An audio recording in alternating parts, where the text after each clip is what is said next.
Higher, pushing against the gravity-defying move here. You're also going to keep one eye on the shippers. We've been talking quite a bit about the risk in the Red Sea and the ripple effects there. And also we have one eye on the airlines. Of course, there's the oil read-through there, but also, of course, the read-through and the updates that we're going to get from that Air India crash yesterday, Guy. Absolutely. Higher oil price, also closing of airspace, two significant factors for the airlines. Okay, here we go. Friday's opening trade. Let's talk about the numbers we're going to be watching. We are expecting a negative open. Don't have that yet from the FTSE 100, but I think it's probably going to be coming. Be interesting to see whether it can defy gravity. The oil majors probably, excuse me, are out early. In terms of the impact that they are having, they will probably open fairly quickly on the FTSE 100. The Stock 600 now down by 0.4%. I think it's going to take a while maybe for some of these other markets to get going. How does defence trade this morning? That's going to be interesting. The airline sector is going to be fascinating to watch as well. Higher oil prices, not good news for that sector.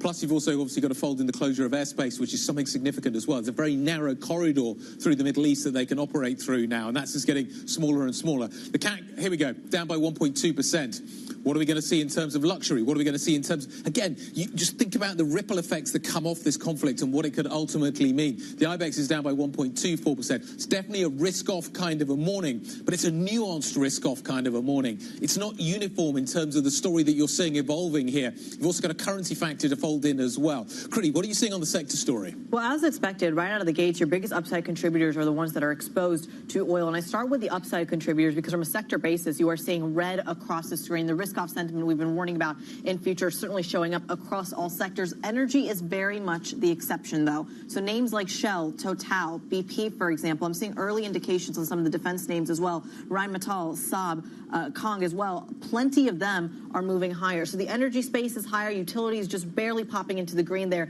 And of course, defense seems to be where the market is trading positively right now. But risk sentiment, Val, seems to be broadly negative. Yeah, we are seeing outperformance in those oil major names, as you mentioned, Guy. BP shares up more than 3%. So really, that's the cause for the FTSE 100 outperformance this morning. FTSE 100 down only 0.4%. If you compare that to other markets, down by nearly twice that amount.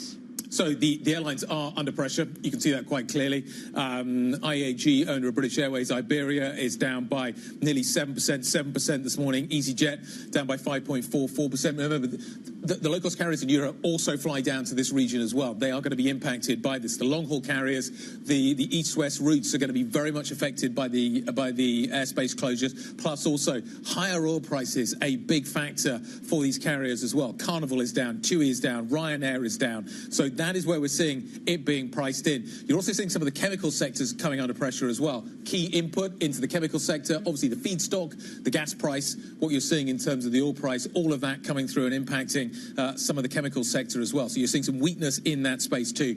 Accor is trading down as well. Obviously a big footprint in terms of the Middle East. What does it see in terms of maybe future bookings? Do people get more nervous about traveling to this region? Do they worry about that? So there's all kinds of things that maybe we need to fold in at the moment. But at the moment, it seems as if energy is up, defense is up.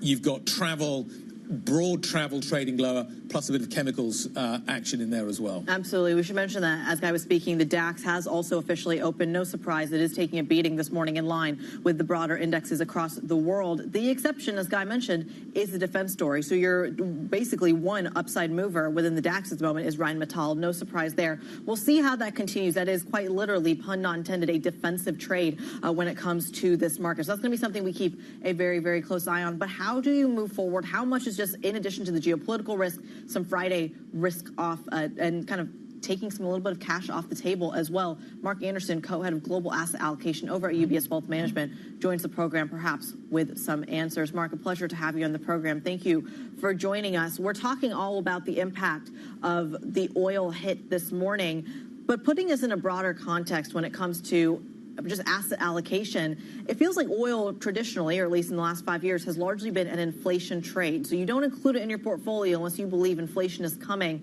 Does this geopolitical risk change that narrative? I certainly think that whenever we see oil prices moving high, it has a bit of a negative impact, both obviously on inflation and on growth. In terms of an asset allocation, I think we've been looking for safer haven assets more in the direction of gold, where we're targeting 3,500. Towards the end of the year, that's something we've been having in our portfolios. On top of that, we actually think that duration is quite attractive at this place, so something like U.S. Treasuries, where we're targeting for the U.S. 10-year to hit around 4%, is something that we like as well. So as always, obviously with diversified portfolios. I think some of the key risks that are obviously hitting markets today, it's very clear that we'll see a negative impact on equity markets from this sort of escalation in the Middle East. We're seeing oil prices moving higher. But in many ways, this is something which is likely to be regionally contained. And with the two key questions on our mind really being, will it be a U.S. involvement, and will it be sort of a targeted attack at U.S. or Iranian oil production? We think the answer to both of those questions are likely to be no, but with Iran producing almost 2 million barrels of oil per day, representing close to 2% of the world's oil production, that's obviously a bigger question mark that we'll have to deal with over the next couple of days here. So, Mark, there's an argument here that a oil price rally is capped by any sort of concerns from trade deals that may or may not come to fruition. And that's really what's been driving the oil price lower and lower in the last couple of months. Walk us through that risk there from an equity perspective or even a bond market perspective. At what point do those both double down on risk sentiment or maybe potentially one day cancel each other out? So I think one of the reasons that we've been seeing oil prices being a bit more capped, I think has been a bit more from a tariff and growth slowdown story. So I think what we're expecting to see now in the second half of the year is that the global economy is shifting to a lower gear in terms of growth activity, meaning that demand for oil, if we start with that part of the equation, is likely to be a bit more subdued. I think we've seen some confirmation over this last week or two where we've seen some of the survey data out of the U.S. indicating a slowdown to below trend growth in the U.S. I think on a number of different indicators, we're also seeing that the labor market is starting to weaken in the U.S. A lot of different things indicating that global demand is just going to come down with that sort of tariff story that we have going. So that's one of the main reasons that we think there is some cap on oil prices. But of course, there is a risk scenario here, and that's obviously what everybody will be starting to price now at the moment. And what we're seeing in oil prices today is exactly, will Israel be looking to target some of that oil production in Iran? And that's really what markets are thinking about. And then maybe just the last thing to add, there's obviously uncertainty on the timing of a potential Fed cut, and with a bit of an inflation spike potentially also coming from oil is not helping that narrative for markets here. Mark, let's just unpack some of this and talk about it in a more segmented way. Europe has been the trade. Buying into Europe has been something, obviously, or at least not putting money to work in the United States has been a trade of late. Europe is highly exposed to higher energy costs. Do I call into question the Europe trade if I see higher energy costs? Is that something that I need to rethink if we see higher energy costs being sticky? I think you're absolutely right here, Guy. I think there's a number of headwinds after we've seen a phenomenal beginning of the year for European equity markets, in many ways been driven by the hope for sort of fiscal stimulus coming out of places like Germany. I think some of the headwinds, I mean, energy is obviously at the core of the story today, but there's a few other headwinds that I think that the market has been grappling a bit with. One thing is sort of what's the opposite side of the US dollar weakness has been Euro strength. And Europe is sort of a traditional export-oriented economy, is one that will be hurt not only from upcoming tariffs, but equally from a stronger Europe. Another thing is obviously that some of this fiscal impulse that we're likely to see is only likely to hit really markets in 2026 and 27. Valuation have gotten a bit closer to long-term averages when we look at something like price-to-earnings ratio. So we're seeing a little bit of a fizzling out, if you will, of that European equities trade. Yes. Europe has acted in some ways as a diversifier. So let's talk about what you do next if you're looking for diversification. The tail risks keep becoming center of the distribution risks, Mark. There's a series of tail risks out there. What is happening with tariffs, what's happening with China, what's happening with the oil story, what's happening with Iran. They all seem to be coming to the fore at the moment, and investors are having to deal with an awful lot of them right now. How do I build? What does a portfolio that is long uncertainty look like right now? Do I just have to be in cash? You talked about the gold trade. Europe has been part of that diversification of trade as well. Is it getting harder to build a diversified, robust portfolio in this current environment? I think you're right. We certainly need to think a little bit harder about it. And one of the questions you had in there, Guy, was essentially, should I just be holding cash? And I think at a time when central banks are lowering rates, meaning that you're getting less return on cash, at a time where inflation is likely to move higher, both from tariff, today from oil prices, that's unfortunately not really an alternative as nice and cozy as that might sound. Equity markets have actually done, I think, extraordinarily well, despite a lot of these tail risks. And I think it's still telling a story where we're expecting to see a global economy continue to grow relatively well over the next couple of years, central bank cutting rates, etc. So a number of these things are also longer term supported. Now, to create that stability in portfolios, we certainly need to think about what are the biggest of those risks and how can they be hitting that nicely diversified portfolio. And I think inflation and geopolitical risk are certainly the biggest ones that we're trying to tackle when we're building portfolios. On one hand side, gold is probably the best thing that we added to our portfolios middle of last year, just from the fact that it's both helping us when we're seeing rising tensions in places like the Middle East, like today, but at the same time also weighing against debt fears, inflation fears, etc. I actually think that there is a place for adding a little bit more bond duration at this point in time as well. I think what we've seen in bond markets is that when we're seeing that weaker economic data, that basically sends yields lower, a bit like on a day like today where there'll be some growth concerns as well. So those are elements that we're building in there. And then, of course, we have a lot of alternative assets that are not directly linked to things like equity markets. All right, Mark, so you mentioned that you want to be adding duration here. But when you, I guess, frame the Middle East tensions here, you said there are two big questions. Will there be U.S. involvement, which you said no, and will there be a targeted attack on Iranian oil production? You also think that's unlikely. So does that present maybe this equity market dip that you want to buy into here? Oh, that's a good question. We actually think that we have seen most of the rally of this year for some of the major equity markets. So we see more limited upside, if I'm very honest. So we go for individual markets where we see a bit more opportunity. Some of those areas, including AI, tech, Swiss equities, sorry for being a little bit home biased here, sitting in Zurich this morning. I think on equities, when we saw the sharp sell-off after the so-called Liberation Day, early April, we did take that opportunity or the dip in markets to bring U.S. equities back to an attractive rating just after the sort of the more attractive value that had appeared. So if we want to see a more significant sell-off, I'd probably say yes to that question. I think sort of a smaller dip of the nature that futures indicating today, the U.S. down, say 1-2%. That's not significant enough to go in and sort of and be a buyer of that in our view. Mark, great to catch up. Thanks for the time this morning and the analysis. Mark Anderson, co-head of Global Asset Allocation, joining us from UBS Wealth Management. Quick look at the core six around Europe this morning to see what is happening. The basic divergence is you've got defense stocks up, oil stocks up. Anything associated that uses energy is down. So aviation is down. You've got some of the chemical sector down as well. It's interesting to see Nestle down by 0.8% this morning. In theory, that should be a relative defensive space in this market. You're not getting that. You are getting a bit into Novo Nordisk, which is interesting as well at the other end of that. Tech's not getting beaten up that much, but luxury is under a little bit of pressure. There's obviously a link there with what happens with the travel sector. Let's get the latest now in terms of what else we should be watching within this market. Here's Joe.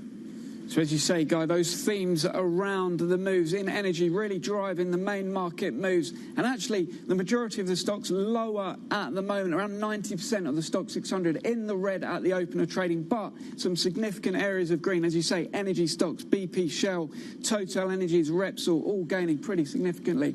The UK FTSE 100 getting a bit of a boost from those UK names at the top there, lifting that. And then defence, given the geopolitical tensions, potentially pushing up projections around defence spending. Will we see a faster approach to the NATO 3.5% target on their spending, or even coming up to 5%? How will this affect that, given these fresh tensions adding to what we've seen over the past few months? So Rheinmetall, BAE, Saab, Leonardo, all of those pretty strong gainers today. And then shipping as well, because these tensions potentially just mean that we get further delays on the resumption of travel through the Suez Canal by the big shipping companies like AP, Moller, Maersk. So that stock actually rising, because this would mean potentially higher shipping rates, higher for longer rates, the cost of moving goods by sea potentially coming up even further following these fresh tensions, these strikes between these two countries. So those stocks in the shipping space getting a boost as well. And then also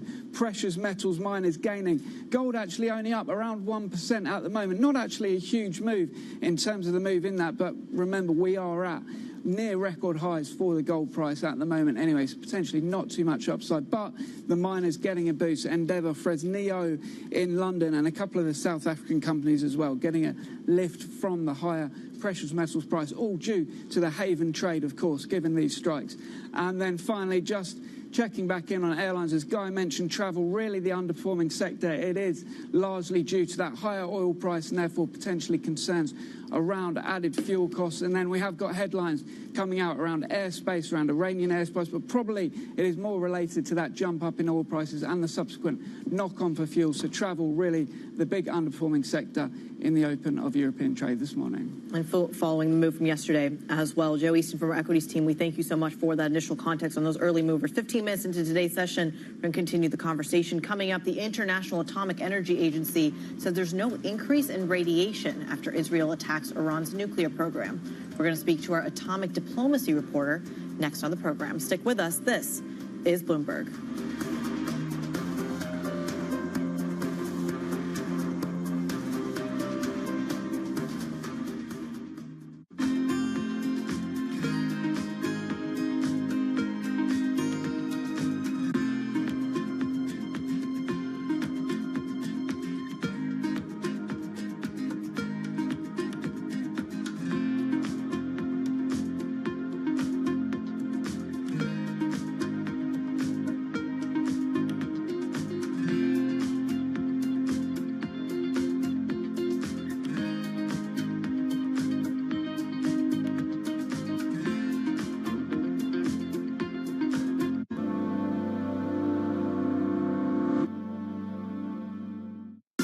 Of investment agreements. Deals were once again on display. The Saudis are open for business. The cessation of sanctions against Syria. Another big victory for the Crown Prince. Concerned that none of the guardrails may be set up just yet. Headline after headline. Trust Bloomberg for on-the-ground coverage. The numbers will be quite substantial. Up-to-the-minute reporting. Driven the price of oil down. And the analysis you need. He's basically going to vault this region into the same sort of sphere as the US and China. No one covers geopolitics like Bloomberg. Bringing you up-to-the-minute geopolitical news whenever and wherever it happens. I'm David Gura in Ottawa, Canada, and this is Bloomberg.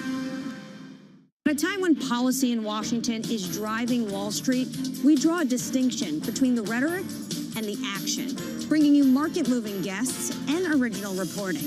This is Bloomberg Surveillance. It's the most fascinating time for the global economy in years, and our conversations are front and center. We're stress testing consequential ideas, and investors around the world are scoring them in real time, helping to translate the policies from Washington into actionable ideas for Wall Street. It's the morning call you actually want to be a part of. Separating the signal from the noise, with some fun along the way. This is Bloomberg Surveillance.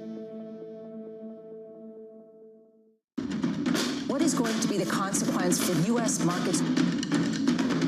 We are basically deep in the European earnings season.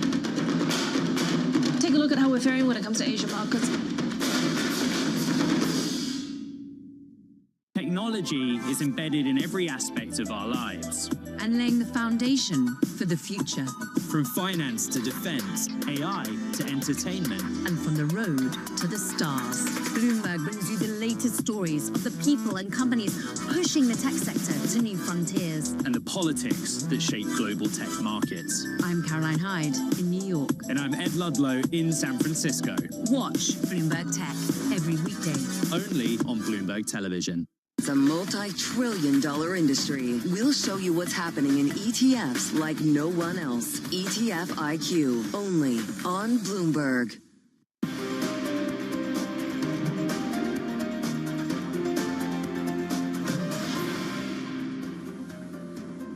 Welcome back to the opening trade. About 19 minutes and change into today's session. Red across the screen, although off of its lows. And I think that's the key takeaway here as we really comb our way through some of this volume this morning. We started off the day with almost 2% declines on the stock 600. That is now getting pared back to only down about 1%. The FTSE 100 clearly not taking as much of a hit as the rest of its indexes across the continent. The FTSE 100 only down by 0.6%.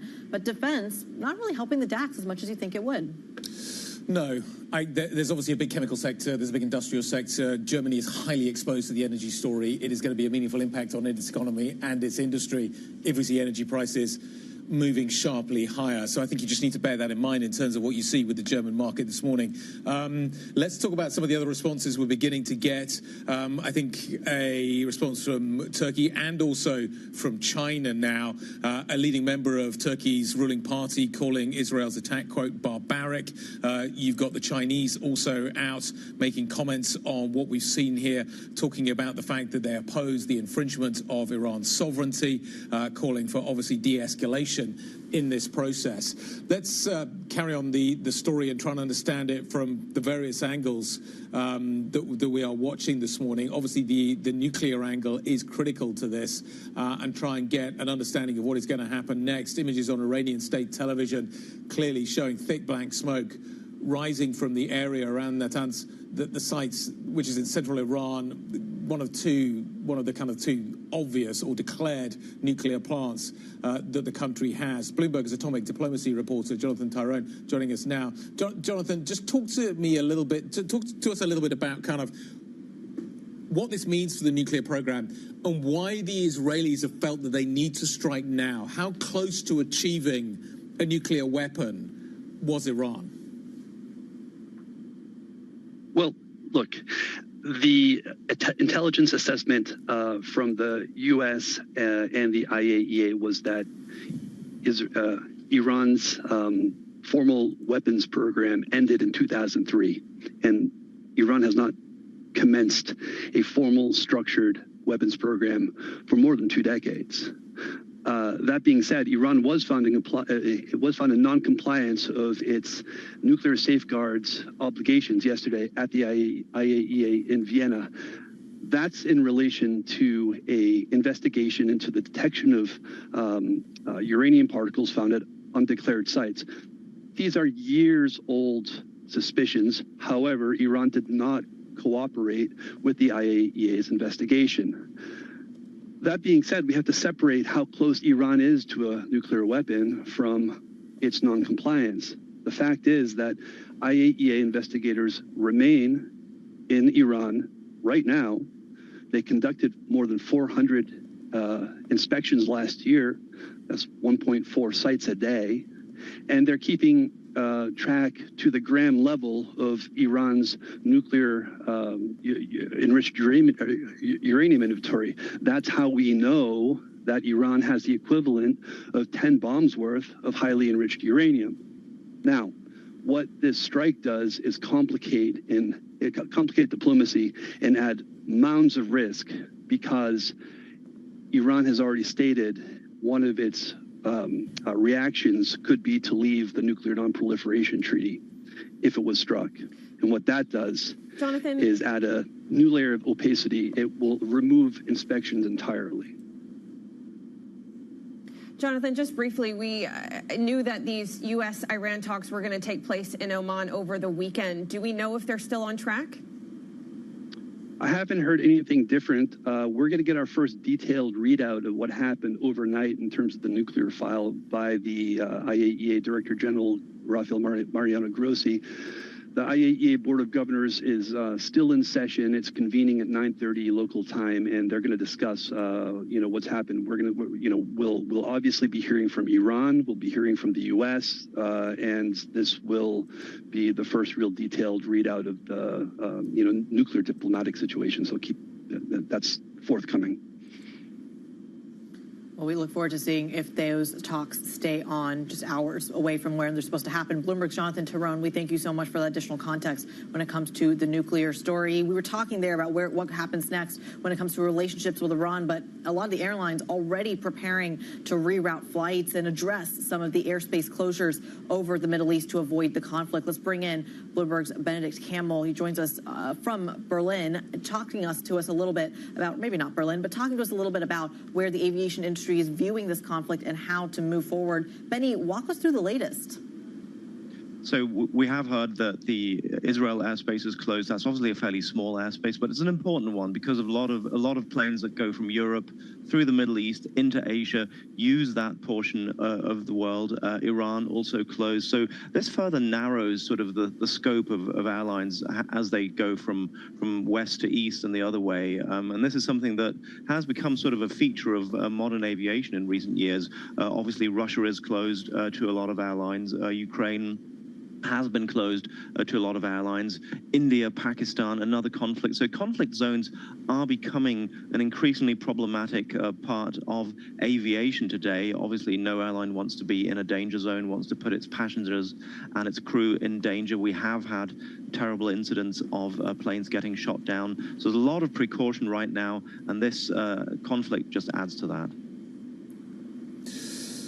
Benny, good morning. It's Guy. Can you just give us a quick update on what we have learned, what the latest is in terms of the Air India flight?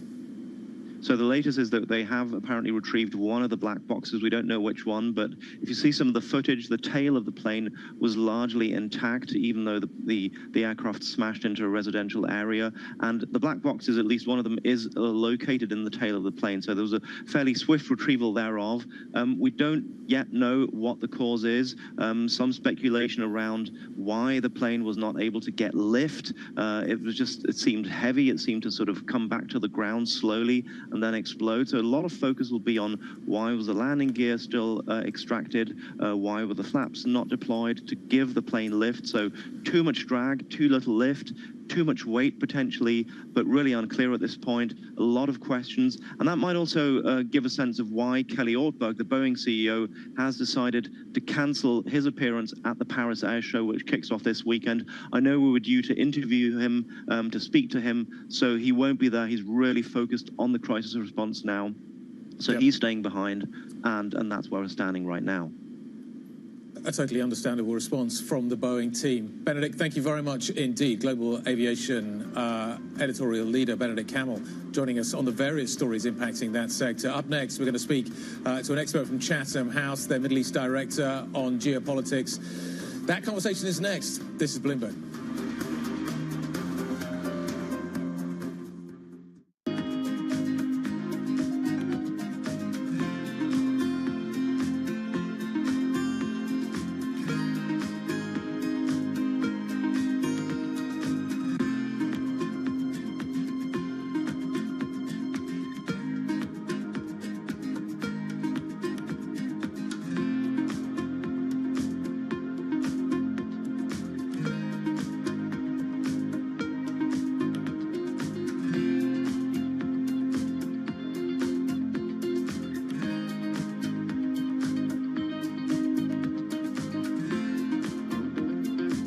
Today's CFOs are reshaping the C-suite. Bloomberg's chief future officer shines a spotlight on these dynamic leaders. What's the hardest part of being a CFO? It's hard to come up with that. It's the vast responsibilities, the need to be engaged in different topics. It's remembering which audience I'm speaking to and what I can say in that context. The job is not just being the the executive of the finance function. It's being an executive for the company. I would say it's prioritization. Complete the sentence. The hardest part of being the CFO is telling people no. It's hard. It's the right thing to do, but it's always hard. So being just like a touch of a heartbreaker, basically. Yeah. We have a plethora of good opportunities. Some are really, really good, but as we strive for the great ones, sometimes those really, really good ones have to be left behind. Chief Future Officer, only on Bloomberg.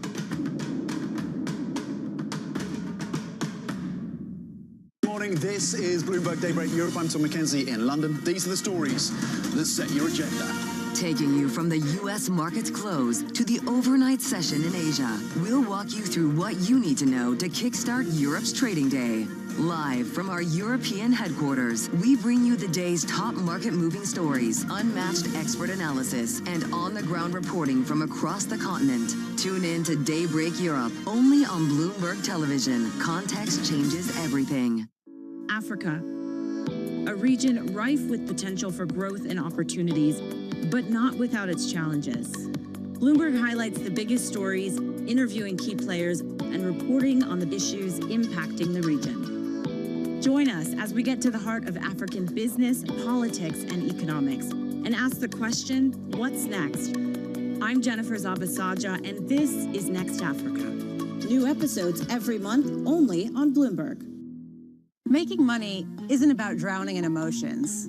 It's about understanding what's actually happening. Markets are the best way to glean signal from noise, and that is what we try to do every morning. This is Bloomberg Surveillance.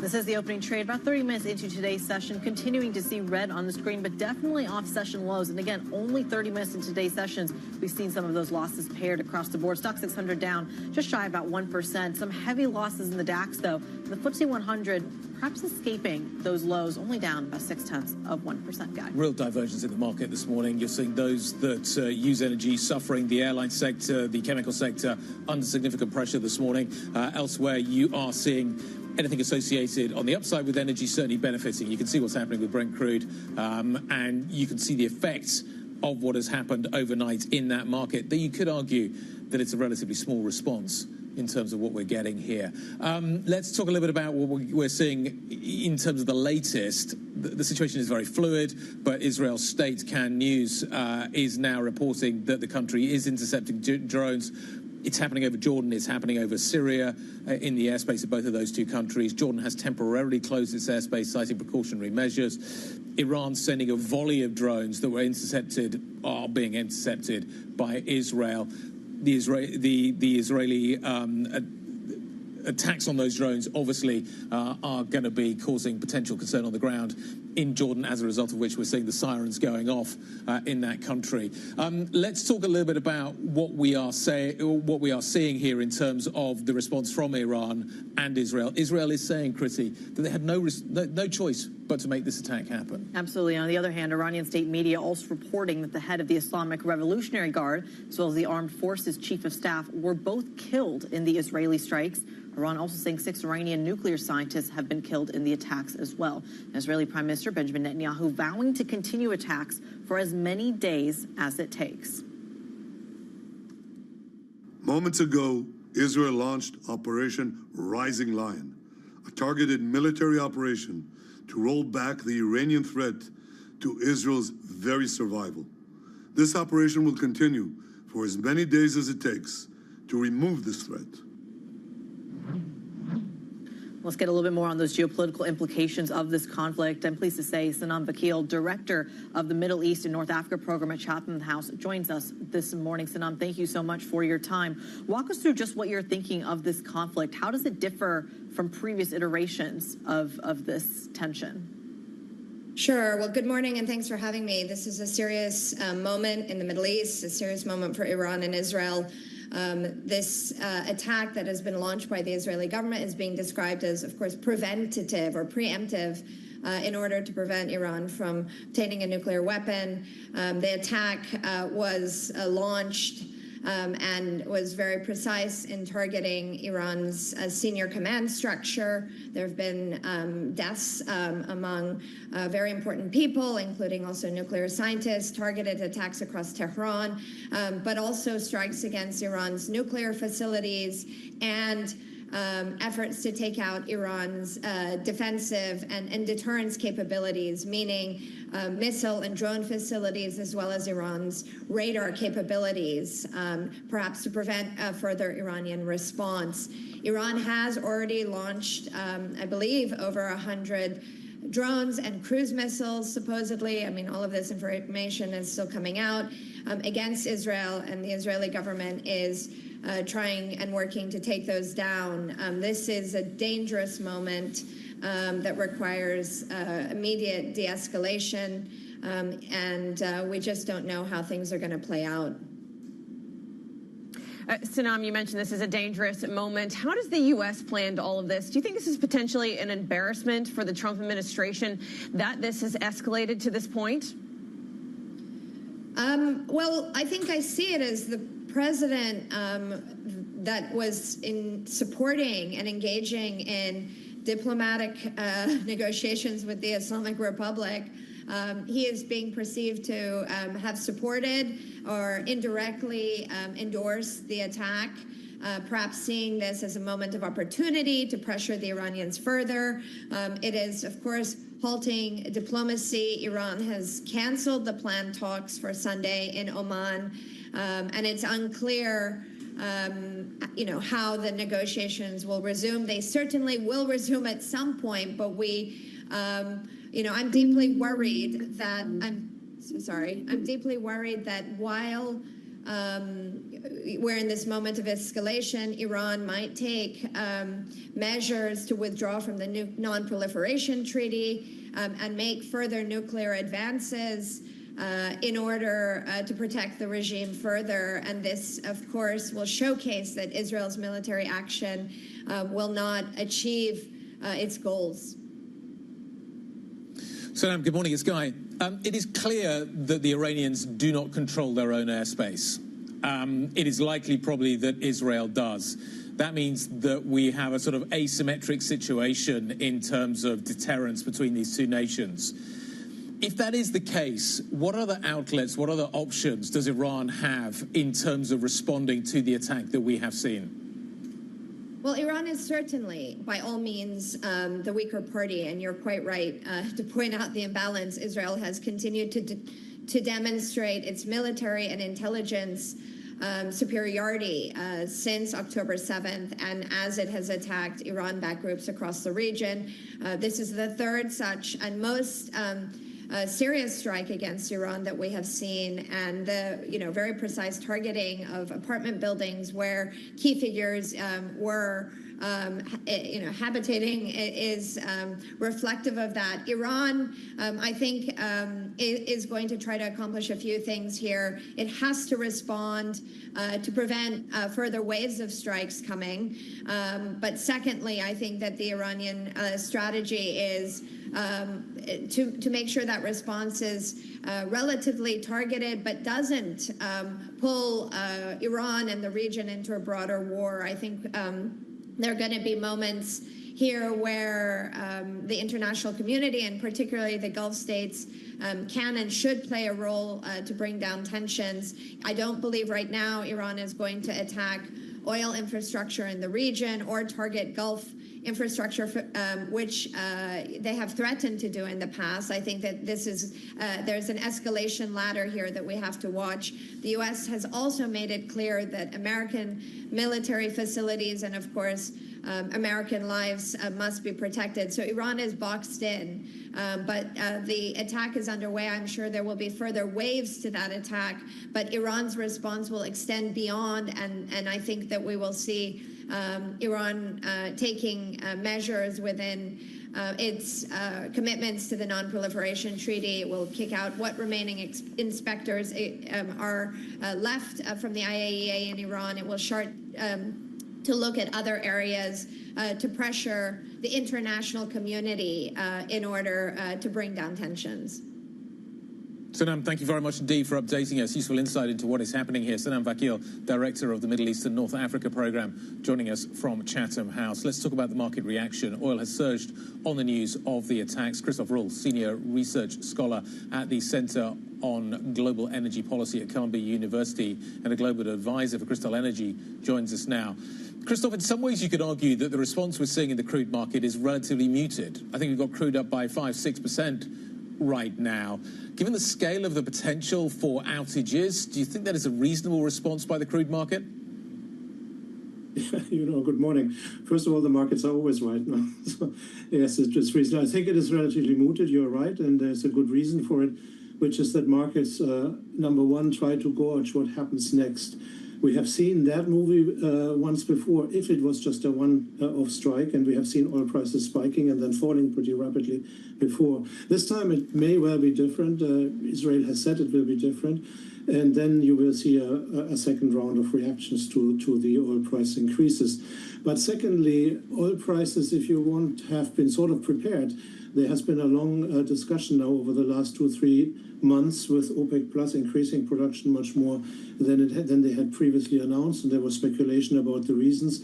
And one of the reasons was actually that people suspected that something may happen when they are in the business of creating a buffer for the possible price reaction. Well, Christoph, let's stick with that line of thinking there. If OPEC Plus and members of OPEC Plus maybe saw this coming, maybe wanted to create that buffer, as you suggest, is that move over? Are they still in the business of looking to create a buffer moving forward? Well, this is a really interesting point because, remember, OPEC Plus had cut production by 6.5 million barrels per day to keep prices up, came increasingly under pressure, and then had a schedule by which they wanted to increase production, and starting in April, increase production by much, much more for 3 months in a row. And people were wondering, why is that? And there were 3 possible reasons being discussed. And I think now we are learning it's not one of the 3. They're all coming together and they're all connected. And the 3 reasons have been, number one, the official one, which OPEC Plus said themselves, is that they had some members like Kazakhstan who produced way above quota and who argued they couldn't really scale it down for various reasons, so they needed to be, in quotation marks, punished. That was one reason. The second one was there was speculation, in particular around the time when Trump visited the Gulf countries, that maybe something was in the making, tighter sanctions on Russia, more sanctions on Iran, Venezuela, or something similar to what we are seeing right now. And that in order to prepare for that and in order to be in the good books with the new American administrations, they had increased production by so much more, or had at least announced that they would. And the third reason is a very long-term reason, which is that the oil market, when you ask most oil market analysts, is likely to see demand peaking and plateauing within the next few years, within the next 5 to 10 years probably. And that will change the market completely, because in a market which shrinks, and the oil market has always been rising, in a market which shrinks, if you want to only maintain the same volume of oil you sell as before, then you need to increase your market share by definition, and you do that usually by price competition. And so the third argument was that they may have wanted to prepare themselves for this battle for market shares by being at full throttle production when it starts, and not, already having a lot of spare capacity. I think these are 3 reasons, one short-term, one medium-term, one long-term, which also have different importance. The last one, the market share one, the long-term one, is the most important one. The punishment of Kazakhstan and others is the shortest-term one, and the least important one, and what we have now is in the middle. And I think this was one of the few occasions where probably all 3 guesses were right, and where when you put yourself into OPEC Plus shoes and you're not quite sure what's going to happen, this seems to have been a very good time to increase production ahead of schedule, and they proved to be right so far. All right, Christoph Ruhl, Senior Research Scholar at the Center on Global Energy Policy. We thank you so much for joining the program this morning, providing a little bit of context where oil prices may go next. We thank you for that insight. Up next, we're going to speak to a key opposition voice from Israel, an interview with former Prime Minister Naftali Bennett coming up next. Stick with us. This is Bloomberg.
another art museum called the Guggenheim. Now, Louvre's big enough. Why do you need a Guggenheim as well, right next door?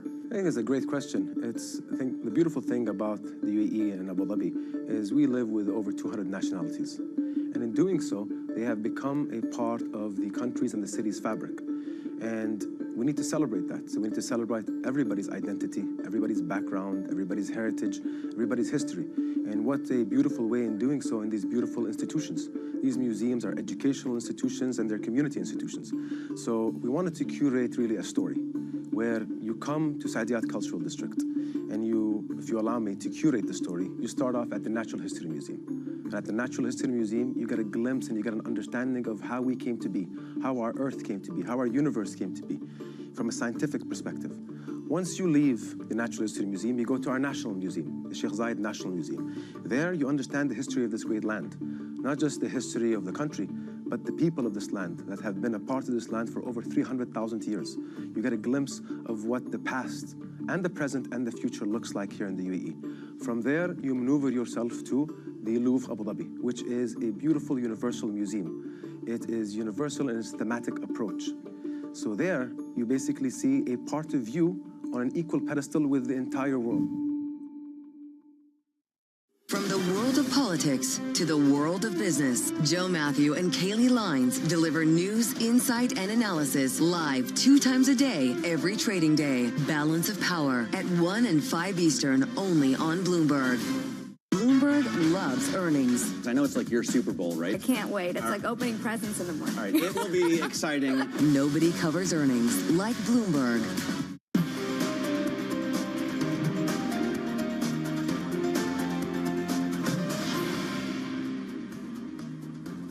Welcome back to the opening trade. About 46 minutes into today's session, seeing red across the screen. The stock 600 down about 0.7%, but pairing the losses we started at when it came to the open. Green on the screen, however, when it comes to the oil market. However, also pairing the jump that we saw earlier today, an almost 13% move earlier in the session, now only higher by 5%. A geopolitical risk premium braked into Brent of less than $2. 73 handle there, Guy. Let's get some insight into what is happening in Israel right now. I want to take you to Tel Aviv. Israel's former Prime Minister, Naftali Bennett, joins us now. Good morning. Thank you for taking some time to speak with us. What do you make of the action that has been conducted by the Netanyahu government overnight? Are you broadly supportive? Absolutely. This has been in the doing for many years. Iran was racing forward to acquire 10 nuclear warheads. They accumulated enough uranium for 10 nuclear warheads, and they weren't stopping. We gave endless warnings, and now it's time for action to take out Iran's nuclear program, to take out its military and terror leadership that's been fomenting so much terror, so much pain, and the world will be a much safer place when this action ends. What do you expect this, you say this action ends. How long do you think it'll take before this action ends?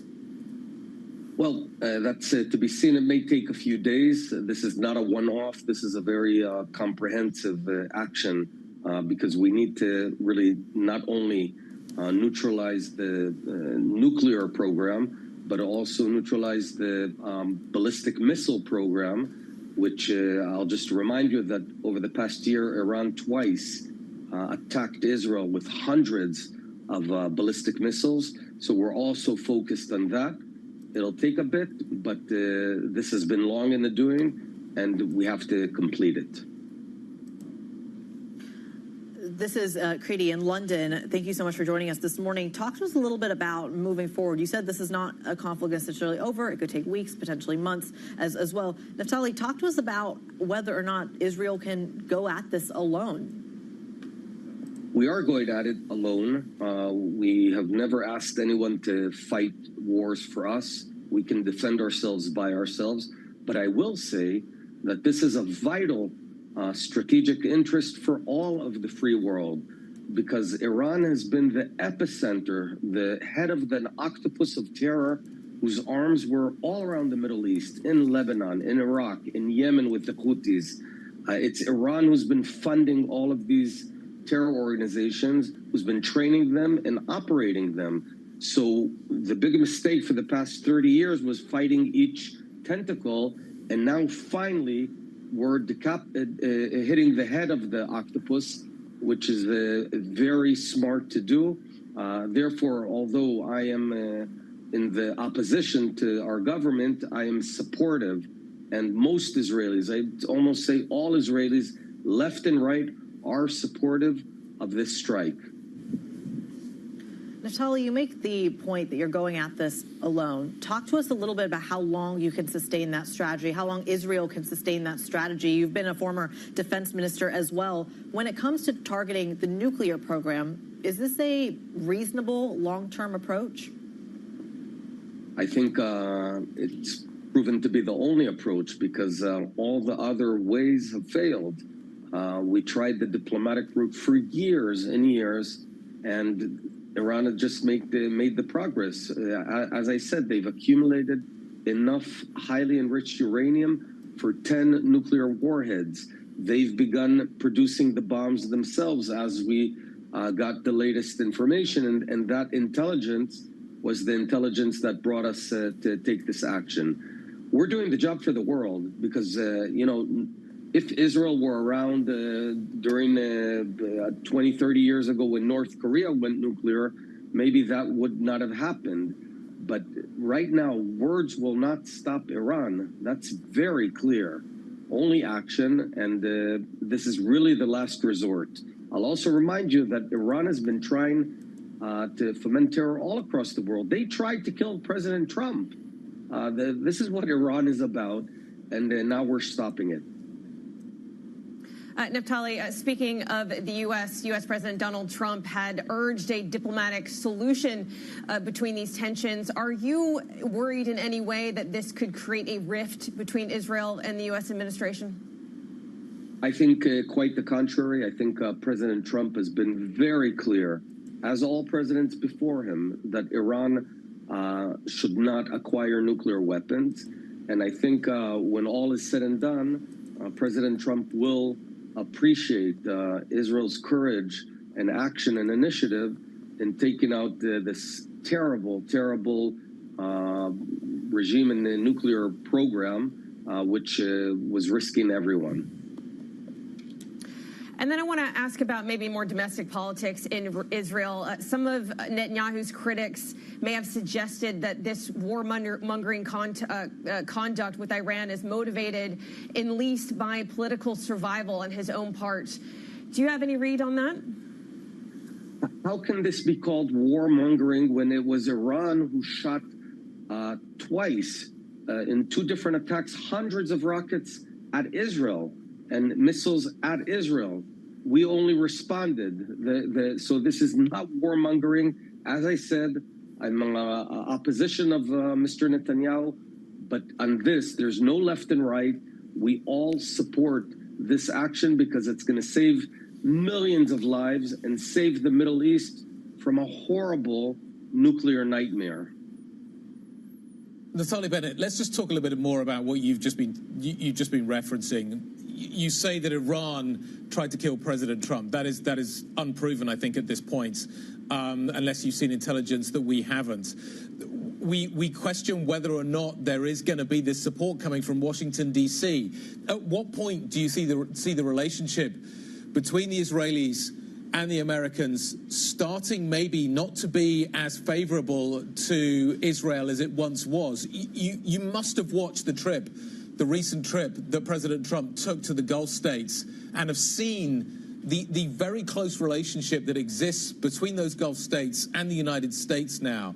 Are you certain? Are you absolutely certain that there is this support coming from Washington, D.C. that was once there? Are you certain that it will continue?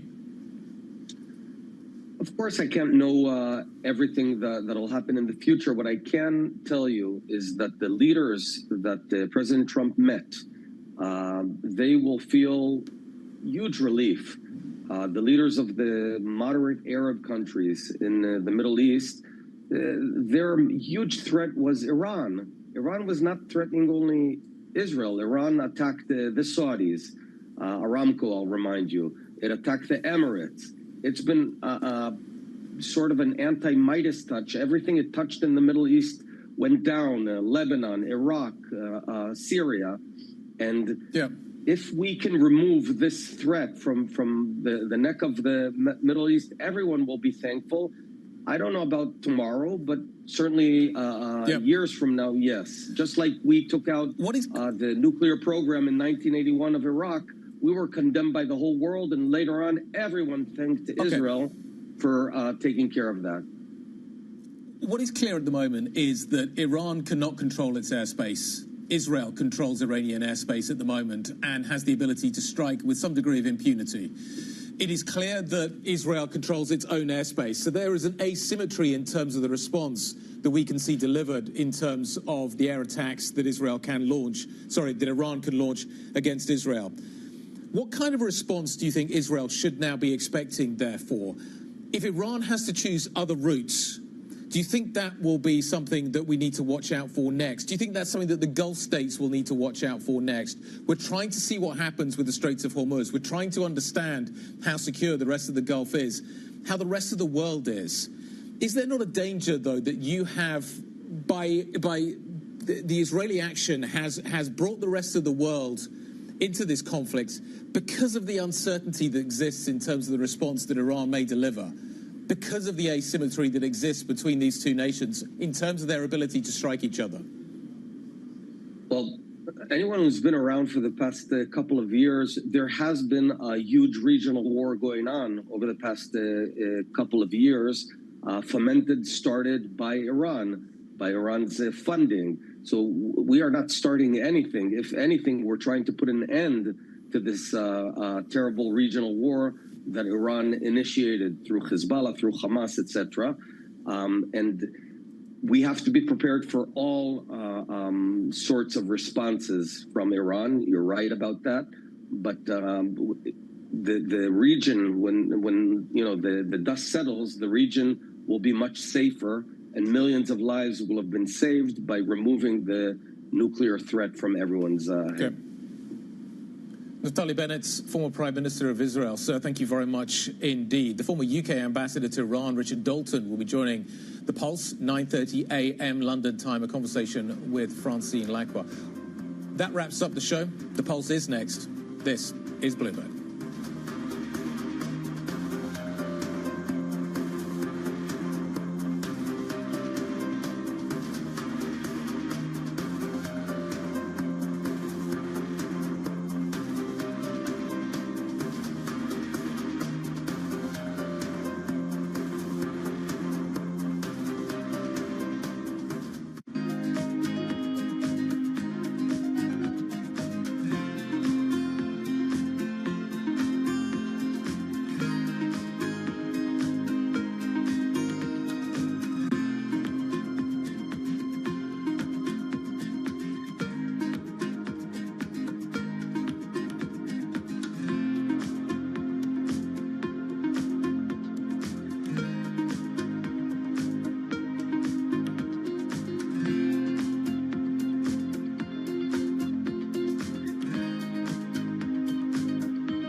Jumpstart your trading day on Bloomberg Open Interest. 2 hours of single stock stories that are driving the opening bell action. We'll take you to Wall Street, Main Street, the C-suite, and beyond. These are companies that are growing their market. The great companies in the U.S. are the companies hitting the cutting edge. That's a different story. Get the inside track on what's buzzing in markets. With the players who are shaping the narrative. If you have bad earnings reports, you're going to get punished. They're not buying what the industry is selling. Join us on Bloomberg Open Interest. Every trading day, only on Bloomberg.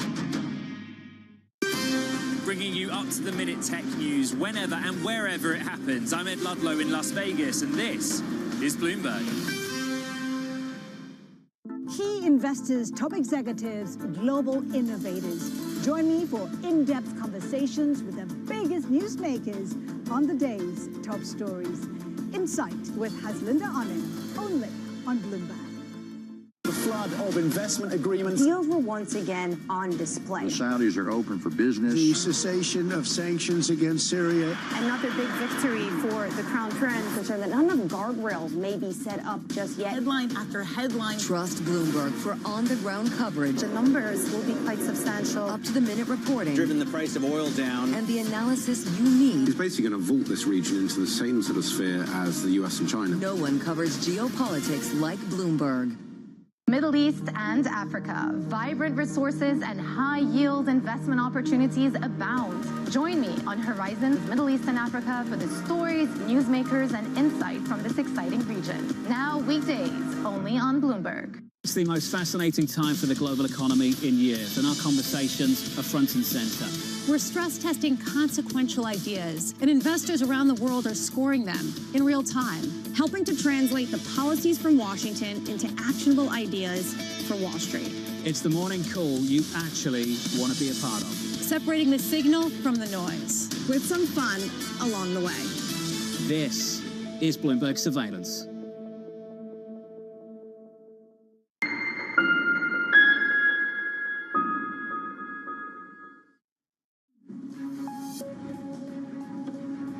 Israel launches airstrikes on Iran's nuclear and ballistic missile programs and warns more action to come. Tehran retaliates, sending drones towards Israel. Oil surges the most in more than 3 years. Stocks slide, haven assets rise on fears of a wider war. Plus, investigators search for clues in the wreckage of the Air India flight that crashed after takeoff, killing all but one of the 242 people aboard. So first thing is first, let's check on the markets. But of course, it's geopolitics and politics dominating the news cycle. Now, Iran has retaliated with drones after the Israeli airstrike. Look, if you look at how this is playing out on the markets, crude oil actually surged some 13% after we found out of the attacks, and it's now paired, of course, some of those gains getting some 5.6%, Brent at 73.34. Stocks, other assets actually falling. Safe havens like government bonds and golds are rising. You can see the U.S. 10-year at 4.3514. We do have to look at gold. Gold, I think, will play a crucial kind of safe haven in all of this because of how much it's gone up. Of course, the attack has caused a shift towards safer currencies, dollar rebounding from a 3-year low, and that's also affected other markets, including stocks, bonds, and commodities. So we'll have a full roundup, also the European markets map, for the conversations that matter and the insights you need. Let's get started.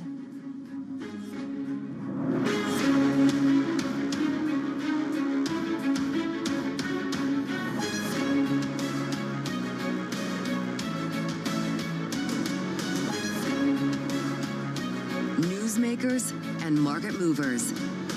This is The Pulse with Francine Lacqua. Well, good morning, everyone, and welcome to The Pulse. I'm Francine Lacqua here in London. Now, Iran says the head of its armed forces and 6 of its nuclear scientists have been killed in a wave of Israeli airstrikes. Israel says 200 warplanes hit 100 targets in Iran with the aim of preventing it from being able to make a nuclear weapon. Israel says Iran has responded by launching more than 100 drones. The Israeli Prime Minister says its attacks on Iran will continue. Moments ago, Israel launched Operation Rising Lion, a targeted military operation to roll back the Iranian threat to Israel's very survival. This operation will continue for as many days as it takes to remove this threat. Well, to talk about the markets, but also the geopolitical strategy behind it, we're joined by Hugh Gimber, global market strategist at JP Morgan Asset Management, plus Ross Matheson, our EMEA news director, and Dal Williams from our Jerusalem bureau. So thank you all for joining us. Then let's start off with you. I mean, you're here by chance, and this is happening at a time where actually we thought we'd heard from President Trump that no attack was imminent.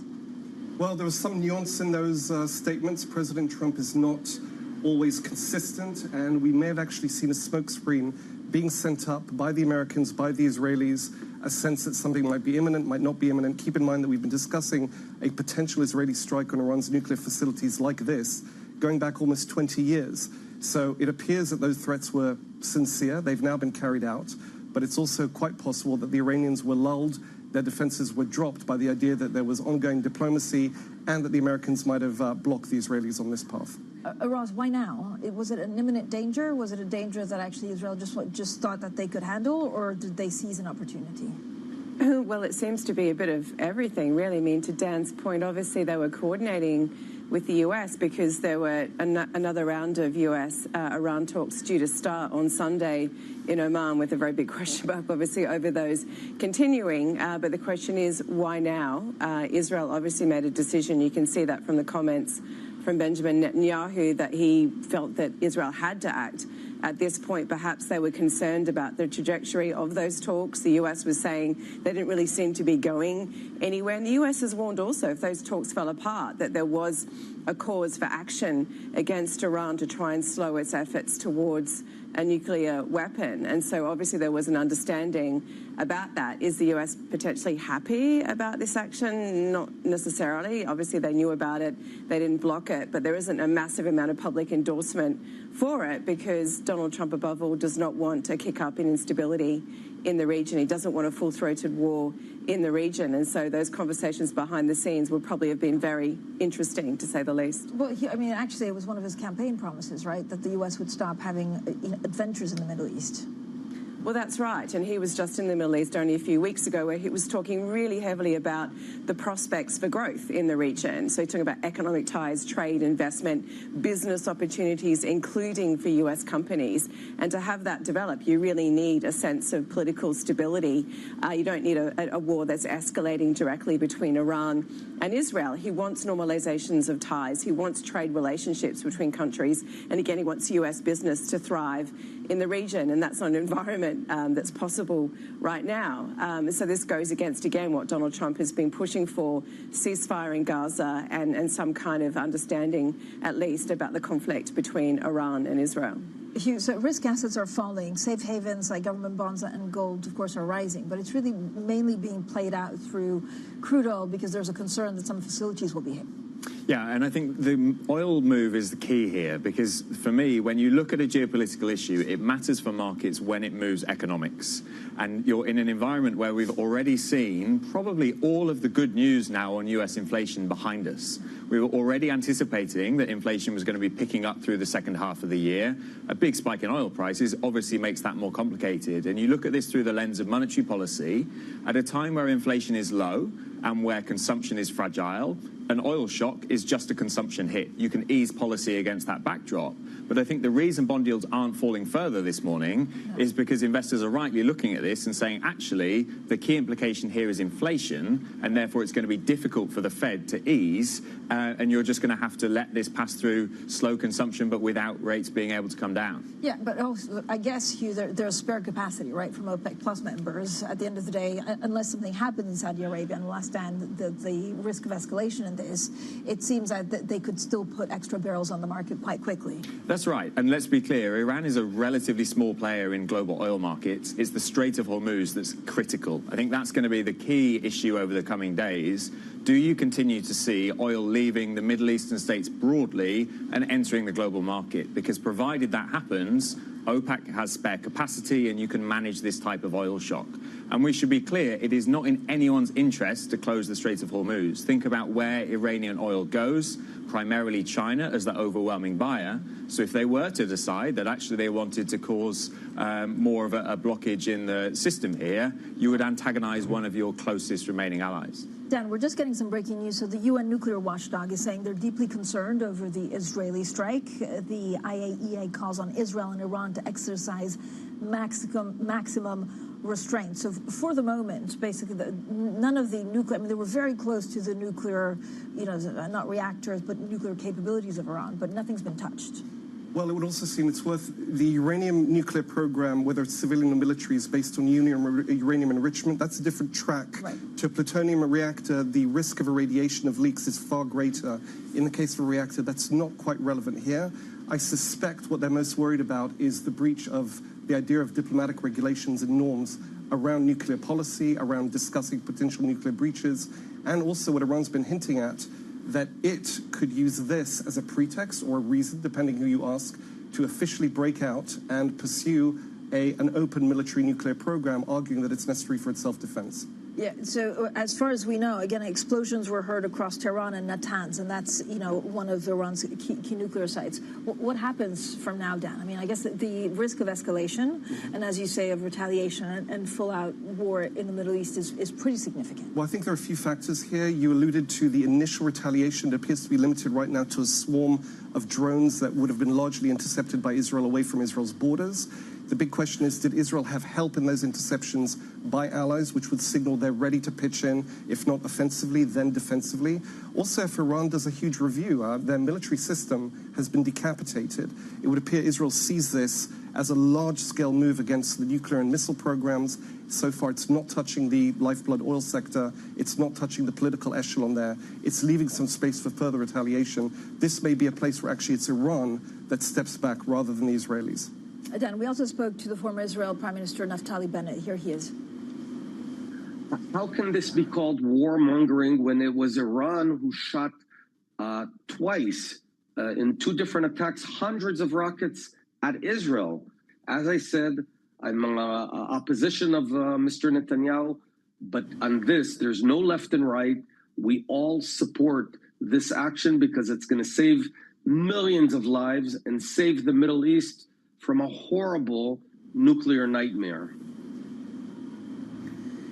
Dan, I guess also the attack has raised questions about Trump's ability, frankly, to influence an ally like Netanyahu. Is this the bigger question? There's a big question, I think, as to what the discussions were behind the scenes. The Americans knew about this at least 2 days in advance. There were drawdowns in Iraq of U.S. Diplomatic personnel elsewhere in the Middle East.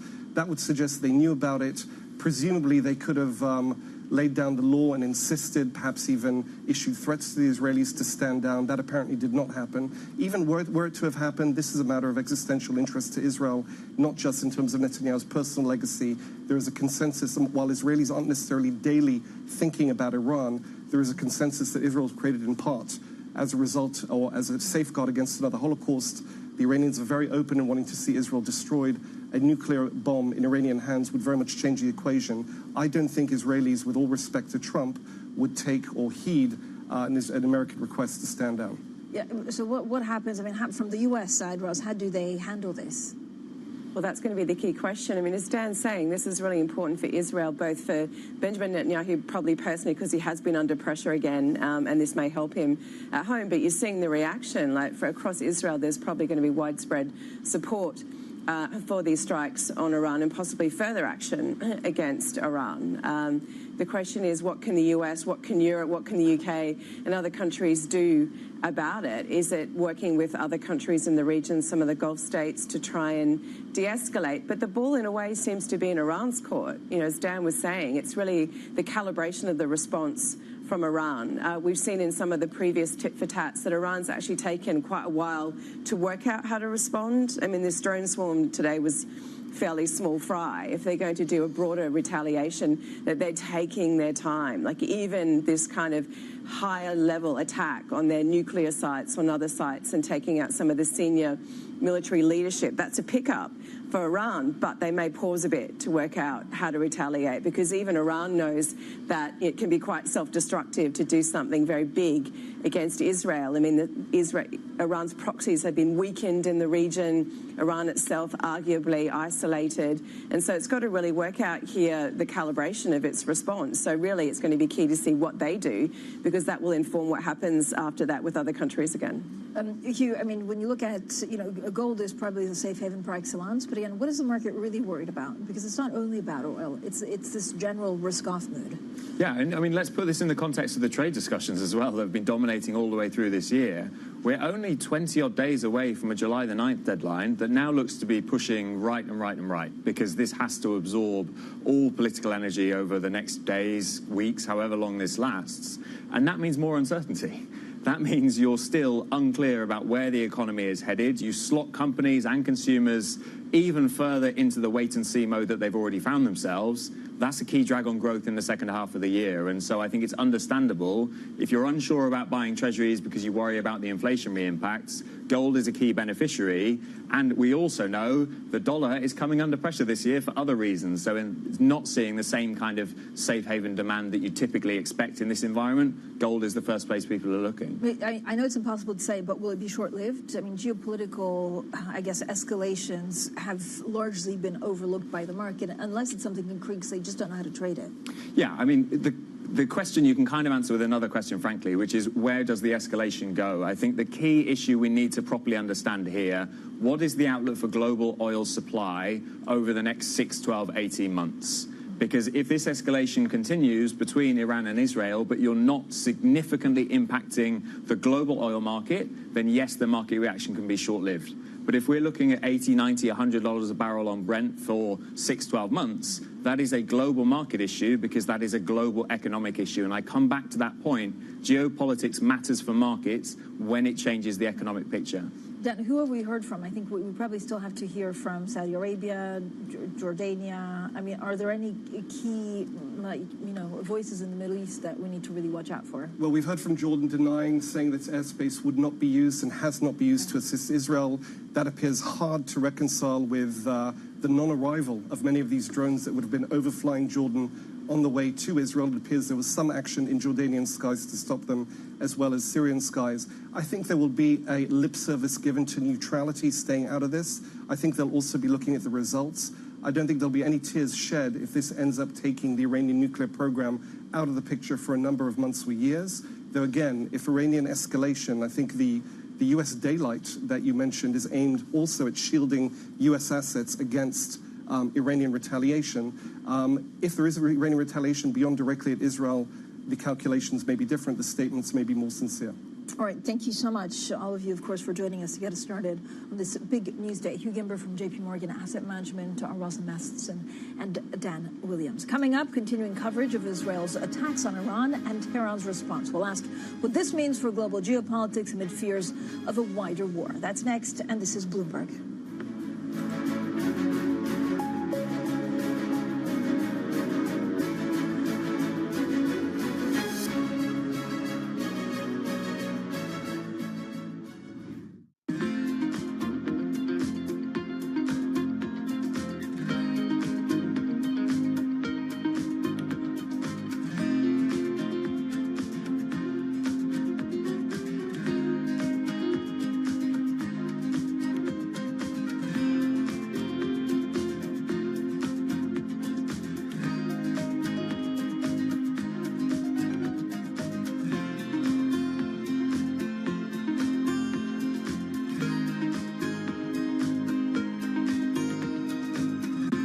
U.S. jobs numbers are released. Bloomberg has the report under surveillance with crucial data and expert analysis at terminal speed. Nobody covers Jobs Day like Bloomberg. Technology is embedded in every aspect of our lives.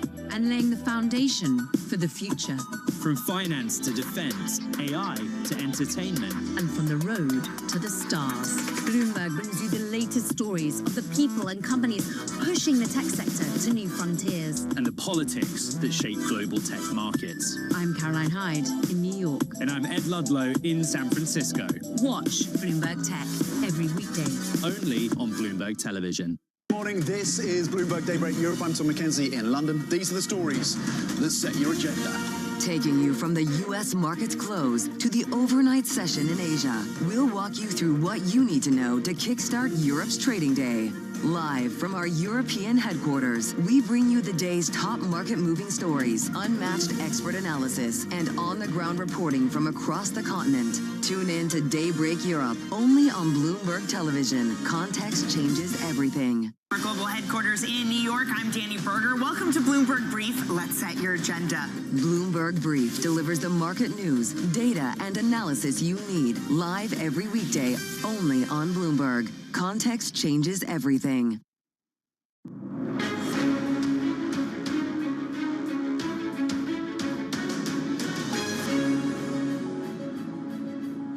Well, let's recap this morning's developing story out of the Middle East. And Iran says the head of its armed forces and 6 of its nuclear scientists have been killed in a wave of Israeli airstrikes. Israel says 200 warplanes hit 100 targets in Iran with the aim of preventing it from being able to make a nuclear weapon.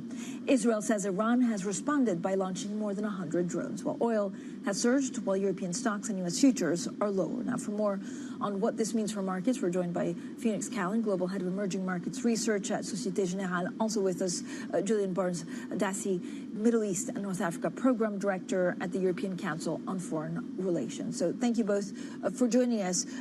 Julian, maybe let's start off with you to see what the next steps will be. When will we have a clear idea of how much further this escalates? Sure. Good morning. Well, I think the real question is obviously the nature of the Iranian response. Iran has promised a response. We've seen drone attacks, but frankly, I think that's quite insignificant. The real question is, will Iran launch a barrage of ballistic missile attacks on Israel? We saw that last October. A number of missiles got through Israeli defense systems. And I think if Iran is serious about a response to these attacks, it will come in that area, in the area of ballistic missiles. Drones were symbolic, but they were always going to be meaningless. Ballistic missiles, particularly if they were en masse and moved quickly, I think could cause serious damage for Israel and will absolutely escalate the situation further. When do we do the? I mean, if you're in Iran, sitting in Iran right now, what would you be thinking? As again, the Ayatollah, they're saying if this gets escalated, they don't really have support from that many people in the region. Iran is in an incredibly weak position here. Israel has decimated its military leadership and capabilities. Iran has lost all its regional deterrence capabilities. But Iran now feels that if it doesn't respond, it will be even weaker, opening the door to further attacks and perhaps even a regime change effort. But if it does respond, you're likely to see further attacks and escalation from the Israeli side as well. So I think Iran is to a certain extent cornered here. They feel they have no response but to respond. I think the question is, can they do that in a fashion that is calibrated, that tries to contain the situation, or do they feel at this stage that all bets are off and that unless they go fast and hard, that actually Israel will come for regime change next? Yeah, and Phoenix, this is definitely playing out on the markets, and this is mainly through the oil market because it's much more tangible and immediate concern. But what happens to the Strait of Hormuz? Yeah, 20% of global oil flows go through there. And we've never actually seen a disruption for any extended period of time in that strait. If we do see disruption for even a week, that can lead to $10 per barrel higher in oil prices. So it's the focus of the markets at this point. I mean, do they look through it in a couple of days or weeks, or does it really depend on what happens on the ground? So I think it's really about waiting to see what is Iran's response to this, how moderate or how high it might be, and what kind of tenor it takes in terms of escalating this fight further. So I think in that interim of time, we will see choppy prices, lots of volatility in the oil markets, but it won't price to kind of a significant extent until we see what kind of reaction comes out of Iran. I mean, Julian, we're really, trying to wait and see what the U.S. does next. I mean, the U.S. had said that they didn't want to get involved in the Middle East too much. Does this just draw President Trump fully back in? Well, look, I think it's incredibly hard to imagine that this happened without some form of American acquiescence or a green light. I think it's clear that Trump does not want to get pulled back into a regional war. But I think at the same time, things are obviously spiraling out of control now, and it's incredibly hard to predict what happens next. It may well be that the Iranians initially try to target Israel in a more direct and limited fashion, but clearly, if that situation continues to escalate, then U.S. backing for Israel is likely to come into play. The Iranians could respond by targeting U.S. regional bases. And of course, the wider this goes in terms of a regional conflict, the more likelihood that Iran then looks to target oil outflows, energy supplies, to impose a wider hit on the global economy. I mean, I think in the first instance, Iran is going to try and safeguard its improving relations with the GCC Arab states. It isn't going to go after them. But if we see this wider escalation, if we see this turn into a broader regional war, then Iran will see the oil card as something that it can play. But Julian, why now? So it's been, pretty clear that there were escalating tensions between Donald Trump and Benjamin Netanyahu. But it seems that, I don't know whether Israel took the chance because they thought it was now or never, or whether they just saw a very weakened Iran or a weakened U.S. Well, look, I think that Netanyahu has clearly been worried by the ongoing direct talks between Iran and the U.S. about the nuclear track. The U.S. and Iran were meant to meet for a 6th round of talks in Oman this weekend. That has now been collapsed because of the Israeli strikes, and I think that was clearly an intent. Israel wanted to torpedo those negotiations because they do not believe in a negotiated track. I think there may be a certain extent to which the Americans and the Trump administration were willing to allow this to happen to try and put more leverage on the Iranians, to put more pressure on the Iranians to come to the negotiating table, to make the kind of compromises that Tehran has not been willing to make thus far. But I think that there's a big danger that really misreads Iranian strategic calculations. I find it very hard to imagine that the Iranian response to military strikes will be to make more concessions. And if anything, this will accelerate their desire to weaponize their nuclear program, because they will see that as the only safeguard to protecting themselves. And so then you have a race against time. Can the Israelis move militarily fast and deep enough to prevent that, or do we see the Iranians making swift progress with a nuclear program as their only means of trying to prevent ongoing military attacks within their soil? But if that happens, when we talk about escalation, what kind of escalation are we talking about? Full-blown war in the Middle East? I think in the first instance, you have a Iranian potentially ballistic missile response on Israel to think about. Israel has itself said that this is the beginning of a multi-day military campaign on Iran. Let's see what happens over the coming hours and days. Israel could continue to strike. If Iran strikes with ballistic missiles against Israel, you can expect a much more deadly, widespread, and possibly involving direct U.S. involvement military campaign against Iran that could potentially move towards regime change ambitions. You could see Iranian attacks on U.S. military bases across the region, oil supplies, and so on and so forth. So this could spiral and escalate very quickly unless the Iranians make a decision to suck this up, that they decide that this is not in their interest to engage in a wider campaign and only pursue a limited symbolic response. And Phoenix, if you're head of emerging markets will probably suffer more than some of the others. Yes, I think that in the historical context, it won't suffer as much as it would have in the past in terms of kind of the external vulnerabilities being reduced, the inflation profiles being much more contained now, and central banks having a much tighter grip on what they can do in terms of policy response.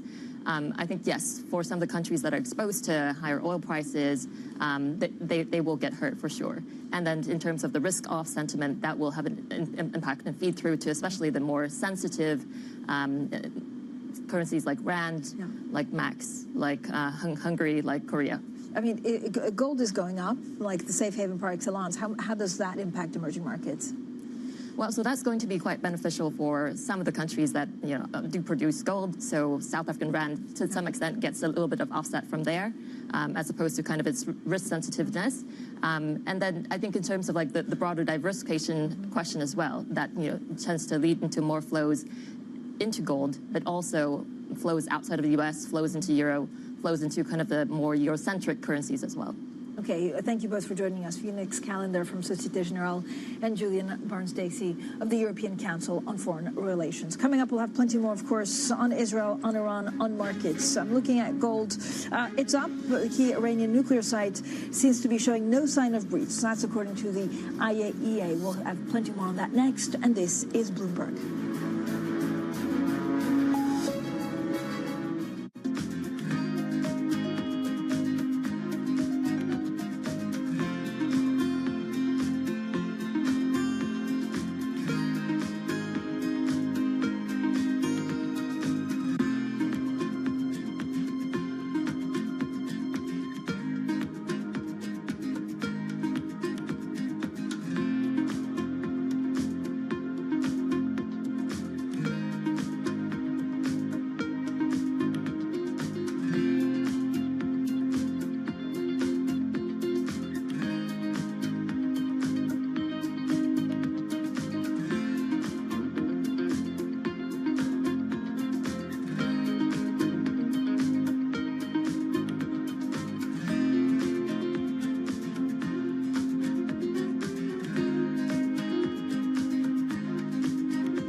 to the circuit.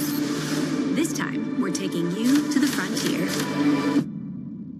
Do we have a camera, or do we don't want to lose you, Emily, in all of this. Stargate, put that name down in your books. What we're undergoing right now is sort of the largest infrastructure build in human history. To meet the people rewriting the rules of code and culture. How do you personally grapple with the pace of it all? It does feel like it's going very fast. When did you realize, oh my gosh, my life is never going to be the same? The day I got engaged, I was like, whoa, what have I bitten off here? Where the future gets real. How confident are you that AI's promise will outweigh the perils? I'm not confident. So the tech companies are lying or fudging. And a little weird. What's the point of this? What is the point of any of this? Tune into Season 3 of The Circuit with me, Emily Chang, Thursdays at 6 p.m. Eastern on Bloomberg Originals and Bloomberg TV. Africa, a region rife with potential for growth and opportunities, but not without its challenges. Bloomberg highlights the biggest stories, interviewing key players, and reporting on the issues impacting the region. Join us as we get to the heart of African business, politics, and economics, and ask the question, what's next? I'm Jennifer Zabasaja, and this is Next Africa. New episodes every month, only on Bloomberg. Why do the biggest names in business choose Bloomberg Television? That's a great question. It's a very good question. Interesting question. Good question. Great question. I so appreciate that question. You certainly ask interesting questions. Bloomberg Television. Top experts, great questions. Bringing you up-to-the-minute financial news whenever and wherever it happens. I'm Michael McKee at the Federal Reserve, and this is Bloomberg.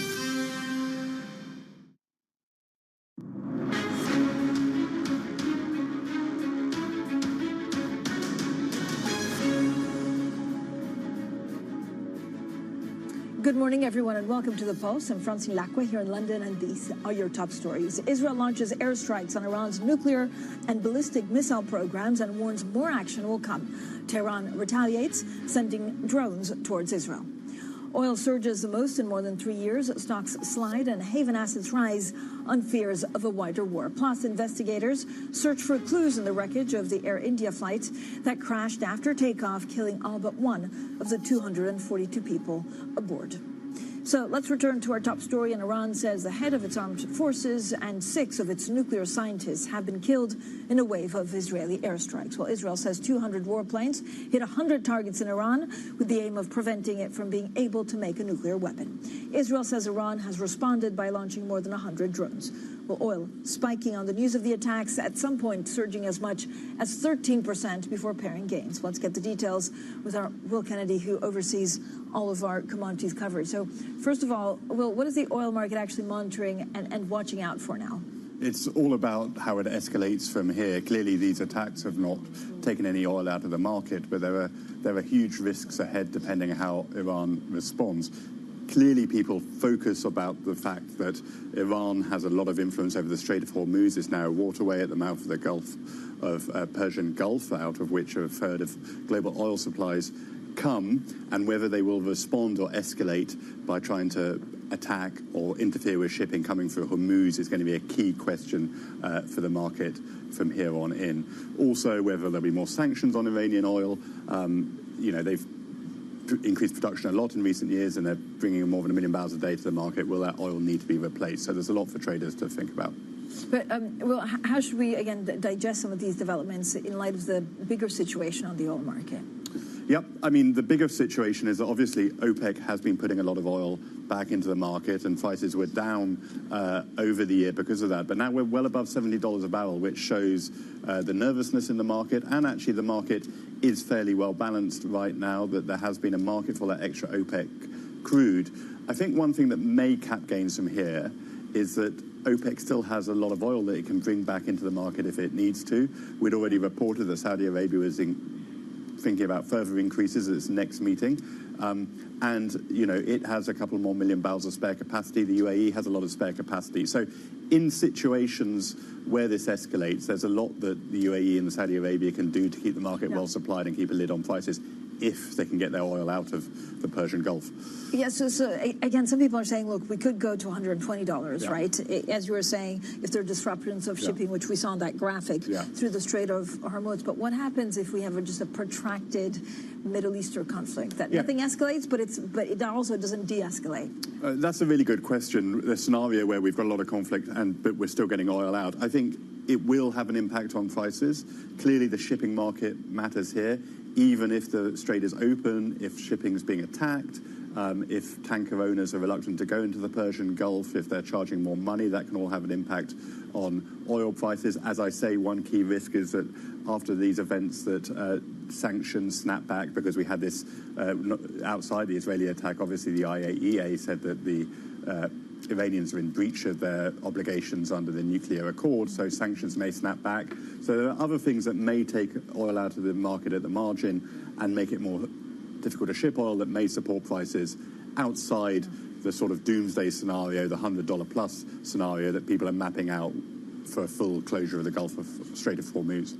Well, what's happening to the other commodities? Again, linked to oil, but there's less of an immediate effect. There are two other things I would mention. Gold, obviously, is up today. It's had a very good run this year, as we know. It's up today, back close to a record. And that's, of course, because in times of uncertainty and upheaval, people turn to gold as a haven. And then finally, I think people should watch gas markets, as well as a lot of oil coming out of the Persian Gulf. Qatar is a huge gas supplier through LNG tankers. And in a scenario where we did see shipping disrupted, that could have a big impact on global gas markets at a time where summer demand is quite high. Yeah, I mean, oil options, I mean, then there's the quirks of the markets, right, that you were kind of telling us. Are the next 24 or 48 hours crucial to understand actually the escalation, and could we see a big pop either way? I mean, I think that if you're a trader, you want to position yourself going into the weekend so that, you know, Monday morning doesn't look ugly. So, I mean, I think we have seen people buy protection against worst-case scenarios by buying out-of-the-money call options just to give them some protection in case this really does spiral out of control. Well, thank you so much for a terrific briefing, of course, on the oil markets and everything that we've seen over the last 12 hours. He is Will Kennedy, and he's in charge of all of our oil coverage. Now, let's get the views of Richard Dalton, who was the UK's ambassador to Iran between 2002 and 2006. Ambassador, thank you for joining us. When you look at what happened over the last 12 to 14 hours, how do you think Iran will retaliate? They will clearly use their missiles and drone force initially against Israel. If there is any suspicion that the United States is aiding and abetting Israeli actions against Iran in the next few days, then I would expect Iran to retaliate against American bases as well.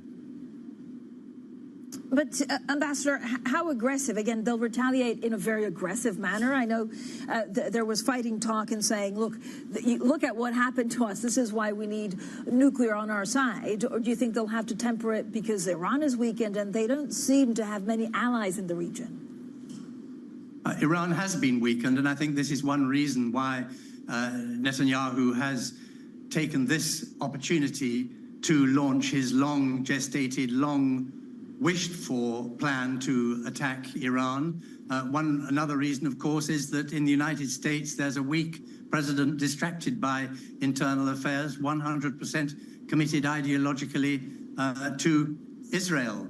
But, of course, Iranian retaliation will go beyond the military sphere. Like other states, they'll use all means of power that they are capable of deploying. And I would expect them to consider withdrawing from the Nuclear Non-Proliferation Treaty. This has been suggested by Iranian parliamentarians on many occasions. And also, if pushed further, they might well intervene against international oil trade. So what Israel has done in launching an illegal act of aggression against Iran without the necessary justification for a preemptive attack. We are starting a process which, at the moment, is out of control. And, Ambassador, I mean, this is also 2 days before the next round of talks between Iran and the U.S. It seems like it was in disregard of U.S. policy, or certainly what Donald Trump was openly saying he wanted. Does the U.S. now get fully sucked into this conflict? It might do. It depends on the nature of Israel's attacks on Iran and how serious they are, and it depends on the choices that Iran makes about retaliation. It's not the first time that Israel has used military action to preempt diplomacy. You would recall that it was at Israeli urging that President Trump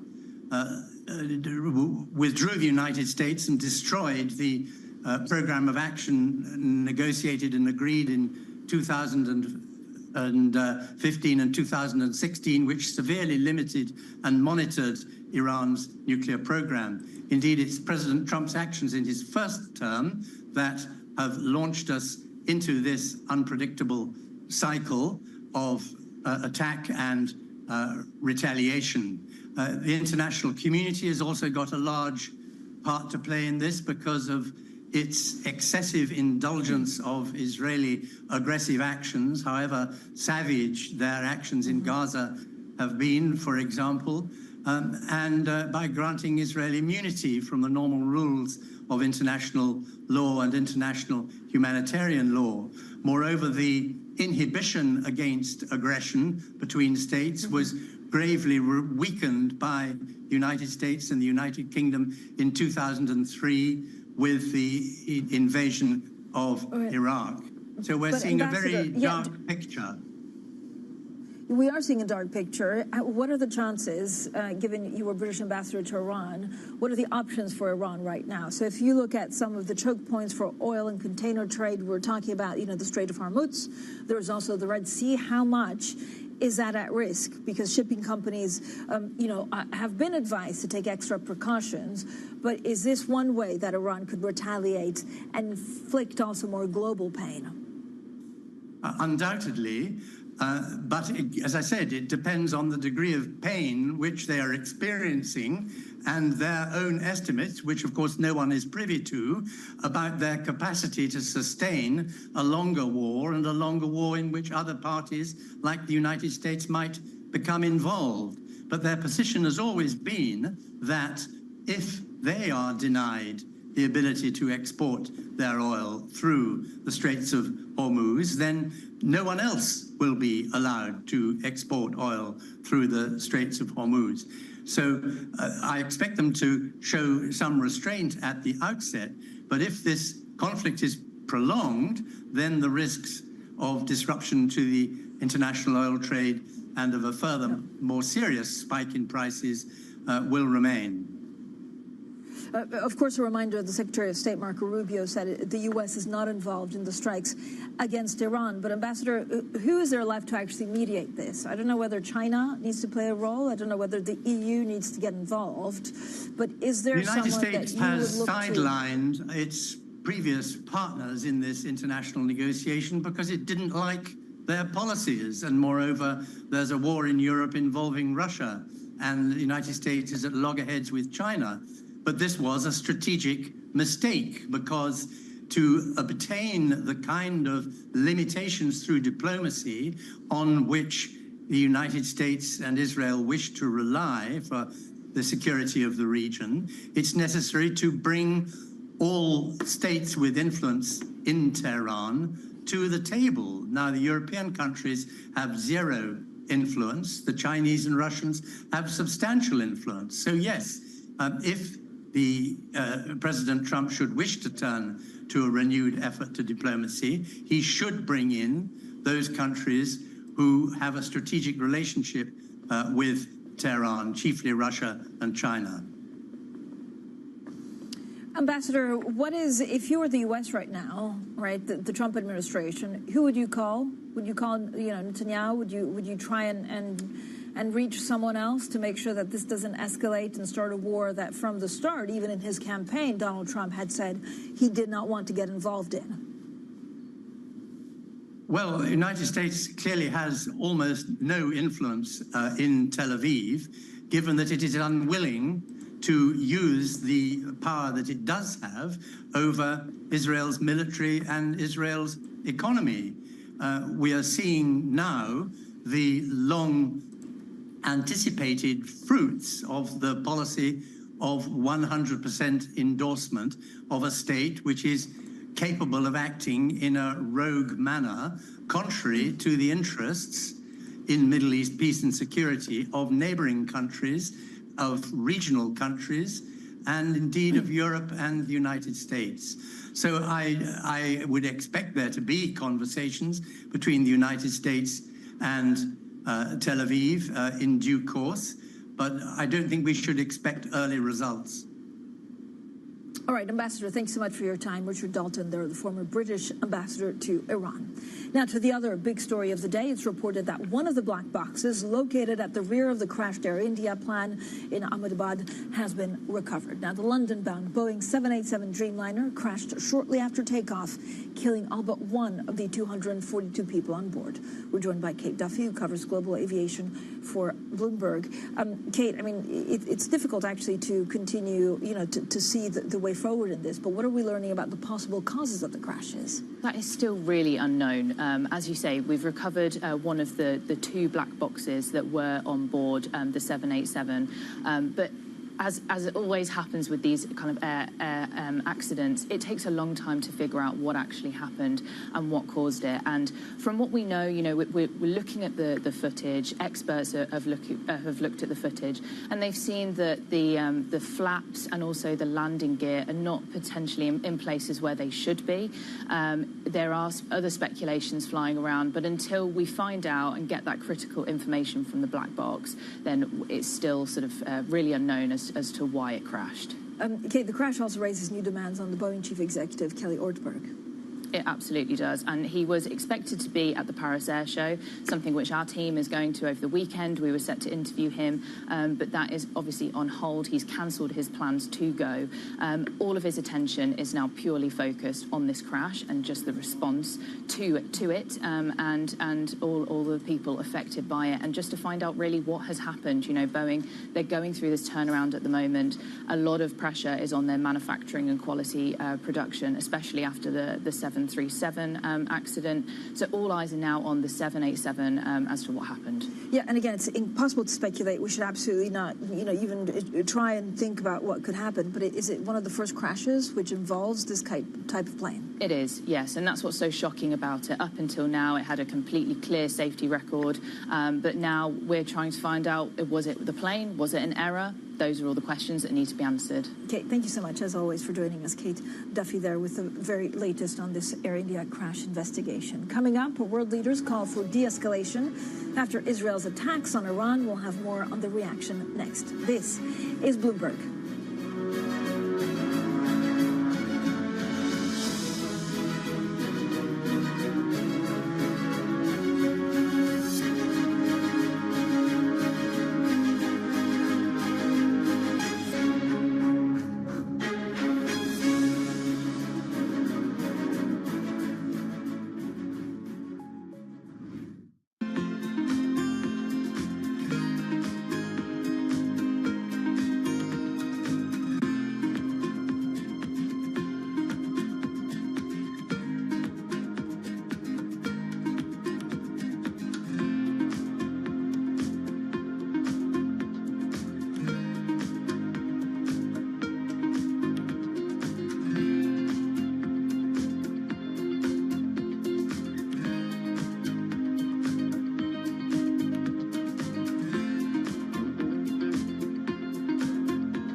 Start your trading day on Bloomberg Open Interest. 2 hours of single stock stories that are driving the opening bell action. We'll take you to Wall Street, Main Street, the C-suite, and beyond. These are companies that are growing their market. The great companies in the U.S. are the companies hitting the cutting edge. That's a different story. Get the inside track on what's buzzing in markets. With the players who are shaping the narrative. If you have bad earnings reports, you're going to get punished. They're not buying what the industry is selling. Join us on Bloomberg Open Interest. Every trading day, only on Bloomberg. At a time when policy in Washington is driving Wall Street, we draw a distinction between the rhetoric and the action, bringing you market-moving guests and original reporting. This is Bloomberg Surveillance.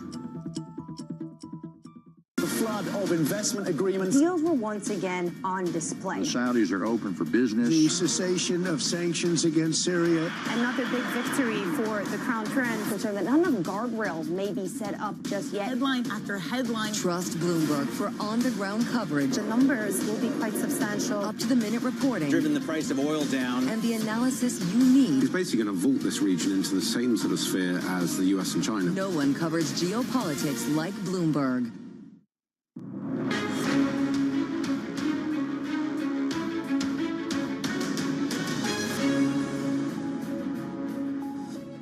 Welcome back, everyone. Now, let's recap the morning development story out of the Middle East. Iran says the head of its armed forces and 6 of its nuclear scientists have been killed in a wave of Israeli airstrikes. Now, Israel says 200 warplanes hit 100 targets in Iran with the aim of preventing it from being able to make a nuclear weapon. Well, Israel says Iran has responded by launching more than 100 drones. Oil surging, European stocks and U.S. futures are lower. Well, let's bring in our Middle East anchor, Jumana Barsetcher. We're lucky to have her in London, and Jonathan Tyrone, who covers atomic diplomacy for Bloomberg. Jonathan, let's start off with you. Now, the UN nuclear watchdog says they're deeply concerned over the Israeli strikes. What are they exactly worried about?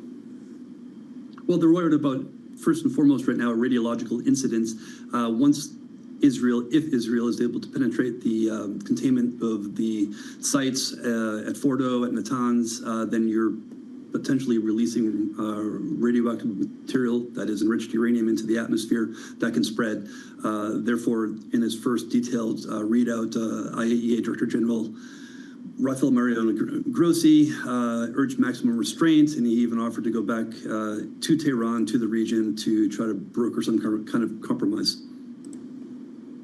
Yeah, and Jumana, I mean, the timing of this actually feels quite significant because the Trump administration, I mean, Donald Trump, did not want to be part of this war. I don't know whether they get sucked in, but had also said yesterday that he didn't think an attack was imminent. Yeah, that is correct. And he definitely posted about it the day before, saying that they were still intent on a diplomatic resolution. Of course, events have sort of overtaken all of that and superseded. Now the Iran side saying that they don't want to engage in the 6th round of U.S.-Iran nuclear discussions that were set to take place this Sunday.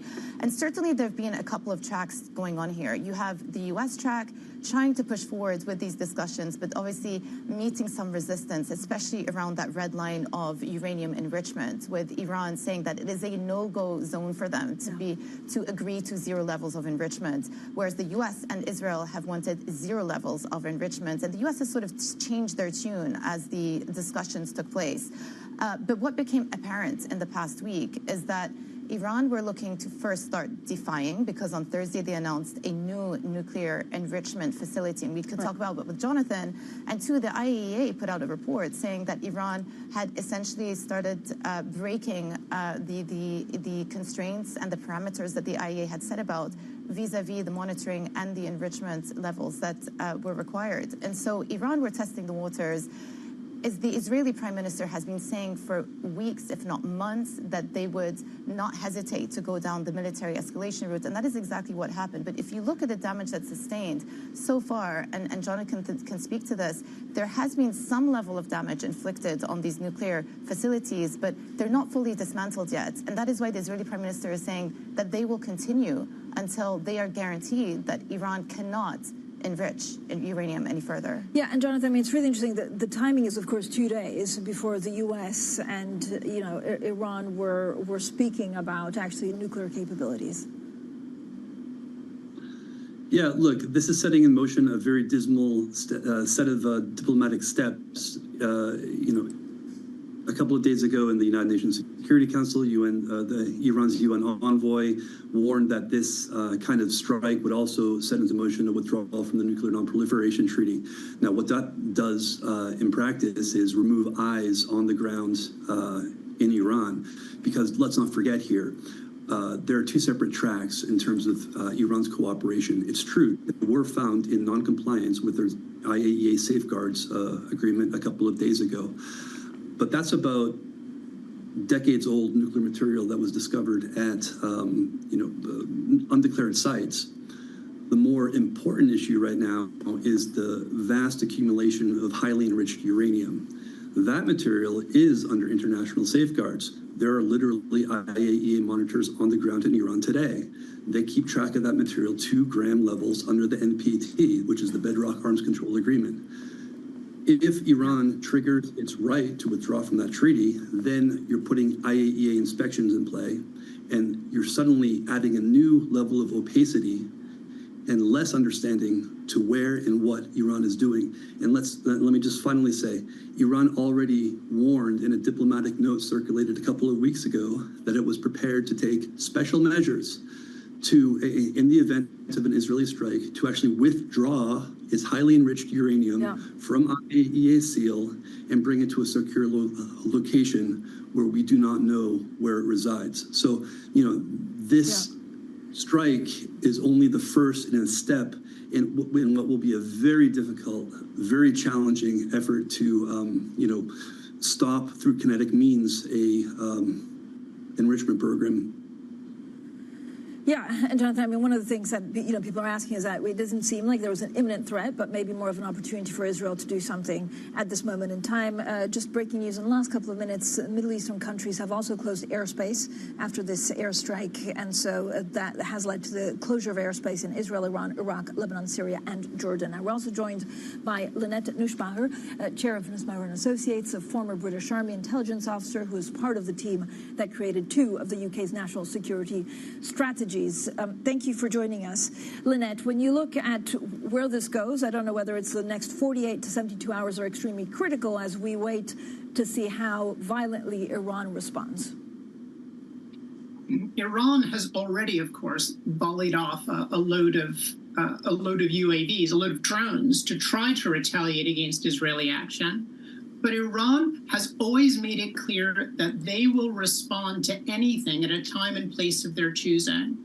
And any time the Iranian leadership has been directly attacked, as they have been today, they have always said that they'll retaliate using terrorism, using indirect attack, attacking globally. So the Iranian response doesn't have to be today. It doesn't have to be tomorrow. Iran is going to be under a lot of pressure to put in as intense an attack against the Israelis as possible. They're going to try to use the Houthis to do it. They're going to try to use Hezbollah to do it.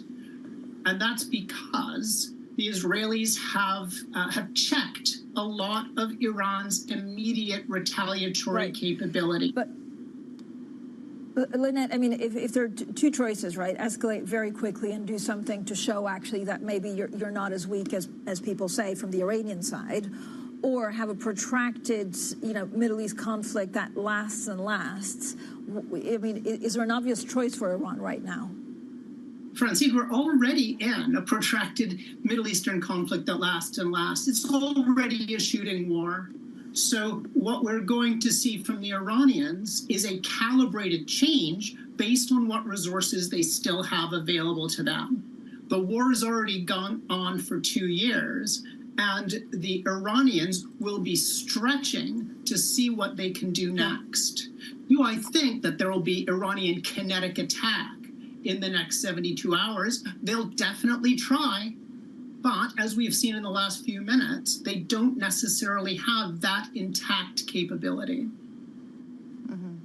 All right. Thank you all for joining us. Lynette Nussbaumer, their chair of Nussbaumer & Associates, Jumana Bersace from Bloomberg, and Jonathan Tyrone. Now, coming up, we'll have plenty more from Bloomberg Brief. Of course, the main focus will be also on oil future. The curve is strengthening due to concerns over Israel's strike on Iran. We're looking at it very closely. Again, just up a couple of hours ago, the front-month Brent price is spiking as much as 13%. Time spreads actually rallying. Oil options probably at their most bullish in years, with implied volatility higher. Potential for oil prices to reach $120 a barrel. We heard this on the show if there are disruptions to shipping through the Strait of Hormuz. This is Bloomberg. What is going to be the consequence for U.S. markets? We are basically deep in the European earnings season. Take a look at how we're faring when it comes to Asian markets.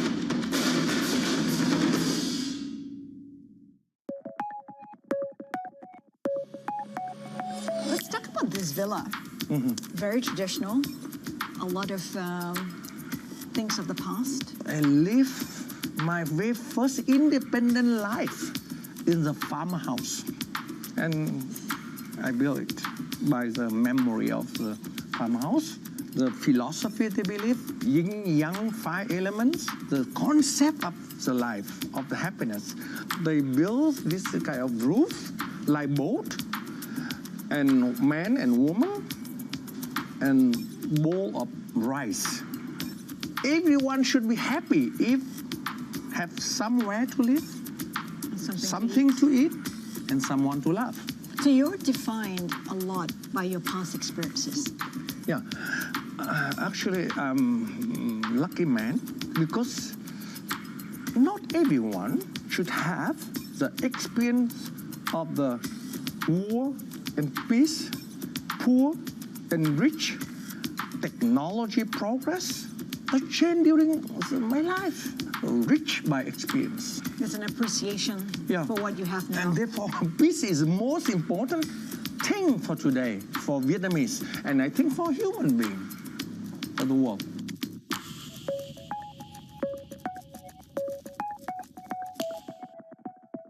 It's the most fascinating time for the global economy in years, and our conversations are front and center. We're stress testing consequential ideas, and investors around the world are scoring them in real time, helping to translate the policies from Washington into actionable ideas for Wall Street.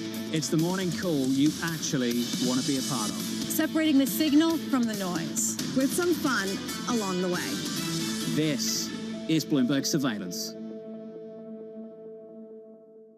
Making money isn't about drowning in emotions. It's about understanding what's actually happening. Markets are the best way to glean signal from noise, and that is what we try to do every morning. This is Bloomberg Surveillance.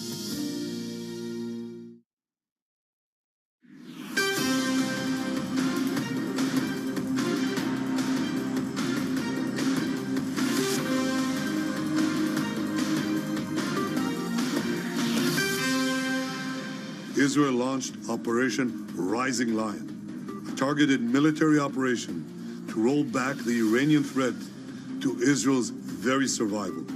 This operation will continue for as many days as it takes to remove this threat. It's 5 a.m. in New York City. Good morning on this Friday. I'm Danny Berger with your Bloomberg Brief. Here's what you need to know. Israel launches airstrikes across Iran, targeting nuclear sites and killing senior military commanders. Iran vows reprisal and hits back with drones. Oil jumps on the geopolitical angst with its biggest intraday spike since March of 2022. And State Secretary Marco Rubio says the U.S. is not involved with the strikes in the Middle East. Iran says that Washington is responsible. It is still early, and maybe too early, to really understand how this is going to impact markets and indeed the world, but the response is happening, and it is clear. Concentrated in oil markets, at one point spiking up 13% for Brent crude. We're now higher by about 7%, and that move is notable because we already moved to a 2-month high yesterday on the warning that this attack might happen. Considering how large the move is in oil, we're not seeing as big of a reaction in risk markets. Let me take you to the equity market. We are certainly off. There's certainly de-risking going into the weekend. S&P down 1.2, NASDAQ down 1.5%. Cross asset, yes, you see those bid for havens, but is the fear of higher oil and inflation mean that there's a cap on just how much of a bid you can get into the bond market? We're looking at 10-year yields. They are lower only by 1 basis point. The dollar, by the way, not a huge bid. It actually first initially reacted with weakening. We are, though, looking at a euro that's weaker by about 0.5% versus the dollar. Gold, meanwhile, gets a bid, unsurprising, with that geopolitical angst up 1.1%. Now, we have a packed show for you this morning. A lot of coverage. We're going to be catching up with Nadia Martin-Wiggins of Svelland Capital. All right, let's get straight to our top story this morning. Iran launching waves of airstrikes against Iran's nuclear program and ballistic missile sites overnight. Iran says that its head of armed forces and 6 of its nuclear scientists have been killed. Again, Israel striking Iran in the major escalation. Israel says Iran has responded by launching more than 100 drones. The Israeli Prime Minister says its attack on Iran will continue. Israel launched Operation Rising Lion, a targeted military operation to roll back the Iranian threat to Israel's very survival. This operation will continue for as many days as it takes to remove this threat.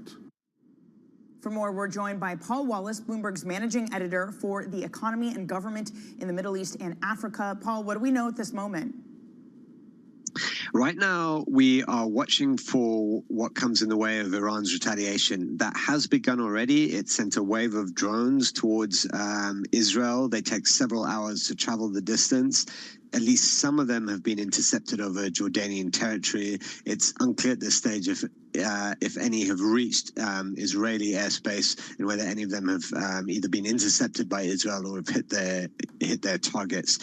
As you saw there from the clip with Prime Minister Benjamin Netanyahu, there will almost certainly be more to come from Israel. Israel is saying that this is not a one-off strike, that this is an operation that could take several days. While it's unclear exactly what Israel wants to do, it seems as if it wants to deal a hammer blow to Iran's nuclear program.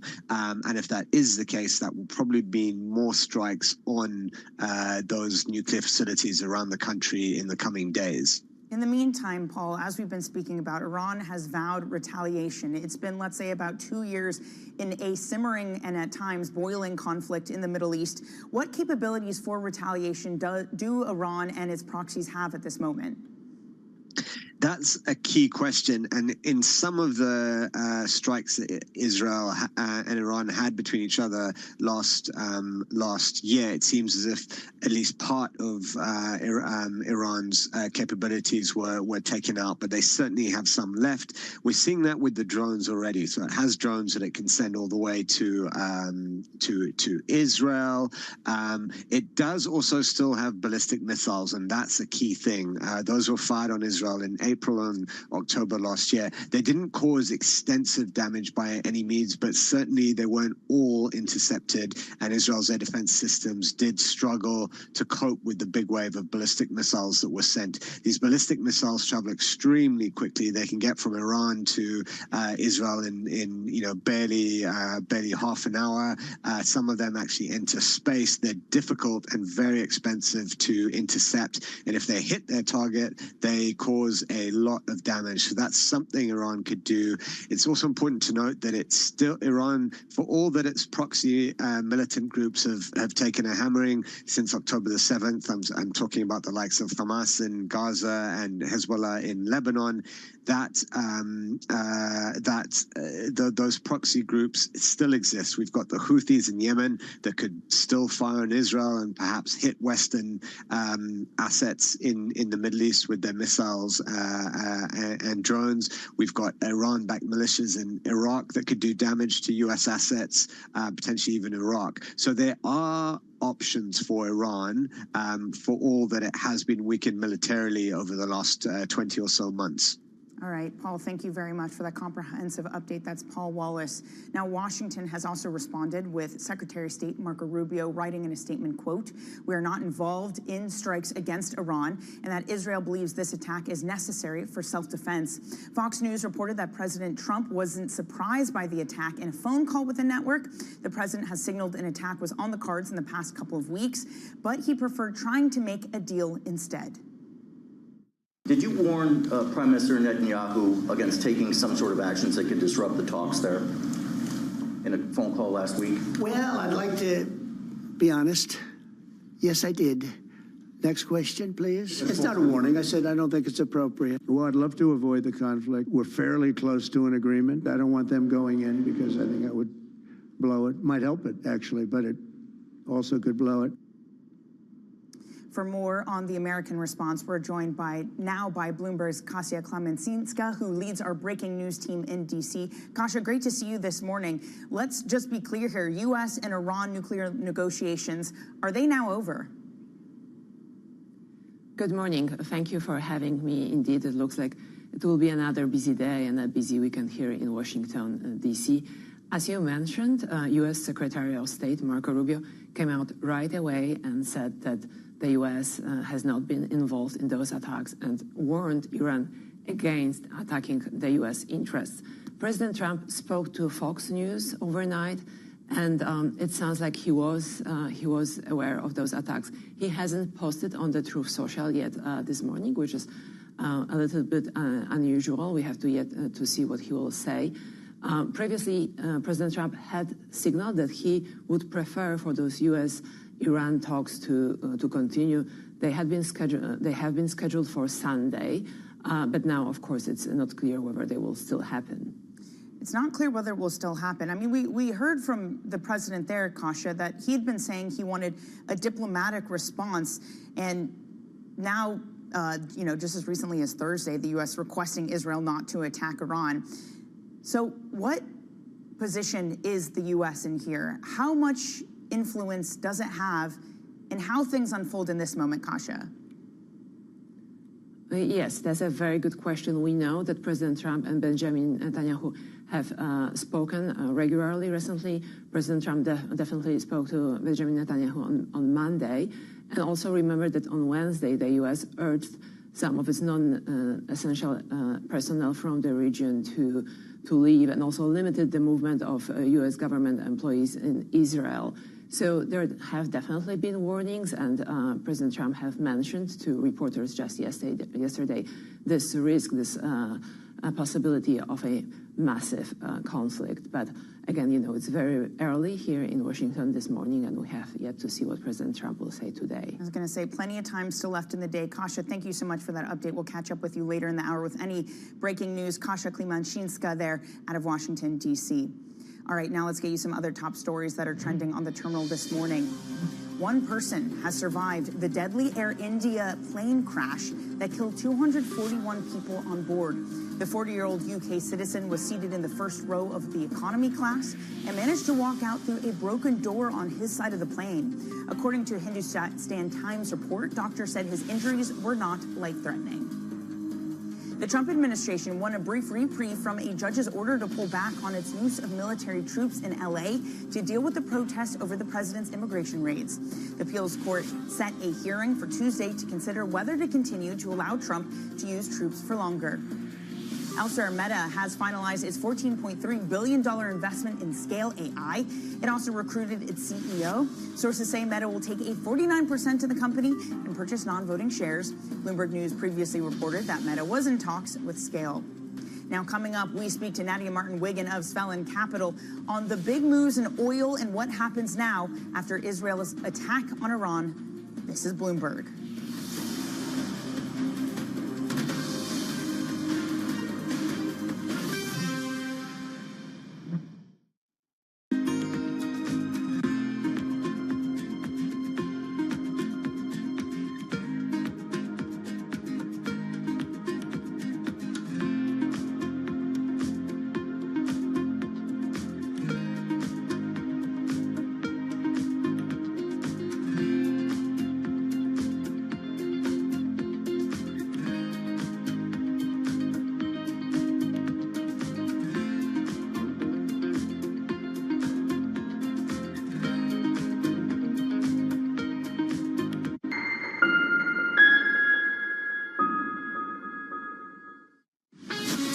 To Bloomberg Business Week Daily. We got to talk crypto. From the magazine that helps global leaders stay ahead. What's the conversation around your company? Bringing you insight on the people, companies, and trends shaping today's complex economy. Planning very big things. A new level of premium. Plus global business, finance, and tech news as it happens. The floodgates of innovation are going to open up. You can't fake passion. You either are or you aren't. Bloomberg Business Week Daily, only on Bloomberg.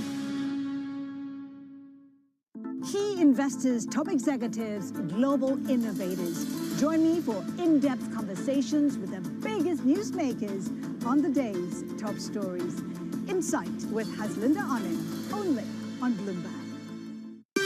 Bringing you up-to-the-minute geopolitical news whenever and wherever it happens. I'm David Gura in Ottawa, Canada, and this is Bloomberg. Jumpstart your trading day on Bloomberg Open Interest. 2 hours of single stock stories that are driving the opening bell action. We'll take you to Wall Street, Main Street, the C-suite, and beyond. These are companies that are growing their market. The great companies in the U.S. are the companies hitting the cutting edge. That's a different story. Get the inside track on what's buzzing in markets. With the players who are shaping the narrative. If you have bad earnings reports, you're going to get punished. They're not buying what the industry is selling. Join us on Bloomberg Open Interest. Every trading day, only on Bloomberg.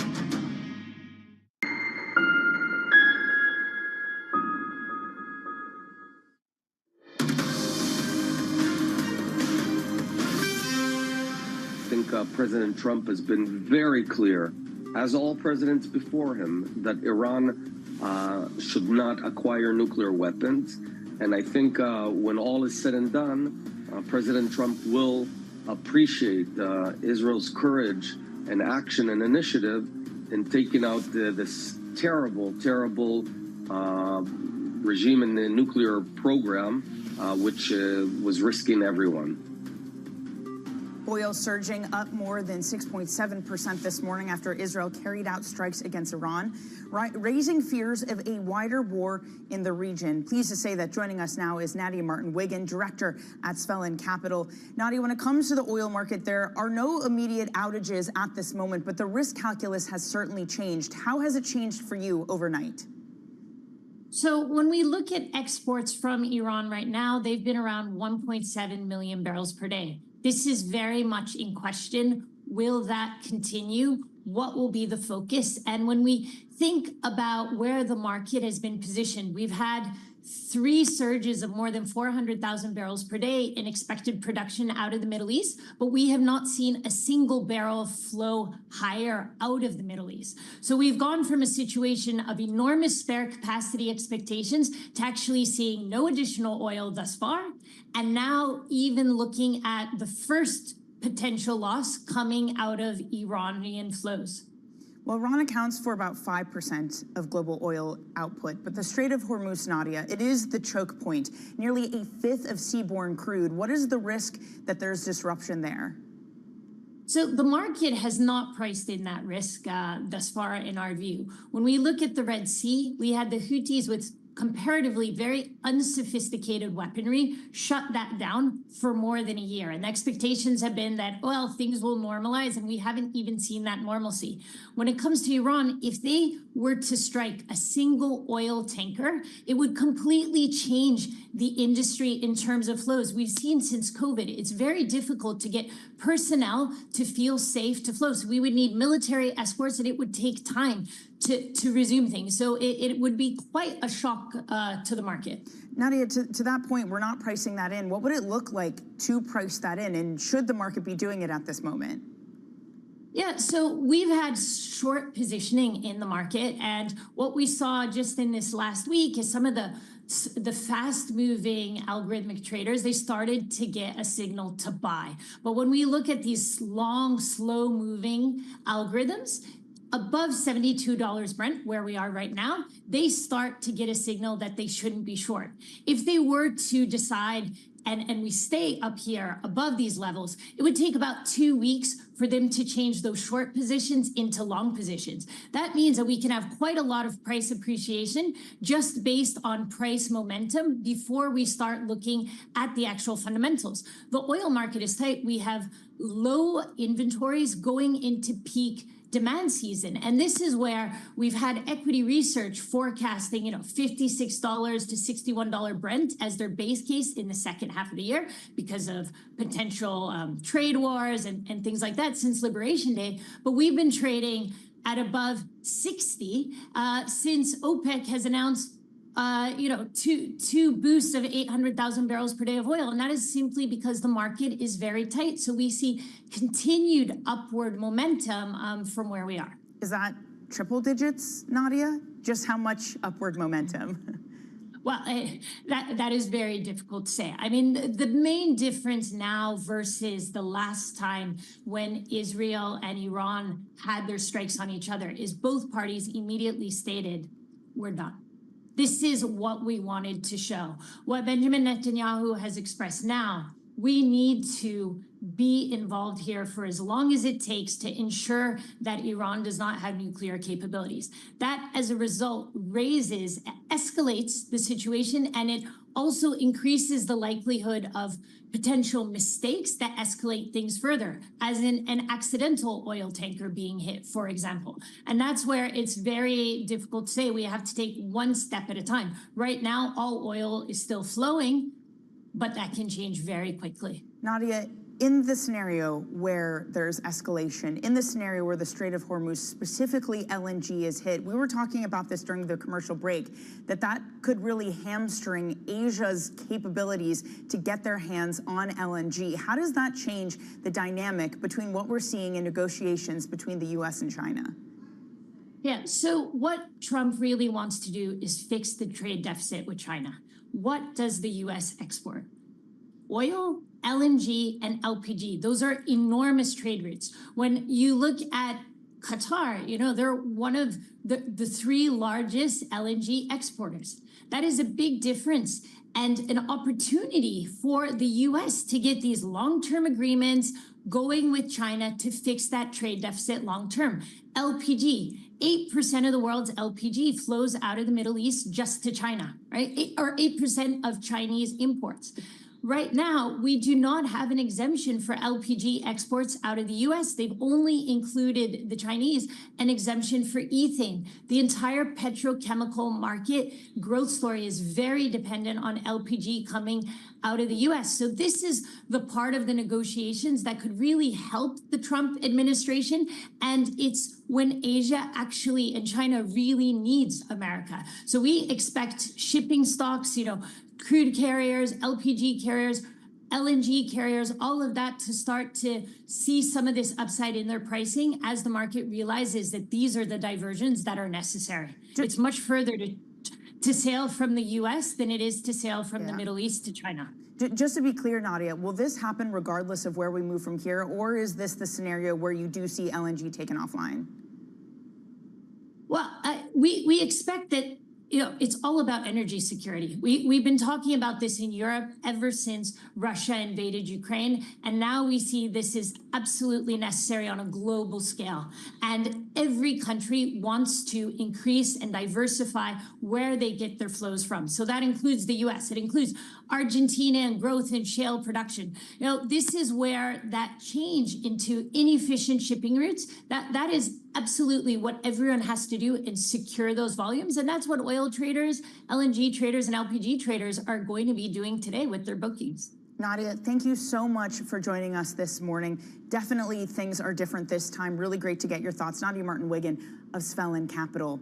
Let's get a quick check on commodity markets. You continue to see the surge higher in oil prices, at one point up 13% for Brent crude. We're now at 6.7%. Gold, unsurprisingly, getting a bid with the rest of the havens up about 1%. Let's now also take a look at stocks that are on the move this morning. Here with that is Bloomberg's Joe Easton. Good morning, Joe. Hey, Danny. So airlines likely to be a really weak part of the market today, as we've seen it in Europe as well. Take a look at Delta. We're down 3% on that one. United as well, down close to 5%. Also American Airlines and Southwest dipping as well. A lot of that kind of just due to the higher oil prices you were discussing there with Nadia. But also there's reports of countries in the Middle East potentially actually closing off some of their airspace. So that is another risk for the sector. As I say, it has been the weakest sector in Europe as well. Then on the upside, we're seeing defense stocks getting a bit of a boost, kind of an obvious trade with the flare-up in these tensions. So we're seeing RTX and also Lockheed Martin seeing decent gains in the pre-market. Lockheed actually up 4%, RTX also close to 5% as well. Then the other sector, again, it's kind of obvious in terms of where to trade, but the energy price pushing up the main crude oil producers. So take a look at ExxonMobil up 3%, Chevron, similar moves on those. Again, it's another sector we've seen rallying today. Crude oil was up around 13% overnight, has come down, of course, in the past few hours, but definitely a sector that should be pretty solidly in the green today. And as usual, check out on the Bloomberg terminal the Before the Bell opening wrap written by yours truly today. It'll be on the terminal shortly, Danny. Joe, thank you very much for that. That is Bloomberg's Joe Easton. Other shares we're looking at moving in the pre-market, auto shares, among them dipping by about 2%. President Trump said that he may raise U.S. auto tariffs in order to boost domestic auto manufacturing. Let's get more at Bloomberg's Brendan Murray. Brendan, this might have been the first thing we talked about this morning had it not been for what's occurring in the Middle East. Let's start with auto tariffs. What has the president said? Yeah, it sounds like he's ready to escalate those tariffs against trading partners from Mexico to Canada to Japan to South Korea. This comes at a time when the negotiations with each of these trading partners, including the EU, is getting down to crunch time, basically. There are less than 4 weeks until the reciprocal tariffs snap higher to those levels that he announced on Liberation Day, April 2nd. And the sectoral tariffs, these auto tariffs in particular, are a really big sticking point with countries like Japan that want to see those adjusted lower, not higher, as the president said. So you can see some of the strategy Donald Trump employs here to kind of threaten escalation and then sit at the negotiating table and try to sort out something that both sides can agree to. But at this point, this is really just going to antagonize the relationship between the U.S. and some of these trading partners that produce a lot of automobiles for export. Brendan, I mean, we have to talk about the elephant in the room, and that is a Trump administration that's now going to be not necessarily distracted, but have something else on its plate, dealing with the fallout between Israel and Iran. How does this change the calculus in terms of negotiations between various nations? Well, this is really, this conflict, depending on how wide it gets within the region, is really just going to add strains to the global trading system that already has multiple layers of disruptions on top of it. So these are big shipping lanes through the Persian Gulf, through the Red Sea, through the Suez Canal. This is just going to, the shipping, this is obviously going to affect the energy sector when it comes to shipping, but container shipping is essentially at capacity right now, and if you start putting more bottlenecks into the system, that's just going to create this sort of accordion effect back to Asia, to Europe, to the U.S. So and the bottom line is it's just going to get more expensive. So that could be some of the fallout that President Trump sees, is that things on the inflation front start to worsen if this is drawn out and a wider regional conflict. Yeah, certainly. Although we were speaking with Nadia Martin-Wiggin of Svelin just before you, Brendan, who said that this could help them because Asia will want more LNG, and it could reduce some of the tension between China and the U.S. by having to ship that over and going through those routes. Brendan, thank you so much. A lot going on today. That is Bloomberg's Brendan Murray. By the way, I just want to give you a few headlines coming through from IDF spokespeople saying that they did indeed attack the underground space at Natanz, that is the big nuclear facility in Iran. Meanwhile, you do have various nations coming out and calling for more diplomatic measures. That includes Russia. Ursula von der Leyen also putting out a statement earlier this morning, calling for the same thing, saying that Europe urges all parties to exercise maximum restraint, de-escalation immediately, and refrain from retaliation. A diplomatic resolution is now urgent more than ever for the sake of the region's stability and global security. There had been set 4 talks on Iran on Sunday. Steve Witkoff was on his way there. Iran says that they will not attend. UK also urging Israel and Iran to reduce tension. So that is a lot of what we're seeing, various world leaders coming out and saying, let's de-escalate. Israel saying that this is the first step in many in their Operation Lion. Okay, coming up, we're going to continue to bring you the latest out of Israel, Iran, and the U.S.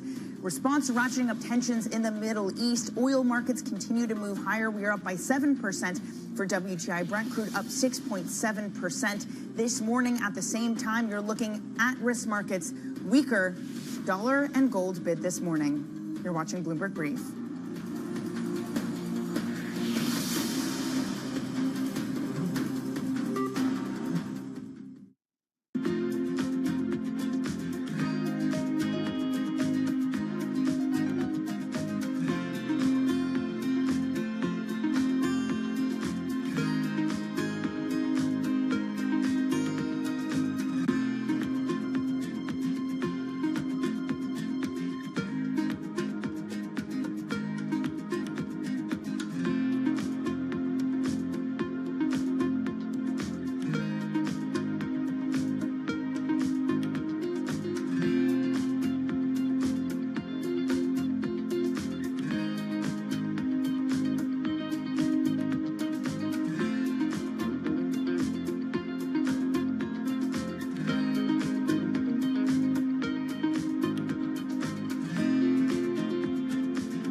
nice confluence between the long-term investor and what we're trying to do. We have an operating principle that's in our handbook, take the long view. When we went public, we put a timeline up on the screen for the whole company in an all-hands meeting. And that timeline went from founding to 100 years out. And the IPO was one dot in 1 year on that timeline. And we tried to orient the employees to, this is a wonderful event, this IPO, but it's a moment in time on a very long journey. This is a company that you want to exist in 100 years. We do. Wall Street doesn't think in... No, they think in like hours.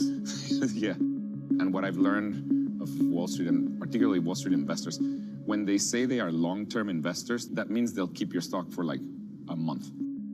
There has been one instance where I did something that was just for short-term stock, and I felt so bad about it that I don't think I'll do it again. What was that?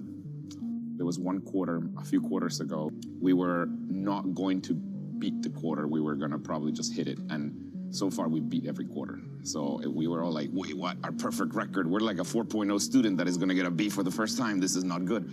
And I decided that for a short period of time, at the end of a lesson in our app, we would show 2 ads instead of 1. Turns out that by itself was good enough to beat the quarter, but it's bad for the product. It's not good. After that, I never doing that again.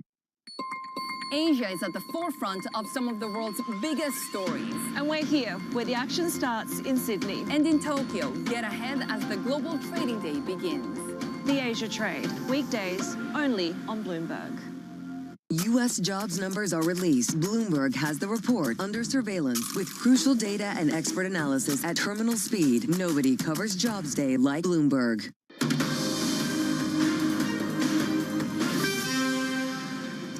It's 5:30 a.m. in New York City. Good morning on this Friday. I'm Danny Berger with your Bloomberg Brief. Here's what you need to know.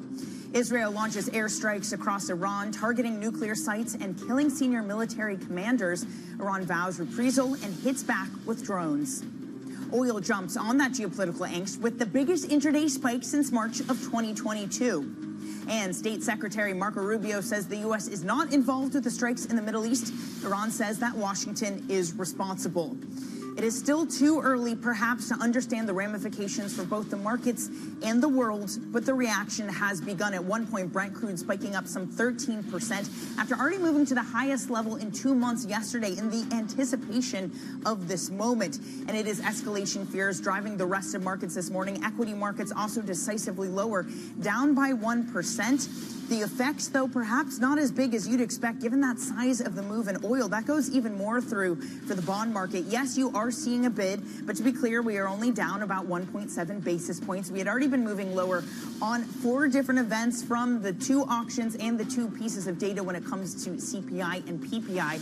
Dollar, that gets a bid. Again, maybe not as outsized as you'd expect. Euro weaker by 0.5%. Meanwhile, gold stronger by 1% this morning. So it is major escalation in the Middle East, with Israel launching waves of airstrikes against Iran's nuclear programs and ballistic missile sites. Iran says the head of its armed forces and 6 of its nuclear scientists have been killed in a wave of Israeli airstrikes. Israel says Iran has responded by launching more than 100 drones. The Israeli prime minister says its attacks on Iran will continue. Israel launched Operation Rising Lion, a targeted military operation to roll back the Iranian threat to Israel's very survival. This operation will continue for as many days as it takes to remove this threat. For more, we're joined by Bloomberg Horizon's Middle East and Africa host, Jomana Bersecci. Jomana, what do we know at this point? Well, what we know, Danny, is that this was the most significant wave of attacks on Iran going all the way back to the 80s. So really has superseded all of the attacks that we've seen in the last 12 months. And from the Israel military perspective, they did succeed to strike many of those nuclear facilities, nuclear infrastructure, though the IAEA reporting earlier this morning that there's no significant signs of radiation yet, i.e. there hasn't been enough damage to make many of these nuclear facilities and plants not operational or defunct, which is why the Israeli Prime Minister has said that they do plan to continue with these wave of attacks. But in terms of the other damage that Iran sustained, they took out 3 senior commanders, one of them a very senior member of IRGC, that is the Revolutionary Guard, very close advisor to the Ayatollah as well, many nuclear scientists, and now the latest reporting suggesting that up to 25 of those nuclear scientists were also targeted as well. And then also major infiltration of Iranian intelligence with the Israeli news agencies reporting that Israel had been conducting a covert military operation in the last 7 to 8 months in which Mossad agents have actually infiltrated into Iranian territory and participated in yesterday's attacks by using some devices that they had smuggled into the country as well. So yet another blow for Iranian intelligence. Now, Iran are saying that they are vowing a major response, a very harsh response. Already this morning, they sent over about 100 drones that have caused limited damage, are threatening to do more. They've also said that they're going to be pulling out of the next round of those U.S.-Iran nuclear discussions, those talks that have been taking place. The 6th round was set to take place in Oman this weekend. Iran saying this morning that they will no longer participate in those nuclear talks. But what we do know is that a response is forthcoming. There will be a response out of Iran. And from Israel's perspective, the Israeli Prime Minister has said that they're not yet done. So we're not out of the woods yet, Danny. The fear of a longer campaign, a prolonged response, definitely very clear and apparent. Jomana, thank you so much for that update. That is Bloomberg's Jomana Bersecci. Now, when it comes to the Washington response, State Secretary Marco Rubio wrote in a statement, quote, "We are not involved in strikes against Iran and that Israel believes this attack is necessary for self-defense." Fox News reporting that President Trump in a phone call with the network says he wasn't surprised by the attack. In recent weeks, the president has signaled an attack was on the cards, but he preferred trying to make a deal instead. Did you warn Prime Minister Netanyahu against taking some sort of actions that could disrupt the talks there in a phone call last week? Well, I'd like to be honest. Yes, I did. Next question, please. It's not a warning. I said I don't think it's appropriate. Well, I'd love to avoid the conflict. We're fairly close to an agreement. I don't want them going in because I think that would blow it. Might help it, actually, but it also could blow it. Bloomberg's Kasia Klimanshinska joins us now from Washington, D.C. Kasia, how much does what hope it happen overnight change the calculus for Washington, D.C. and its hopes for diplomacy?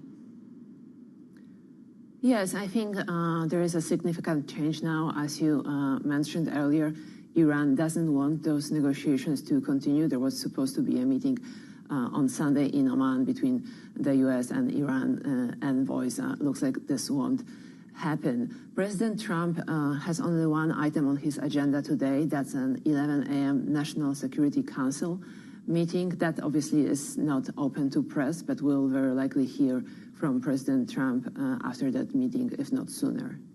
So the U.S. still wanted to hold those talks on Sunday, and they had requested that Israel not attack Iran now. Clearly, that is not what occurred, Kasia. What does this mean between the U.S. and Israel and the influence it still has in the region?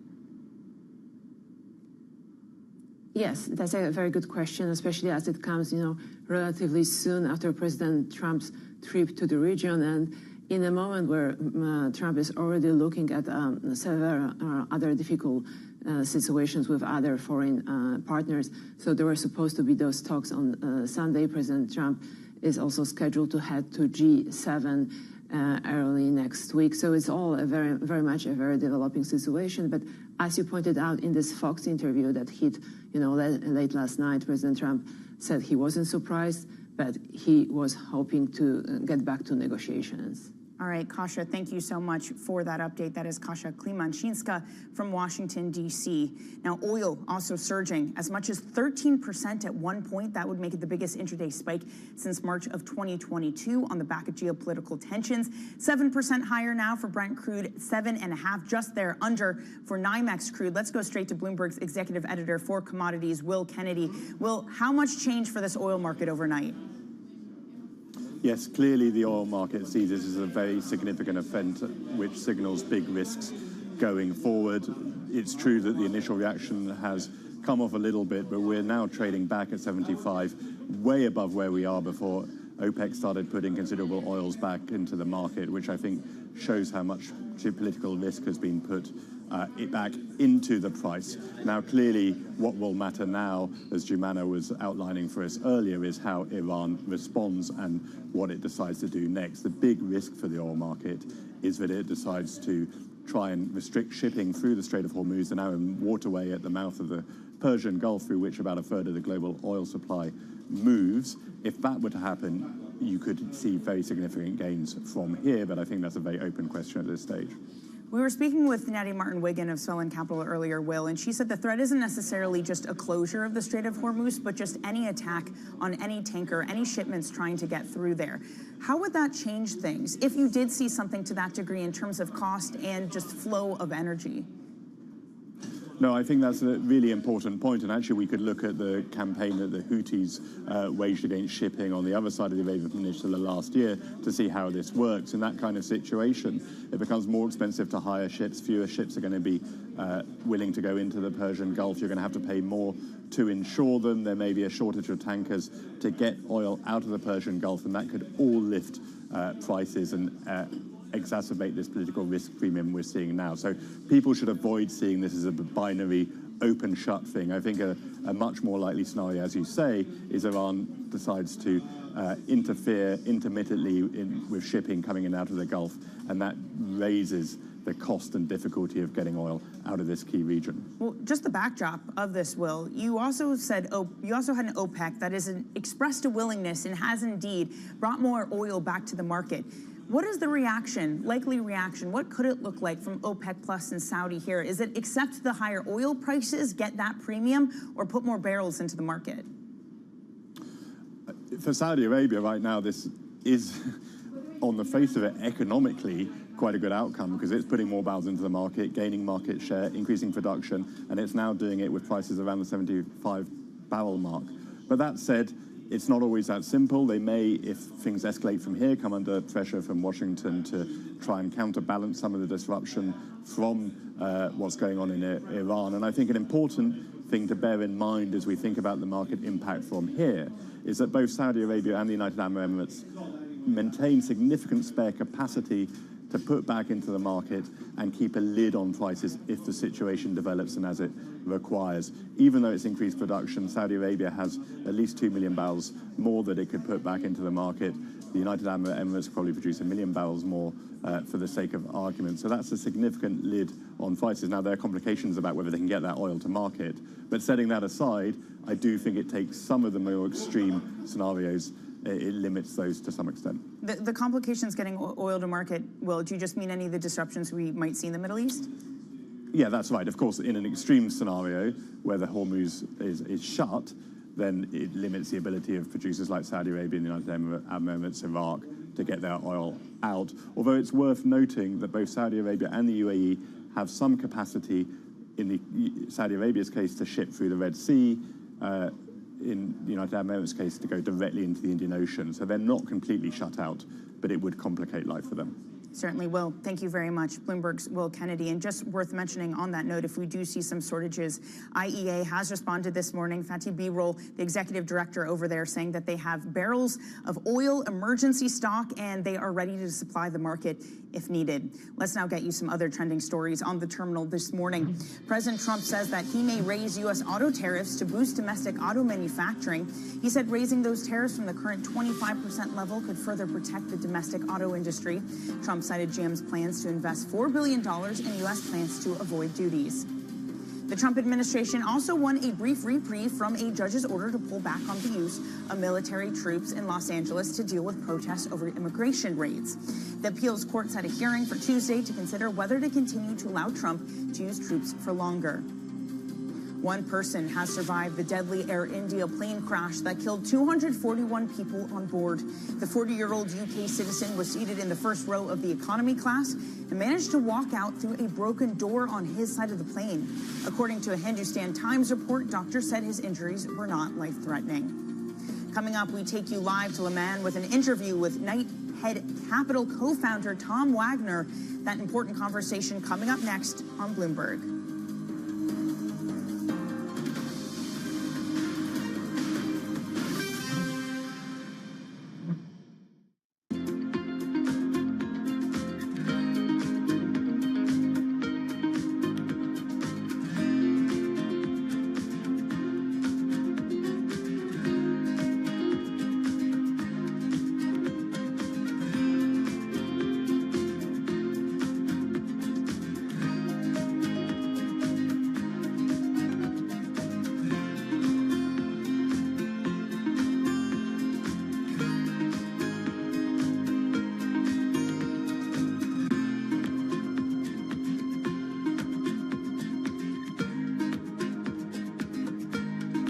technology is embedded in every aspect of our lives. And laying the foundation for the future. From finance to defense, AI to entertainment. And from the road to the stars.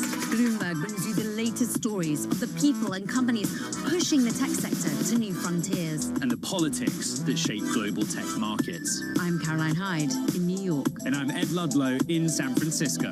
Watch Bloomberg Tech every weekday. Only on Bloomberg Television. But what about the diagnosis? If the diagnosis at the end is worries about growth rates, yeah. How do you get from point A to point B? Why do you worry so much about that end goal of better growth? Because if we can't grow, you're going to have a much more inflated debt to GDP and federal deficit, and that's not good for the economy. Growth is really critical, and I think what's underappreciated is what the inputs are to get to the growth number. And so we talked a little bit about productivity. I hope that we can continue to produce at 2% indefinitely on productivity. I think that would be great. But you got to make sure you have the other levers in place, I think, to buoy that. So if you look back over the last several years, we've had 8 million immigrants come into this country in the last 4 years. And that's helped growth. And by the way, that's deflationary.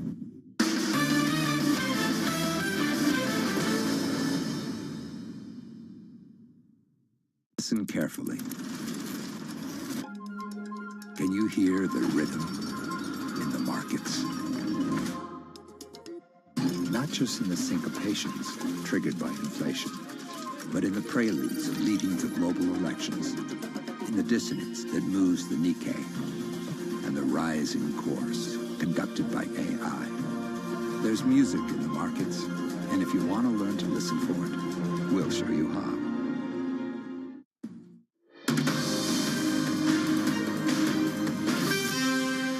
Watching Bloomberg Brief on this Friday morning. I'm Danny Berger in New York. We continue to look at the fallout from an Israeli attack on Iran. S&P 500 futures down 1%. The bigger move, though, perhaps is oil this morning. Oil futures higher by 7.5%. For WTI. For Brent, it's 7.2%. We now go live to Le Mans, in France, where Bloomberg's Matt Miller is live with one of the top asset managers. Matt.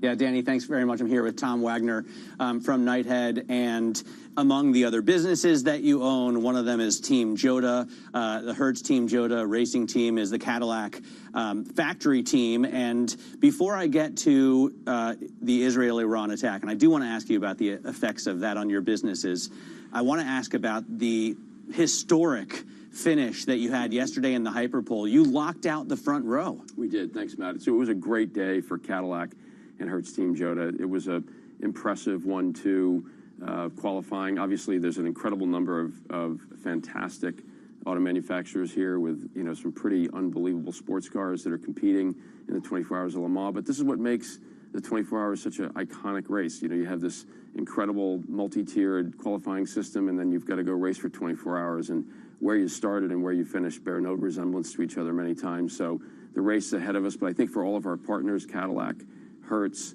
Goodyear, sorry, not Goodyear, apologies, Mobil One, and Palantir. This is a great day for us to get out and really do well. So what is the, I'm going to be asking Jim Farley a little bit later. He joins us in an hour. I'm going to talk to Mark Royce tomorrow from General Motors Cadillac. And from your perspective, what is the return on investment in racing? This isn't just a vanity project, right? Yeah. These guys don't come here just because it's fun to race and they enjoy it. It must make a difference to the bottom line of their companies. Yeah, absolutely. For the companies that are sponsoring a team, or for the OEMs that are manufacturing the cars and actually driving the competition and the performance, I think there are different elements. But a big part of it is the content that they're able to create and put in front of their customers, the branding exercise that shows a different side of their business, right? You're connected to racing, which brings this tribalistic element in. You've got fans that follow your team. They can then become customers. There's that old adage that you race on Sunday and you sell on Monday. That's a very true and real thing.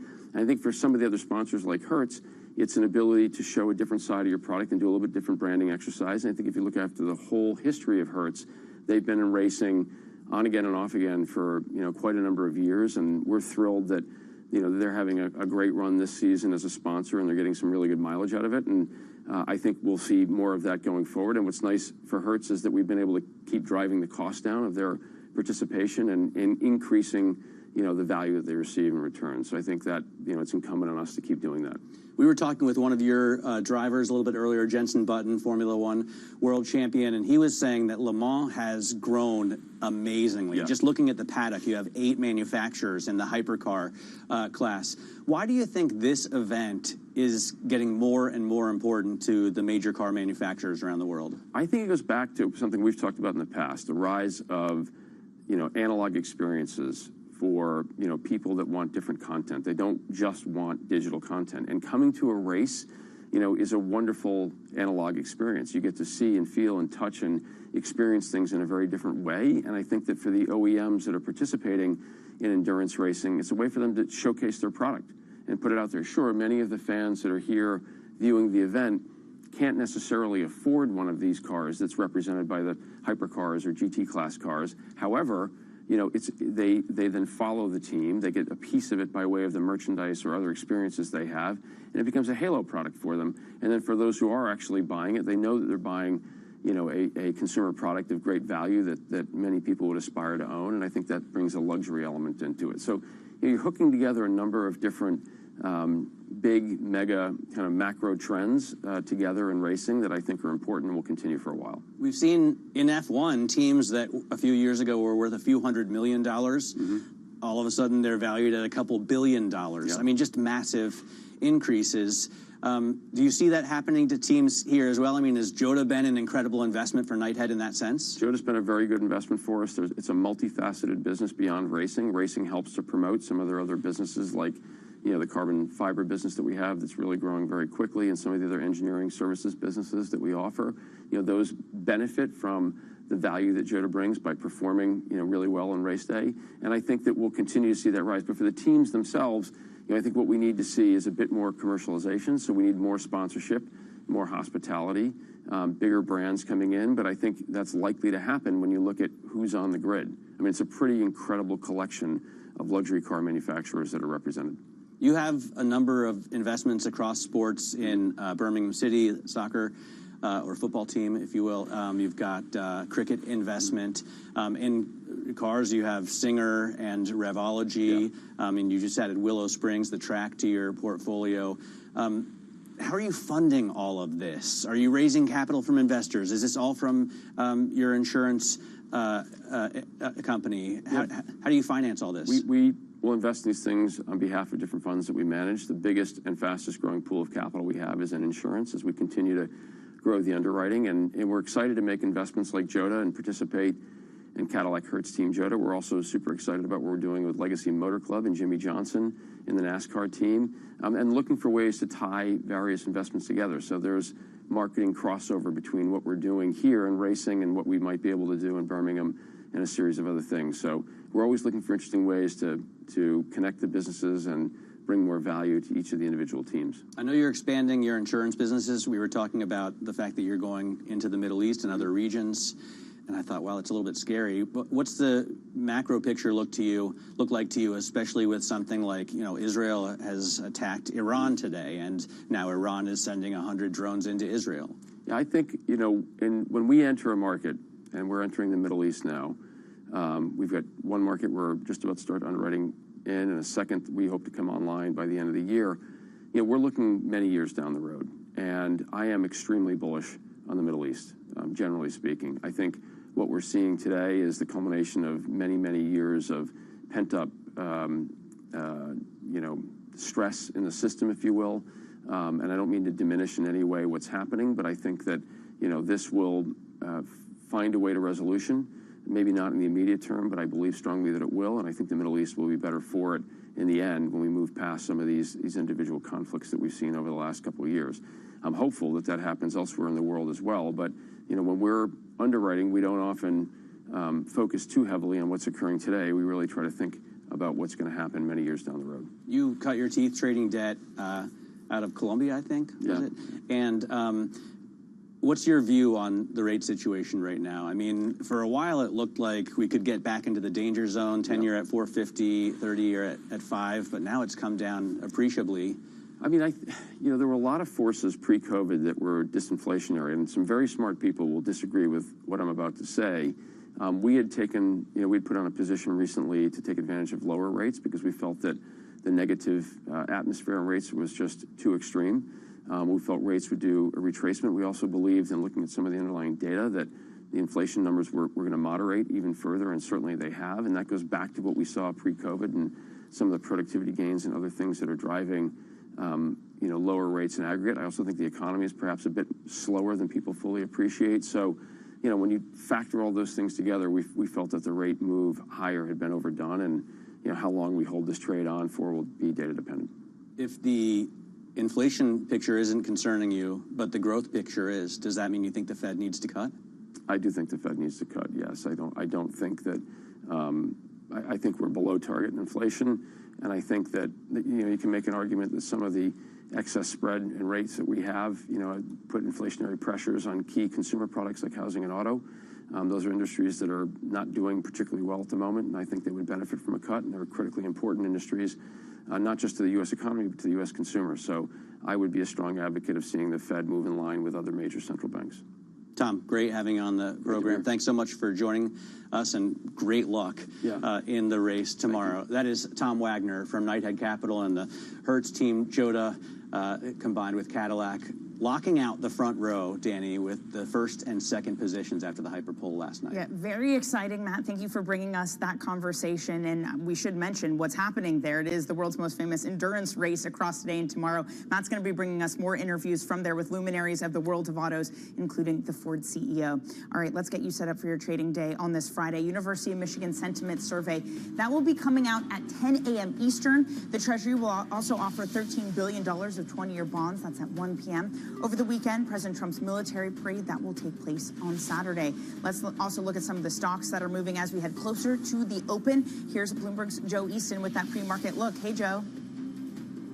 Hey, Danny. So airlines set to be a weak spot in the open of US trading today, similar to what we've seen in Europe. Take a look at Delta. We're down 4%. United, almost 5%. American and Southwest also lower as well. A lot of this due to the higher oil price this morning, and also headlines around countries in the Middle East actually shutting off some of their airspace, weighing on sentiment for the sector. But a couple of sectors moving to the upside. Firstly, we do have the defense stocks. This one kind of related to the geopolitical tensions flaring up and whether this could mean elevated defense budgets. A lot of these stocks actually underperforming their European peers, but Lockheed actually gaining today. RTX as well, Raytheon moving to the upside. Then finally, quick look at the energy stocks with that big jump in oil prices overnight, up 13% at the high, kind of coming down to around 6%, but we're looking at gains across ExxonMobil, Chevron, ConocoPhillips, Occidental, all of the big ones. Chevron up 2.6% at the moment, set to be a green part of the market when stocks open in New York later today. Danny. All right, Joe, thank you very much for that. And let's get another quick check on oil this morning as we head to the end of the hour. We're looking at another move higher off of some of the highs of 13%, but now we are higher by 7%. Just want to bring you a headline from TV12 saying that Israel has stricken a missile factory in southern Iran. Meanwhile, you are looking at U.S. futures. They are off this morning, down by about 1%. Again, it is Israel saying that this is a continued operation. What does escalation look like from here? What could Iran's response look like too? They have vowed reprisal. They have also said that they see the U.S. responsible for the outcome of this. The U.S. saying it was not involved in the attacks. S&P 500 futures down 1%, a bid to the dollar. Meanwhile, 10-year yields, little change this morning, so most of the move concentrated in oil. That's it for your brief on this Friday. Surveillance takes things from here.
much does the geopolitical volatility emanating from the United States perhaps undermine the bull case for Mexico? Is that a scenario you've plotted out?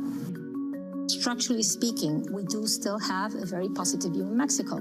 On the macro side, it is a very attractive investment geography for the U.S. Mexico is hugely competitive in terms of costs. The wages in Mexico are much more competitive than the wages in China. So why would the U.S. companies not take advantage of that? And this structural cost advantage is going to lead Mexico to continue to contribute to the growth of U.S. as well.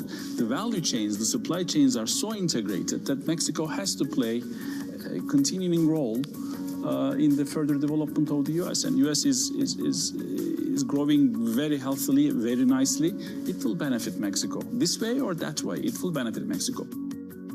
Mexico for BBVA is, a source of resiliency of earnings, and it generates and complements the diversification that we have from the footprint. But there's another topic that is very important, which sometimes we don't focus a lot about, and why we're so convinced that Mexico is going to continue to do well, which is the leverage in the country. Because the leverage in the country is only 33%. And when you've seen Mexico grow and BBVA grow in Mexico, structurally speaking, the leverage is so low that just a little bit of growth in the leverage is going to be able to support that bull case in Mexico. So that's why we're structurally positive in Mexico.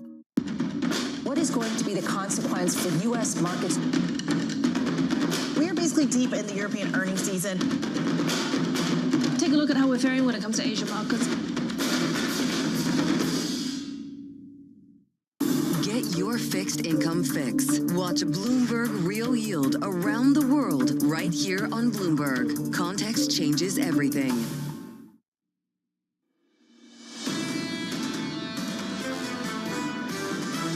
There's a resistance at this point to really add a lot of risk. We've seen some very unusual correlation moves, and I think that it's sometimes hard to figure out exactly why that is. There's just the opportunity here to be a little bit cautious that you're not taking undue risk. People still have very little appetite, but this is a well-told story. People are a little bit too bearish. The single thing that investors are looking for right now, if I picked one out, it's certainty. This is Bloomberg Surveillance with Jonathan Farrell, Lisa Abramowitz, and Anne-Marie Hordern. Live from New York City this morning. Good morning for our audience worldwide. Bloomberg Surveillance starts right now. Coming into Friday, Israel strikes Iran. Israel will never allow those who call for our annihilation to develop the means to achieve that goal. Tonight, Israel backs those words with action. We struck at the heart of Iran's nuclear enrichment program. We struck at the heart of Iran's nuclear weaponization program. Israel striking Iranian nuclear facilities, killing senior military commanders. Iran vowing Israel will pay a heavy price, promising a severe response. A major escalation sending crude higher and driving stock markets much lower as tensions rise across the Middle East. This just opens up, Jonathan, to a wider war potentially in the Middle East, heightened escalation. Israel launched airstrikes on not just the nuclear facilities, also aiming to go after the ballistic missile programs, but also going after the top brass of their forces. We were talking about the Islamic Revolutionary Guard Corps commander being killed, as well as also other top scientists. The United States response last night from Secretary Rubio was that they were aware, but they do not want to be involved in this, and they do not want Iran to target U.S. military personnel. A response from the president just moments ago. The president of the United States, Donald Trump, saying Iran must make a deal before there is nothing left and save what was once known as the Iranian Empire. No more death, no more destruction. Just do it before it's too late. So the president had always said he wants to use the diplomatic route first. He even said that as recent as this week.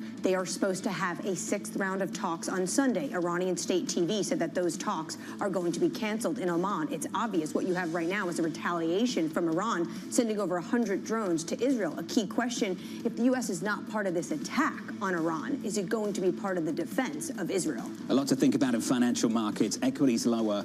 Crude is a whole lot higher. We go from the 60s to the 70s. WTI up by more than 8% this morning. Similar move on Brent. Brent crude is 75. WTI just south of 74. This is a well-supplied oil market.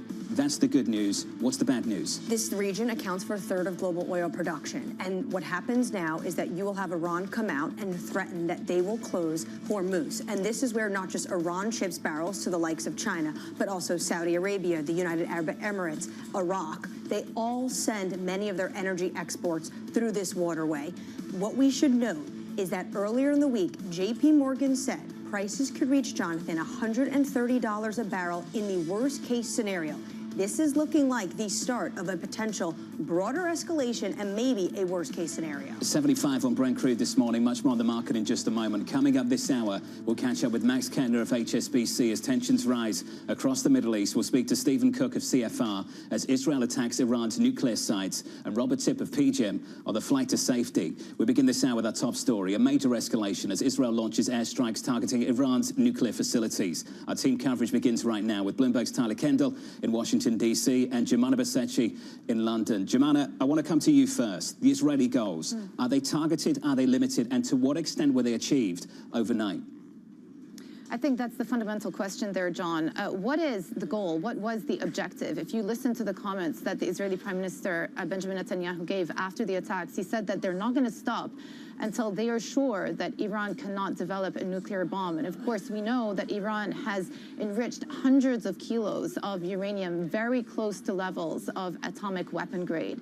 And so on the back of that, Israel have said that they will continue to strike until they're sure that they have fully dismantled their capabilities. So what did they do yesterday? They launched an unprecedented wave of attacks across various parts, various nuclear facilities within Iran.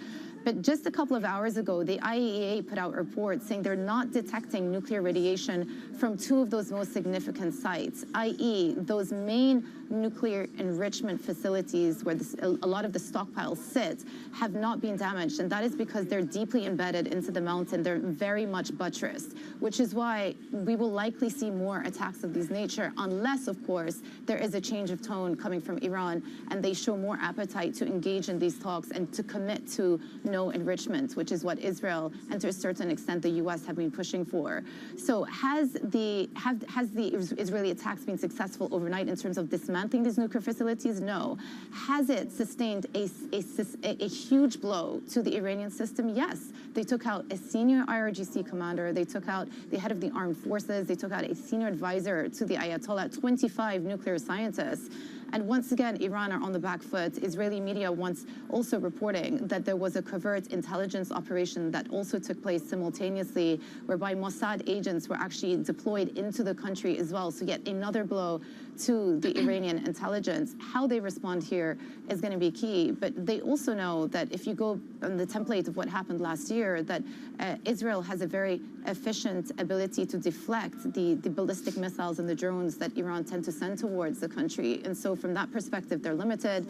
Their commanders obviously taken out, and then their proxies around the region weakened as well. I'm just hearing reports now, according to Lebanese media, that Hezbollah are saying that they aren't likely to be wading into the war and to launch an attack on Israel unilaterally. So that's something significant to consider as well in the context of whether this could become a broader regional conflict. Tyler, to build on some of that, we need to think about the U.S. role in all of this. This is what we know so far. We've been told they weren't involved in the attack. Do we know to what extent they played a role in the defense? Yeah, well, hey, John, good morning. The U.S. tried to swiftly distance itself from this operation. You had Secretary of State Marco Rubio really coming out saying that the U.S. is not involved and that their top priority is protecting U.S. troops in the region. But now you have President Trump in this post on Truth Social just moments ago appearing to use this as leverage as these talks continue when it comes to Iran's nuclear capability, saying in this post, quote, Iran must make a deal before there is nothing left. Now, I was at the White House on Monday, where President Trump did confirm that he had a phone call with Israeli Prime Minister Benjamin Netanyahu, and it does appear, it is our understanding, that these leaders have spoken multiple times in recent days. But the action does come in apparent defiance of President Trump, who told reporters yesterday at the White House that he did not want Israel to ultimately do this strike because he did not want it to derail these talks. John, we should also note that we are hearing from the U.S. Congress, while Republicans have largely defended Israel and this airstrike, they are saying that they they want to see a diplomatic de-escalation ahead. Senate Majority Leader John Thune saying that the top interest, of course, is protecting U.S. forces on the ground. Tyler, Jamala, to both of you, thank you. We'll catch up with you in the next hour, no doubt. And any updates this morning, they'll be bringing them to you throughout this hour. Throughout this hour, we need to be thinking about the Iranian response. This is important now, Anne-Marie, because Iran has threatened not just Israel, but U.S. assets as well, at a time when the United States is saying they had limited involvement. So let's think about the character of a potential Iranian response and build on some of the words from Jamala there. The degraded capabilities of Iranian proxies and the expected character of Iran's response here. What do we know? Well, also, the fact of the matter is, if Israel is using any sort of even intelligence, or if the United States is helping it refuel, will Iran use that and say that the United States is still helping Israel and could be still part of attack? It is why we saw this week, leading up to this attack, the United States taking out some personnel in the region, specifically as well from Iraq. So you wake up with a ton of questions. If Iran is going to respond, is it going to be proportional to what the Israelis had?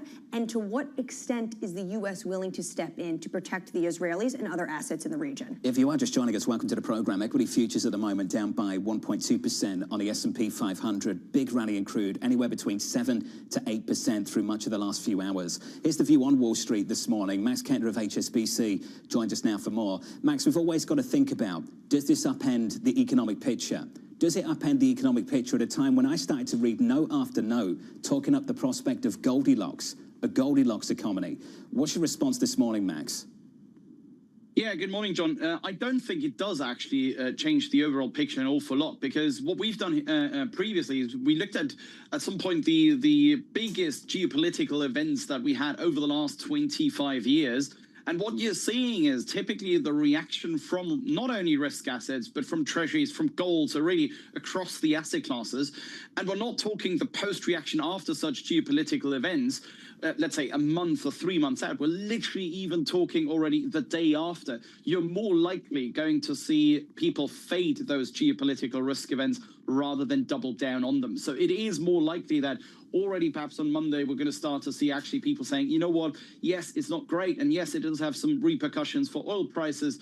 But overall, does it really change the earnings outlook? Does it change the really low positioning that you guys were bringing up at the very, very beginning of this program, you know, where people really are still pretty depressed, not only in terms of sentiment, in terms of positioning, but also in terms of earnings expectations for the second quarter, in terms of expectations also for GDP, how that's been slashed massively in the last 2-3 months for the US. None of these things are going to be changed now by this one event, I think. Max, let's go through asset class by asset class. So equities this morning down by more than 1%. Crude rallying, as you pointed out, up by more than 9% now on WTI crude. I want to spend some time in fixed income in the bond market. So waking up this morning and seeing the 10-year yield lower by not even a basis point. Now, Max, I want to understand from your point of view, your opinion, whether that tells you something about the risk or whether it actually tells you something about the Treasury market.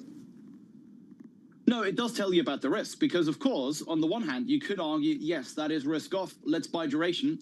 On the other hand, you could argue, well, oil up, that means break-evens up, means it's actually inflationary if, of course, oil prices do sustain those gains, which I am skeptical about, because let's face it, also the supply glut is here to stay for the next couple of quarters.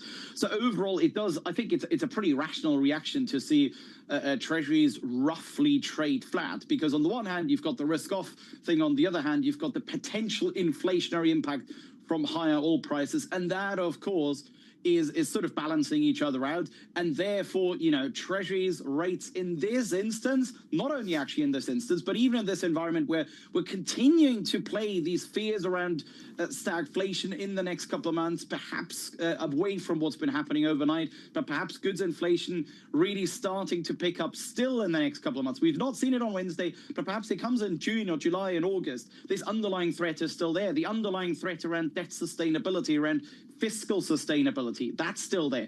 And all of that puts a dent into the risk-off characteristics or the hedging properties of treasuries, and it makes us favor gold as our preferred safe haven, much more than sovereign bonds at this point. Max, when it comes to oil, you don't think that these gains could be sustained? JP Morgan's talking about potentially as high as $130 a barrel. How high do you think we could get, though, and you see this tit-for-tat escalation that is likely to continue?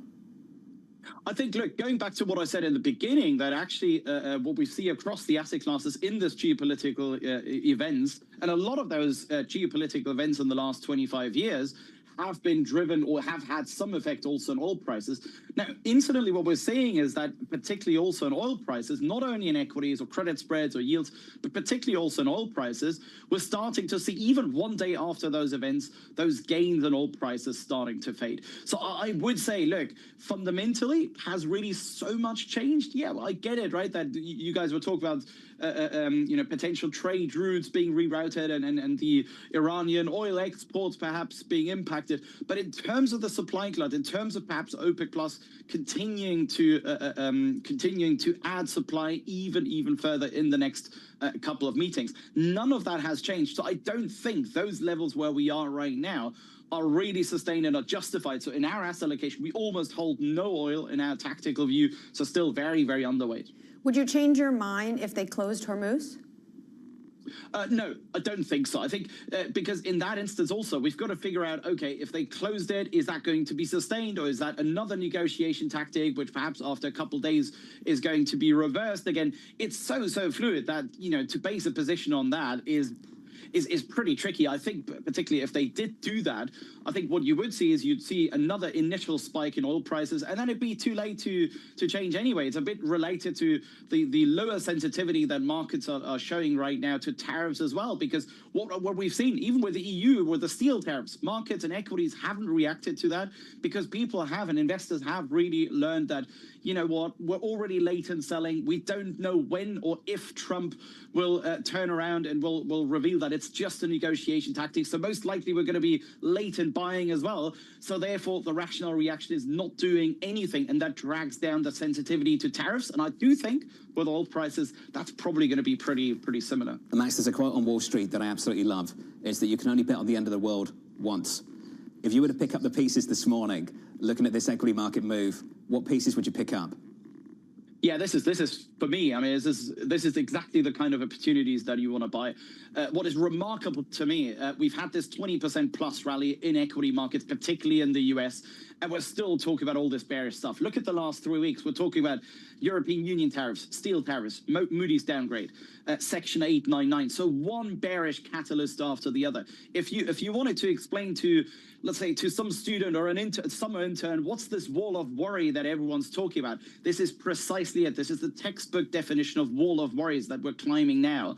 And I do think what people really underestimate is the potential for, particularly in the US, positive earnings surprises, particularly in the Q2 earnings season in the US, and really in those stocks that benefit from the weaker dollar, which incidentally are the tech stocks, are the behemoths, are the Magnificent Seven. What you want to pick up is really those stocks now in the US that are going to benefit from the weaker dollar, tech stocks in particular, and the Magnificent Seven. Max, appreciate your time. As always, sir. Max Kentner there of HSBC on financial markets. Crude this morning up by close to 9% now. 74 on WTI. Brent crude at the moment, 75.29. Let's give you an update on stories worldwide with your Bloomberg brief.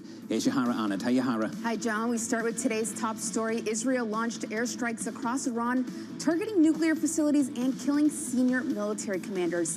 Israeli Prime Minister Benjamin Netanyahu said the attacks, quote, will continue for as many days as it takes to remove this threat. The move is sparking concerns of a broader war in the Middle East, with Iran vowing to retaliate. Meanwhile, Air India confirmed all but one passenger on board the Boeing Dreamliner that crashed yesterday have died. The survivor said he walked out of a broken emergency exit. Investigators are still searching the wreckage for clues on what caused the crash. The Hindustan Times reporting one of the black boxes has been recovered. And the Trump administration winning a brief reprieve from a judge's order to pull back its use of troops in Los Angeles. Protesters against deportation raids have clashed with law enforcement in downtown LA for days, with Governor Gavin Newsom and President Trump at odds over how to restore order. Another hearing on the case has been scheduled for Tuesday. That's your Bloomberg brief. John? Yahara, thank you. Appreciate it. More from Yahara later in the hour. Up next on the program, Israel strikes Iran. I've made it clear time and again, Israel will never allow those who call for our annihilation to develop the means to achieve that goal. We struck at the heart of Iran's nuclear enrichment program. We struck at the heart of Iran's nuclear weaponization program. Up next, we'll catch up with John Lieber of Eurasia Group, live from New York City this morning. Good morning.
Making money isn't about drowning in emotions. It's about understanding what's actually happening. Markets are the best way to glean signal from noise, and that is what we try to do every morning. This is Bloomberg Surveillance. Jumpstart your trading day on Bloomberg Open Interest. 2 hours of single stock stories that are driving the opening bell action. We'll take you to Wall Street, Main Street, the C-suite, and beyond. These are companies that are growing their market. The great companies in the U.S. are the companies hitting the cutting edge. That's a different story. Get the inside track on what's buzzing in markets. With the players who are shaping the narrative. If you have bad earnings reports, you're going to get punished. They're not buying what the industry is selling. Join us on Bloomberg Open Interest. Every trading day, only on Bloomberg. Why do the biggest names in business choose Bloomberg Television? That's a great question. It's a very good question. Interesting question. Good question. Great question. I so appreciate that question. You certainly ask interesting questions. Bloomberg Television. Top experts, great questions.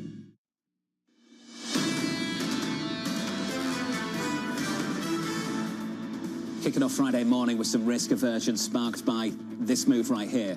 Crude, at the moment, rallying hard by 9%. This time last week, we closed at 64. This morning, 74. 74.30 on WTI, 75.60 on Brent crude. In the equity market, we're heading lower. We're down on the S&P 500 by more than 1%, down by 1.6 on the Russell 2000. Under surveillance this morning, Israel strikes Iran. I've made it clear time and again, Israel will never allow those who call for our annihilation to develop the means to achieve that goal. We struck at the heart of Iran's nuclear enrichment program. We struck at the heart of Iran's nuclear weaponization program. We targeted Iran's main enrichment facility in Natanz. We targeted Iran's leading nuclear scientists working on the Iranian bomb. We also struck at the heart of Iran's ballistic missile program.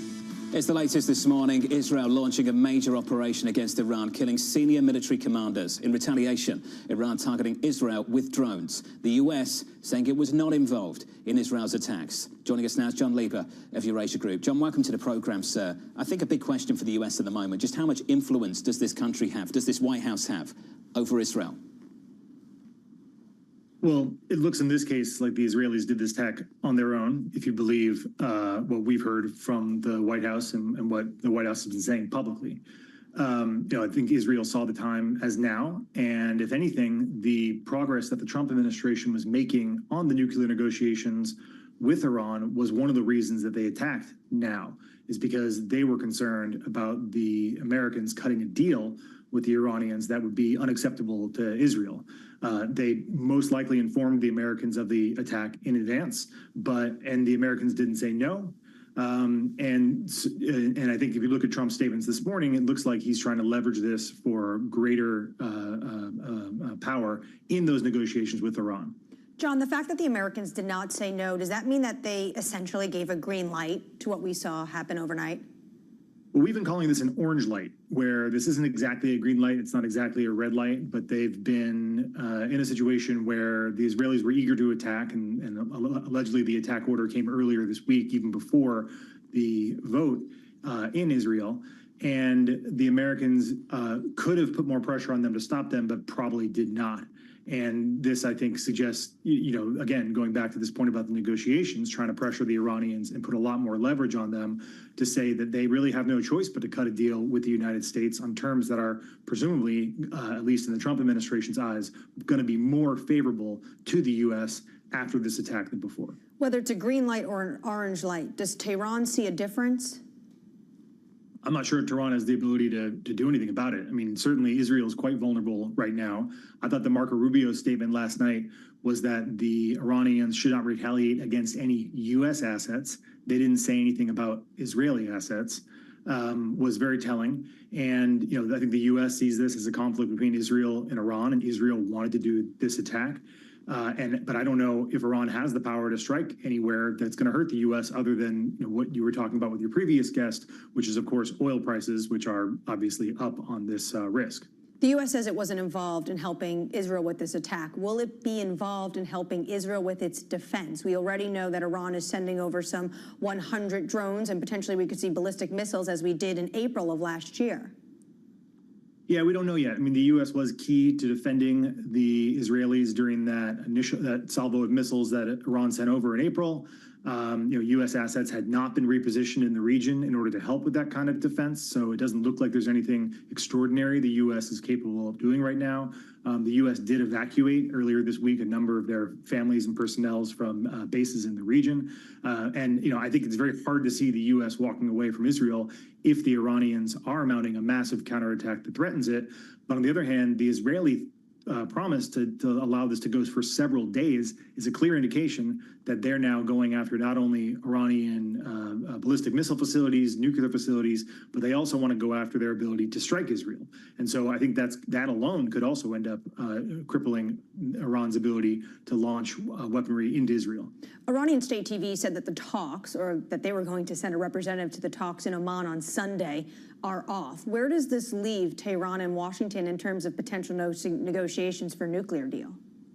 Yeah, the U.S. this morning said that they were planning to still do it, but it does seem very unlikely that you can continue these talks under these circumstances. I mean, what's happening inside Iran, I think that once the dust clears, this could be a fairly large shakeup of their military command, with their top leaders being killed, and it's possible that the Israelis are trying to strike at their political command as well. So I think it's difficult to forecast beyond the next several days because this offensive is not over yet.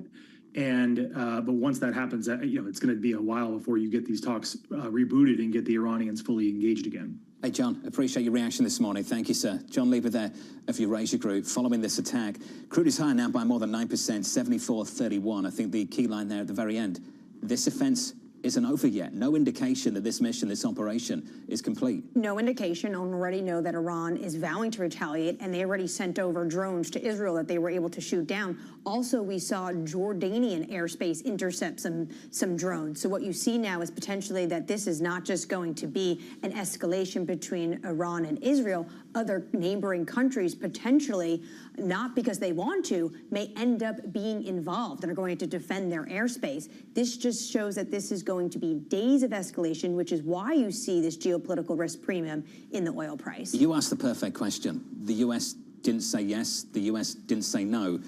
Will Iran identify any difference between the two? I believe Tehran will view that as tactically the United States saying yes, because they knew this was going to happen and they didn't stop it. Up next on the program, we'll catch up with Stephen Cook of CFR following Israel's attacks on Iran. Live from New York City this morning. You're watching Bloomberg TV.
Bloomberg launches our inaugural 25 African Startups to Watch list. About 2.5 years ago, we created a solution. We are able to generate refrigeration using the sun and water. We're able to store energy in the form of ice, as opposed to storing energy in the form of lithium batteries.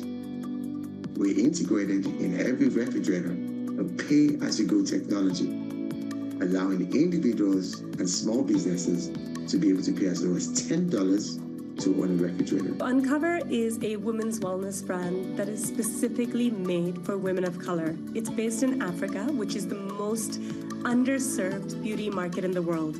We are making Africa a priority and not an afterthought. We believe that the population on this continent deserves to be formulated for, heard, and we are giving this consumer a voice.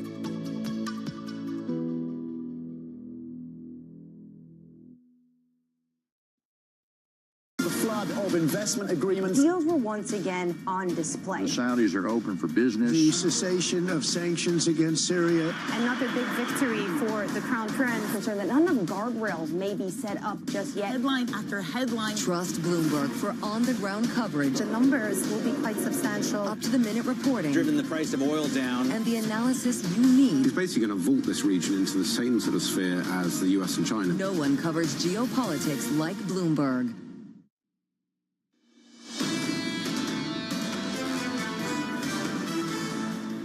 Live from New York City this morning. Good morning. Here's a flavour of the price action for you. Cross-asset equities heading lower. We're moving south. We're down by more than 1% on the S&P, negative by 1.4 on the Nasdaq. In the bond market, check this out. Yields across the curve bleeding just a little bit higher now by a single basis point, 437 on 10s. Think of this as a three-way tug of war. Risk aversion versus inflationary developments versus doubts about haven status of the Treasury market altogether. I don't know what to do with this Treasury market, and maybe that's the problem. In the commodity market, here's the inflationary development. WTI and Brent rallying hard, up by 9% on WTI, 74.13 on Brent crude, up by more than 8%, 75.35. That's the cross-asset price action. Let's get you some morning movers with a few hours until the opening bell. It's Danny Berger with more. Hey, Danny. John, just considering that energy board you just showed, it will be no surprise what is moving the most to the upside in the pre-market session this morning, and that is the big energy players, easily the best performing stocks in the S&P 500 pre-market. You're looking at ConocoPhillips up 5%, Exxon up more than 3.5%, Chevron just under 3.5%. It's been a good week for the energy players, too. They had already been rallying on hopes of better economic growth, given some of the data, so that rally really picks up speed with the latest conflict in the Middle East. Another play that typically develops when you see this geopolitical angst are defense and military type companies outperforming. And again, that is what we're seeing. RTX up 5.5%, Lockheed Martin up 4.6% with that playbook, and also Iran vowing retaliation on the U.S. included. Now to the downside, airlines being hit hard on the latest developments. All the majors falling this morning, at least some 4%. A couple things going on here. A lot of Middle East nations have closed their airspace. Perhaps that affects airlines more concentrated in the Middle East and Asia. But for these majors in the U.S., perhaps the concern is higher fuel costs off the back of that oil move, John. Danny, thank you. Appreciate the update. More from Danny in the next hour and some of the movers out there at the moment. On our radar this morning, our top story worldwide, Israel launching airstrikes across Iran, targeting nuclear facilities and killing senior military commanders. The move sparking concerns of a broader war in the Middle East, with Iran vowing to retaliate. Here's the U.S. response this morning. President Donald Trump saying Iran must make a deal before it's too late. The president posting on Truth Social after Israel's attack on Iran, saying he gave Iran chance after chance to make a deal, and they couldn't get it done. He also gave Iran a timeline about 2 months ago, and this was going to be the 6th round of talks between envoy Steve Witkoff and the Iranians in Oman on Sunday. Iranian state TV has said that these talks are now over. The president is still trying to have a diplomatic path. Very challenging right now, given the fact that what you've seen from Israel overnight is, Jonathan, not just going after nuclear facilities, not just going after Iran's ballistic missile program, but going after top brass of the military. We are talking about the commander of the IRGC. This might be one of the most important people when it comes to the regime's military operation, a close advisor of the Ayatollah.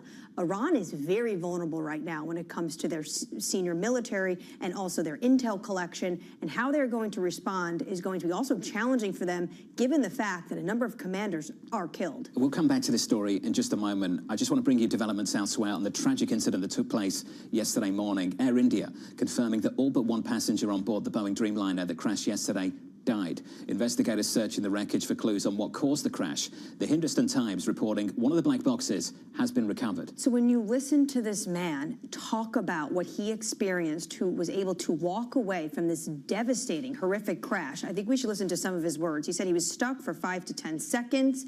He saw these lights. It seemed like it was pushing harder to take off. On the side I was on, that part of the plane didn't crash into the hostel. It landed on the ground floor. When the door on my side broke, I saw an opportunity to escape, so I got out. My left hand got burned when the fire started, but I was able to make it out. This is unbelievable. This one individual was able to walk away from this crash.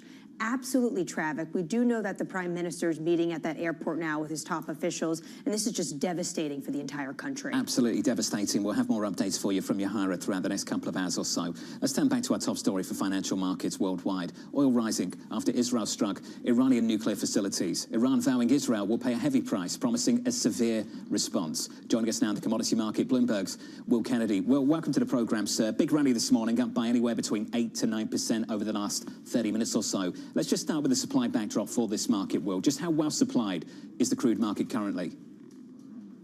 It is fairly well supplied. We've seen OPEC put more oil into the market this year, a succession of increases of 400,000 barrels a day. That was faster than people expected, but demand has been relatively strong as well. It's seemed to be able to take that supply and trade in the 60s, but clearly this has changed completely the risk premium that people see in the market, and traders are now thinking about what's next and some of the scenarios for Iranian response. Well, when it comes to Iranian response, Will, they've always threatened to close Hormuz, but they never actually do. Do you think that's on the table this time around? It would be a dramatic escalation, but it's possible that they may decide a dramatic escalation is required. I think there are two reasons to be cautious on that. One, it would almost certainly drag the US military into the conflict, because I think the US has always made clear that it sees that keeping those straits navigable is a key goal for US foreign policy. And it would also antagonize China, who needs the oil to keep flowing out of the Gulf. So there are reasons to be cautious on that scenario, but there are intermediate scenarios where Iran decides to harass shipping in and out of the Persian Gulf. We see a quarter of oil exports globally go through that narrow waterway, and that's a playbook that their Houthi allies in the Red Sea have used in recent months and years, and that would force up prices, raise the stake for the global economy, without that extreme scenario that may draw the US into the conflict. So it's definitely something to watch, but I don't think we should see it as a binary, closed, open thing. There are intermediate scenarios which oil traders will be very focused on. Well, for the oil market, then, is it more important to watch the proxies like the Houthis, than is it actually to watch the regime? I think both. I think that we could see the regime act in the Persian Gulf. They have naval assets there. They could start seizing tankers, attacking tankers, raising the cost of tankers, forcing tanker owners to wonder whether they want to take their ships into the Gulf, and that would have severe disruptions to oil and shipping markets. I certainly think that's a possibility. We have seen other periods where the navies have had to escort ships in and out of the Persian Gulf. That's perhaps something that we should be thinking about. But I think the other thing that may keep a lid on prices is that clearly, despite recent OPEC increases in production, both the Saudis and the Emiratis have the ability to put many hundreds of thousands, if not millions of barrels of extra oil back into the market if we get an extreme disruption. And they also have the ability to supply some of that oil through routes that don't go through Hormuz, through the Indian Ocean in the case of the UAE, and through the Red Sea in the case of the Saudis. Big rally this morning, crude high by anywhere between 8 to 9%. Will, thank you, sir. Will Kennedy there with Bloomberg. How about to lead our coverage? Over in London, I want to get you an update from the IDF, dropping just moments ago, saying the IRGC Air Force commander was killed in a bunker strike. The latest update from the Israeli Defense Force. So this is just yet another top individual when it comes to the regime's military forces that was killed. And I think actually this is the most significant piece of information we have overnight.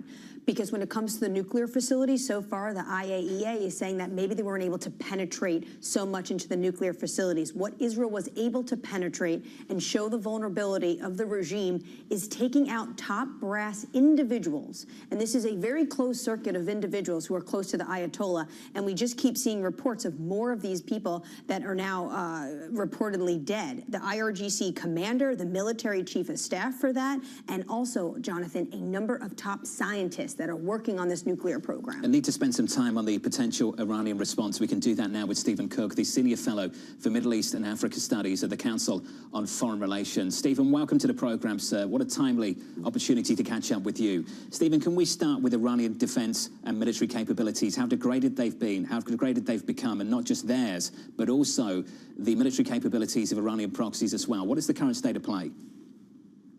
Yeah, well, reporting coming out of Iran and Israeli reporting indicates that a tremendous amount of damage has been done to Iran's ability to respond.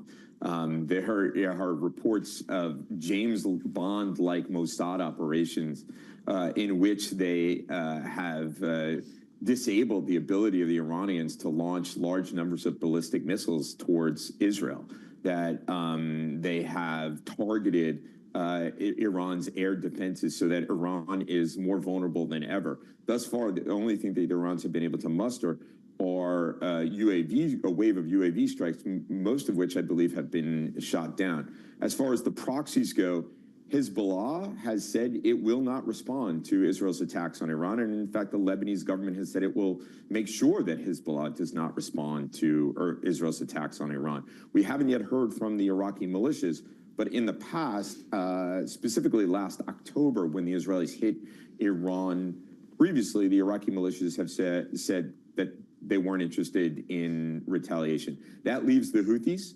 and we'll have to see how they respond. But by early accounts, the Israelis have done a very significant amount of damage to Iran's ability to strike effectively. Of course, it's early days. The Iranians may have some tricks up their sleeves, but right now, all the advantage goes to the Israelis, who are once again undertaking attacks against Iran. Stephen, if it's true that the U.S. and Israel have a tight security relationship, why would Israel choose to act and the United States not? Well, we don't know for sure whether the United States was not in on this. There is a lot of Israeli reporting suggesting that this was one of the last few days were an elaborate deception campaign. But I think in keeping with the president's worldview, Defense Secretary Pete Hegseth said it best before Congress just the other day, in which he said that Prime Minister Netanyahu is going to do what's best for his country and President Trump's going to do what's best for the United States. I think the Israelis' view is that the Iranians in recent weeks have crossed a certain threshold and that they just could not wait. There is a fair amount of Israel-U.S. security coordination, and as these attacks are unfolding, it's likely that the United States provided real-time intelligence to the Israelis. And of course, in retaliation, because Israel is part of CENTCOM, the United States and Israel and other regional partners will cooperate in defense of Israel as a result of that. But it remains to be seen. I think the president's post on social media this morning would suggest he'd like to have it both ways. And maybe when you're the president of the United States, you get to have it both ways. But I think more needs to be, we need to find out more about the actual U.S. role here. You just insinuated that you don't think this would hinder the U.S. response in defending Israel. So do you expect the U.S. to come out in full force in Israeli defense when we see Iran's retaliation? We already see in the CENTCOM area of operations, the Jordanian Air Force is shooting down Iranian drones. And that is in coordination with the United States. So yes, I do think that the United States will help in the defense of Israel in the event of a kind of massive Iranian response. And I do think that the United States would get involved if the Iranians seek to respond by, for example, closing the Strait of Hormuz or attacking shipping in the Persian Gulf. We've been talking about for months, actually years, about Iranian enrichment and these breakout periods. Why now, Stephen? Well, I think the Iranians have been working diligently at this and that their security situation has deteriorated over the course of recent months. I think we should be skeptical about the reports over these many years that Iran was not seeking to weaponize its program and has been diligently working throughout in order to develop weapons capability. I was privy to an open source briefing just recently, which made it clear that the Iranians really have never stopped their efforts to develop nuclear weapons. So do you think today's attack was all about where they are in terms of their capability when it comes to their nuclear program? Or is there something else Israel knows that we have yet to be briefed on? Well, I think for the Israelis, a certain threshold had been breached, and they felt that they did not have much time left before the Iranians weaponized. But I think that there's a broader goal here for the Israelis. The way this attack is unfolding is quite similar to what the Israelis did to Hezbollah in the fall of 2024, essentially an effort to decapitate the regime, make it render its ability to respond effectively quite weak, and provide an opportunity for a change in regime. It is the Iranian regime that is the danger, not necessarily Iran or the Iranian military, or even the Iran nuclear program. It is the regime and what their intentions are to do with it. If you change the regime, you provide an opportunity for perhaps a more benign government there. An opportunity. This is a very, very risky strategy, but it seems clear based on how the Israelis have attacked the IRGC leadership, the military leadership, and even reportedly took a shot at the supreme leader himself. Stephen, I want to follow up on this. What you're saying is really quite important, because what I've heard so far this morning is something quite different, that this was a targeted, limited operation to degrade the military and nuclear capabilities of this country, and that regime change was something bigger, something that they weren't pursuing. If the Iranian regime believes that the Israelis are looking to topple the regime, and they view this as the start of an existential threat, how does that shape their response in the coming weeks and months? Because I can tell you from a financial market perspective, a lot of people are thinking about the Strait of Hormuz, and some people would sit here and say, that's the big card, the nuclear option. They wouldn't reach for that. Maybe they look to de-escalate things from here. Are you saying this could play out differently? Oh, I certainly think that that's the case, and I think that people are missing the point here. Prime Minister Benjamin Netanyahu has for months been talking about the Iranian people, how the Iranian people are suffering under this regime, that a different regime would be better for the Iranian people. And so I think that there is absolutely a broader goal that is here. The Israelis promised, Prime Minister Netanyahu himself promised on October 9th, 2023, to change the Middle East. That doesn't entail limited operations just against nuclear programs. Now, as I said, it's a risky strategy. The Israelis are far away. They are looking to greatly weaken this regime so that it can be more easily toppled. It's not a coincidence, I don't think, that the Israelis called their operation Rising Lion. Take a look at the Shah's regime. Take a look at their flag. There's a lion in the middle of it. So I do think that it may be existential for the Iranians, and that they may try to retaliate in very, very significant ways. I think the question is, how much damage has the Israeli military done in last night's waves of attacks that are being undertaken now, waves of attacks that are being contemplated in the coming days, how much damage they've done to the Iranian ability to respond, and whether the Iranians, after all this, will be able to muster the kind of massive response against Israel or American bases around the region. They'll still have a lot of resources at their disposal. Certainly the ability to create chaos in other parts of the region. But will it be this kind of existential regional war that people have been warning about? So far, it doesn't look like it, with Hezbollah saying, we're not involved, quiet from the Iraqi militias. That may unfold in coming days, but the Israelis seem intent on not allowing that to happen. Deeply thoughtful stuff. Stephen, appreciate your time, sir. Stephen Cook there of the Council on Foreign Relations. It's quite a take there at the end. It's a little bit different than what everyone is saying, is that they just want to put a blunt and really stop Iran from having this nuclear program. What he is talking about is getting at the heart of actually what we've seen in terms of Israel targeting top military brass, not just the Islamic Revolutionary Guard commander, but also the IDF in the past 20 minutes, talking about the IRGC's Air Force commander. We are talking about top military officials close to the Ayatollah. Stephen Cook there said they also, Jonathan, took a shot potentially at the Ayatollah. This is regime change potentially. Creed this morning. higher by close to 9% now. WTI crude, we're up to 73.96. With an update on all of these stories worldwide, put it together in your Bloomberg brief. Here's Yahara Arnott. Hey, Yahara. Hi, John. Israel launching another round of attacks on several locations in Iran, including the Natanz nuclear site. The Tasnim news agency reporting the city's airport was under, quote, heavy attack earlier. Iran also vowing lethal retaliation in response to a wave of Israeli airstrikes overnight that took out several top military leaders and damaged their nuclear sites.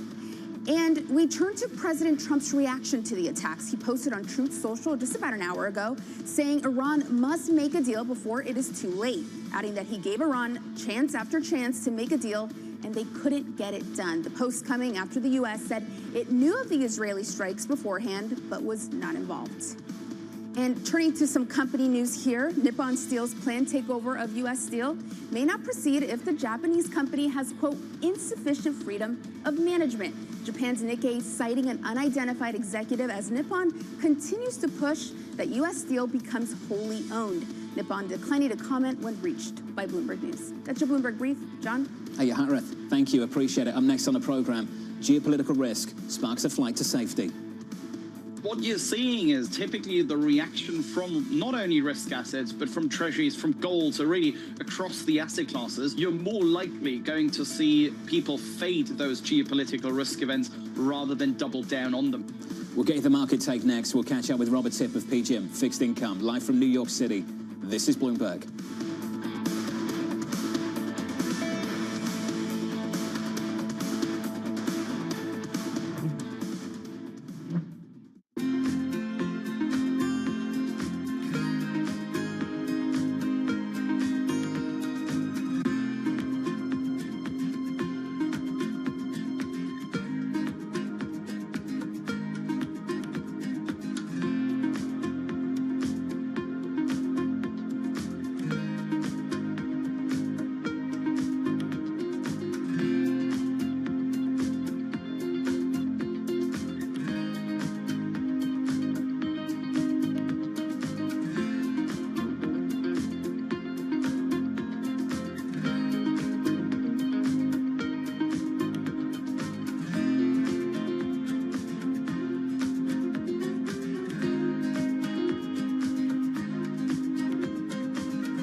In case you missed it on Bloomberg Insight. I just think there's a chance that you'll have stagflation. I'm not saying it's going to happen. I don't want the reader to say he's predicting that. I'm not.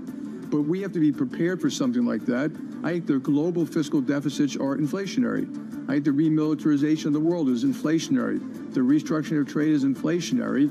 And this is not all an American thing. You know, with all those things taking place, yeah, you may be surprised. I spoke to Jamie Dimon. He says that we should actually prepare for stagflation. How do you square that? I think there's no question that the shock of tariffs are stagflationary. The question is going to be ultimately how high do they settle at? Right now they're at a very high level, highest in 100 years. And how long a period both is this uncertain environment and how long are the tariffs going to last? And the question now is the magnitude of the stagflationary impulse, and we just don't know yet. Don't miss Bloomberg Insight live weekdays. Technology is embedded in every aspect of our lives. And laying the foundation for the future. From finance to defense, AI to entertainment. And from the road to the stars. Bloomberg brings you the latest stories of the people and companies pushing the tech sector to new frontiers. And the politics that shape global tech markets. I'm Caroline Hyde in New York. And I'm Ed Ludlow in San Francisco. Watch Bloomberg Tech every weekday. Only on Bloomberg Television. Bloomberg brings you breaking news 24 hours a day. Powered by more than 3,000 journalists and analysts in more than 100 bureaus across the globe. Bloomberg Television. Context changes everything. Bloomberg loves earnings. I know it's like your Super Bowl, right? I can't wait. It's like opening presents in the morning. All right, it will be exciting. Nobody covers earnings like Bloomberg.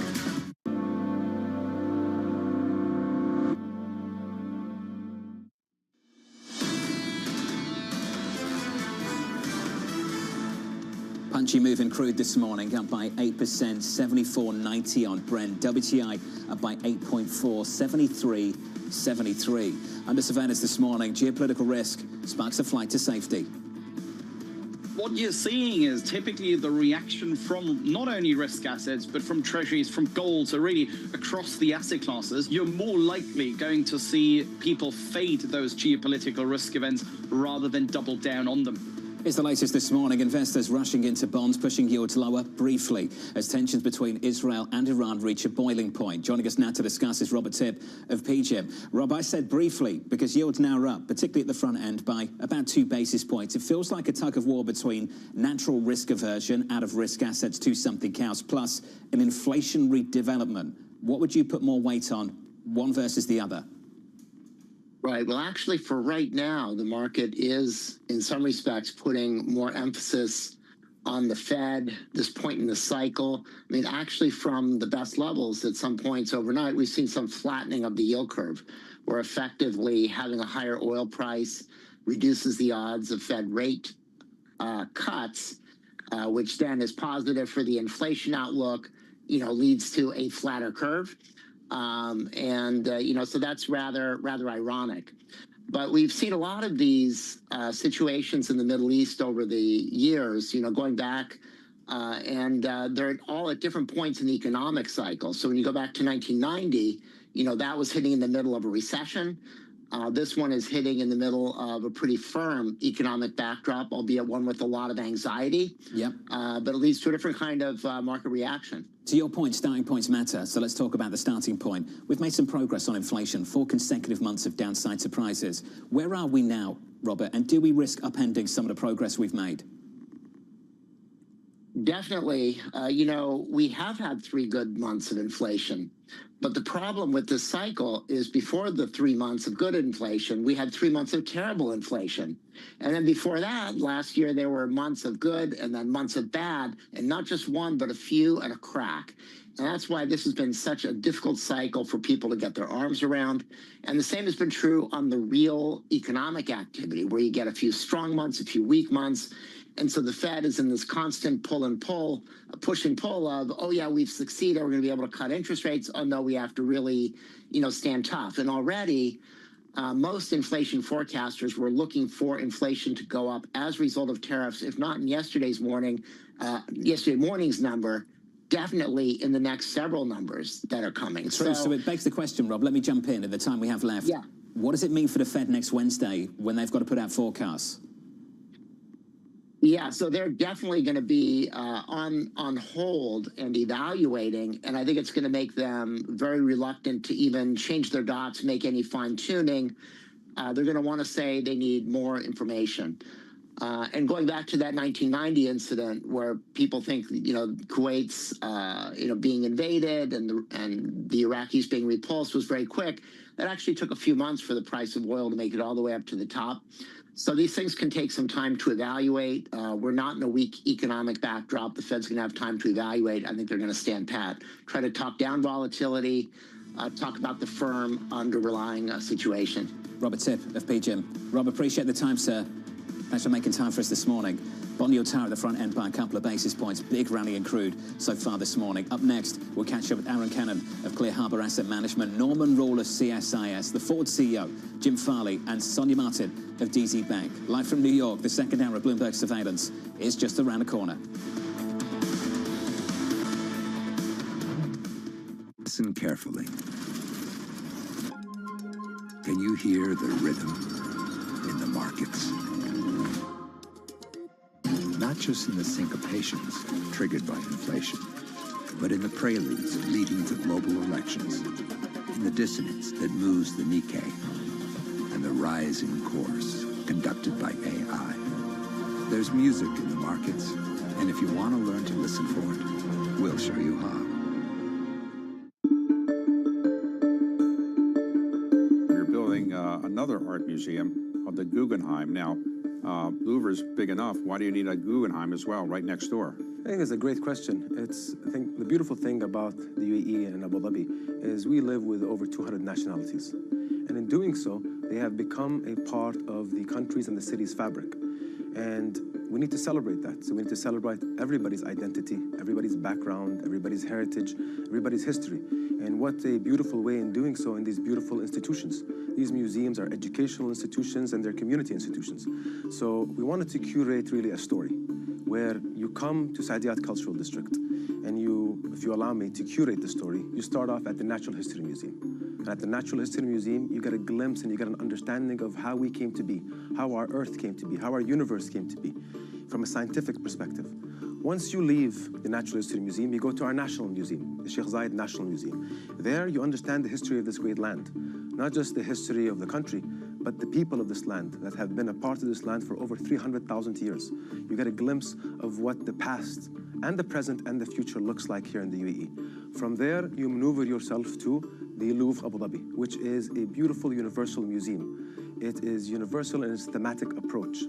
So there, you basically see a part of you on an equal pedestal with the entire world. It's the most fascinating time for the global economy in years, and our conversations are front and center. We're stress testing consequential ideas, and investors around the world are scoring them in real time, helping to translate the policies from Washington into actionable ideas for Wall Street. It's the morning call you actually want to be a part of. Separating the signal from the noise. With some fun along the way. This is Bloomberg Surveillance. Key investors, top executives, global innovators. Join me for in-depth conversations with the biggest newsmakers on the day's top stories. Insight with Haslinda Anand, only on Bloomberg.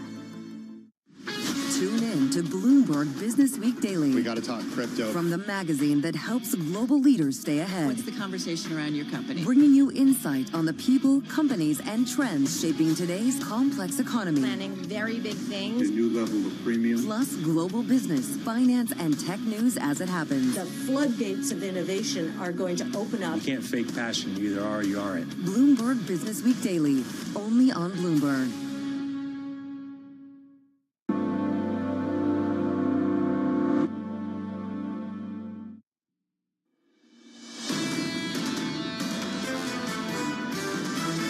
The concern around where inflation is going is much greater than what we've seen in the data so far. Americans don't need to worry about losing their jobs this year, but they do need to worry about their grocery bill. Central banks at the end of the day want inflation expectations to be anchored. Jay Powell at his last press conference says that he was a little bit late when he cut in September. If he was a little bit late then, what does that make him now? The Fed wants to be, quote, late to the game. This is Bloomberg Surveillance with Jonathan Farrow, Lisa Abramowitz, and Anne-Marie Hordern.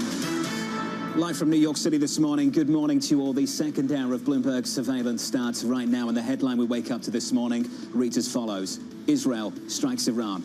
Here's the market reaction. Equity futures down by 1% on the S&P, on the Nasdaq down by 1.3. In the bond market, 2-year, 10-year, 30-year. Check this out. Yields aren't lower. Yields are pushing higher. At the front end of the curve by 2 basis points, 392.65. Off the back of this move in crude, the potential for a inflationary development.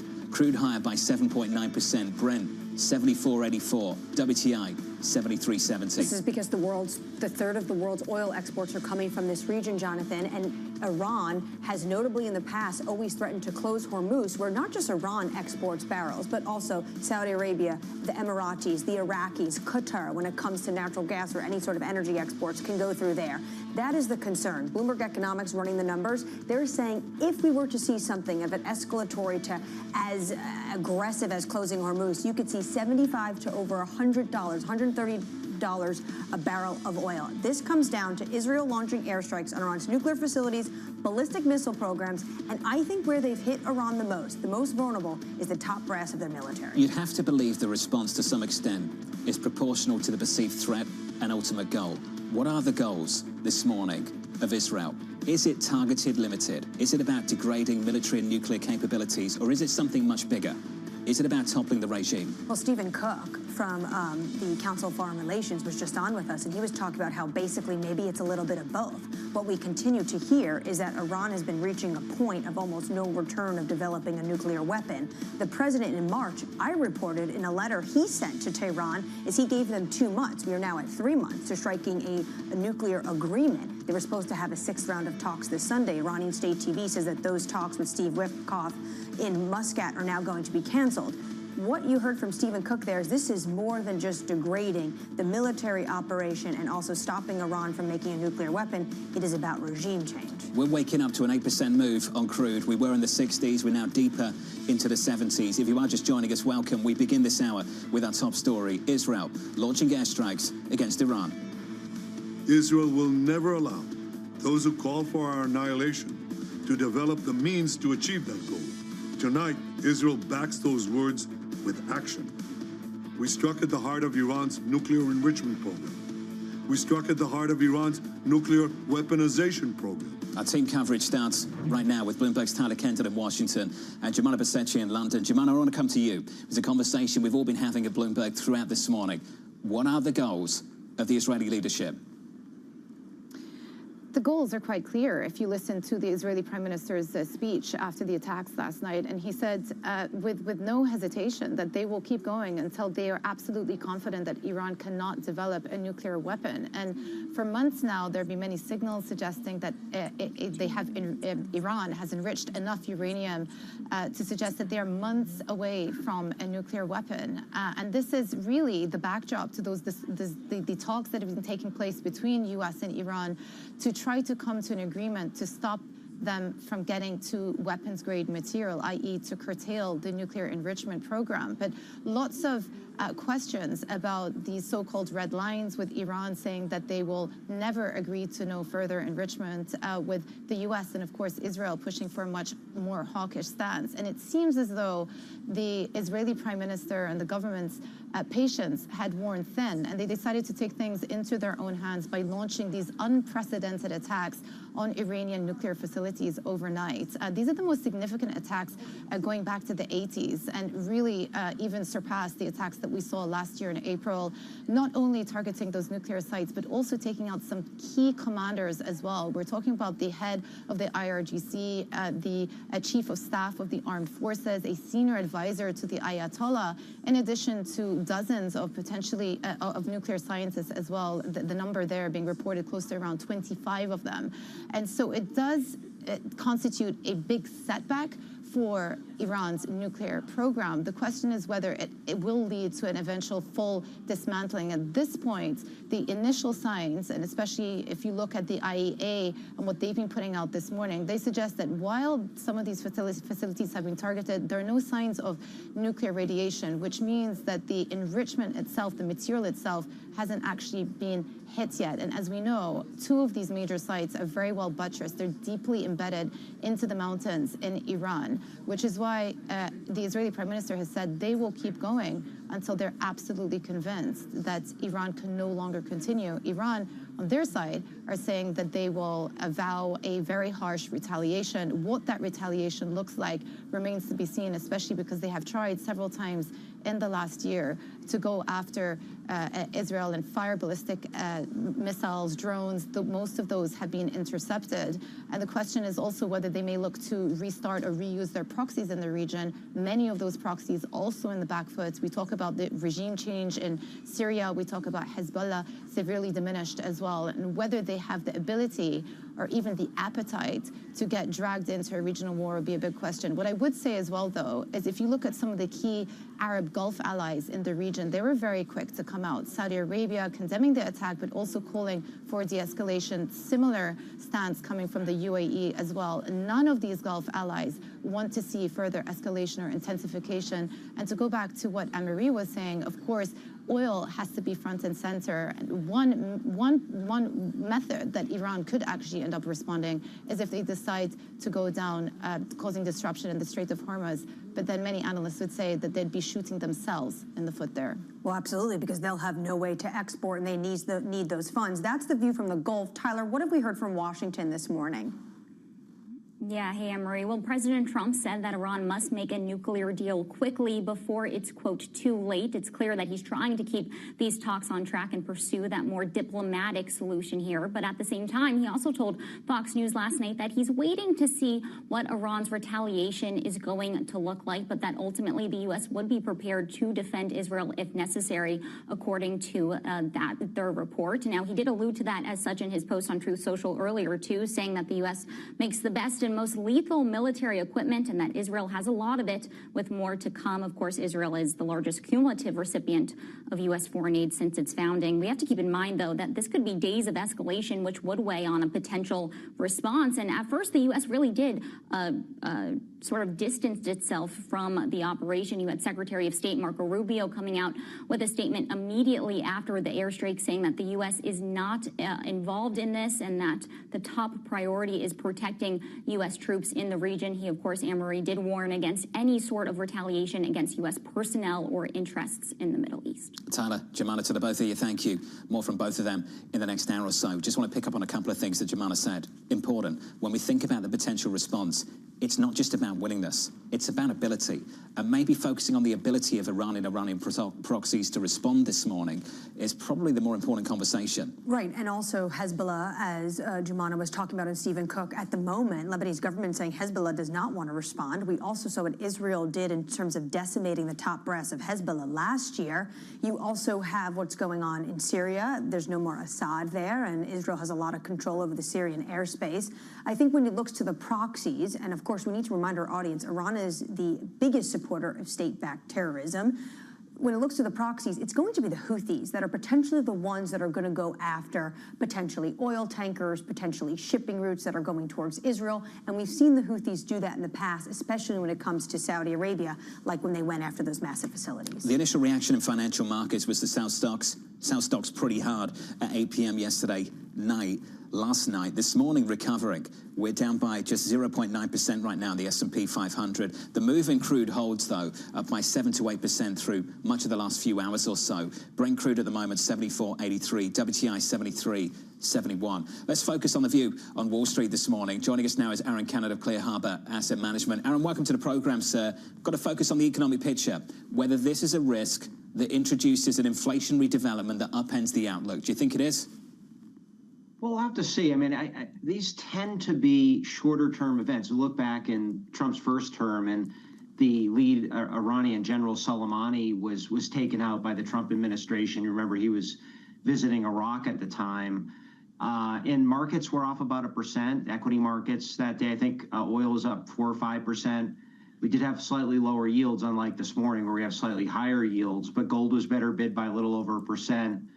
And then, you know, that sort of faded a couple of days later. I think that the risk here for markets is whether or not there's an escalation. You mentioned the Strait of Hormuz, where 25% of global oil travels, and I think that would be the risk, but we'll have to see what happens over the weekend for sure. Let's just focus on treasuries just for an extra beat. We were having this conversation earlier on this morning, Aaron. Yields are higher, they're not lower, particularly the front end by 2 or 3 basis points. Do you think that tells you something about the nature of the risk, the dominant risk, or does it tell you something about treasuries?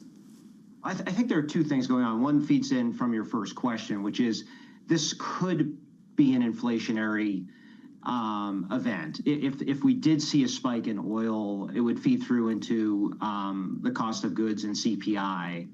And so we have to keep that, you know, very, very much in mind. The other is the tariff issue is still front and center for the global economy. Only the U.S. and UK have a deal.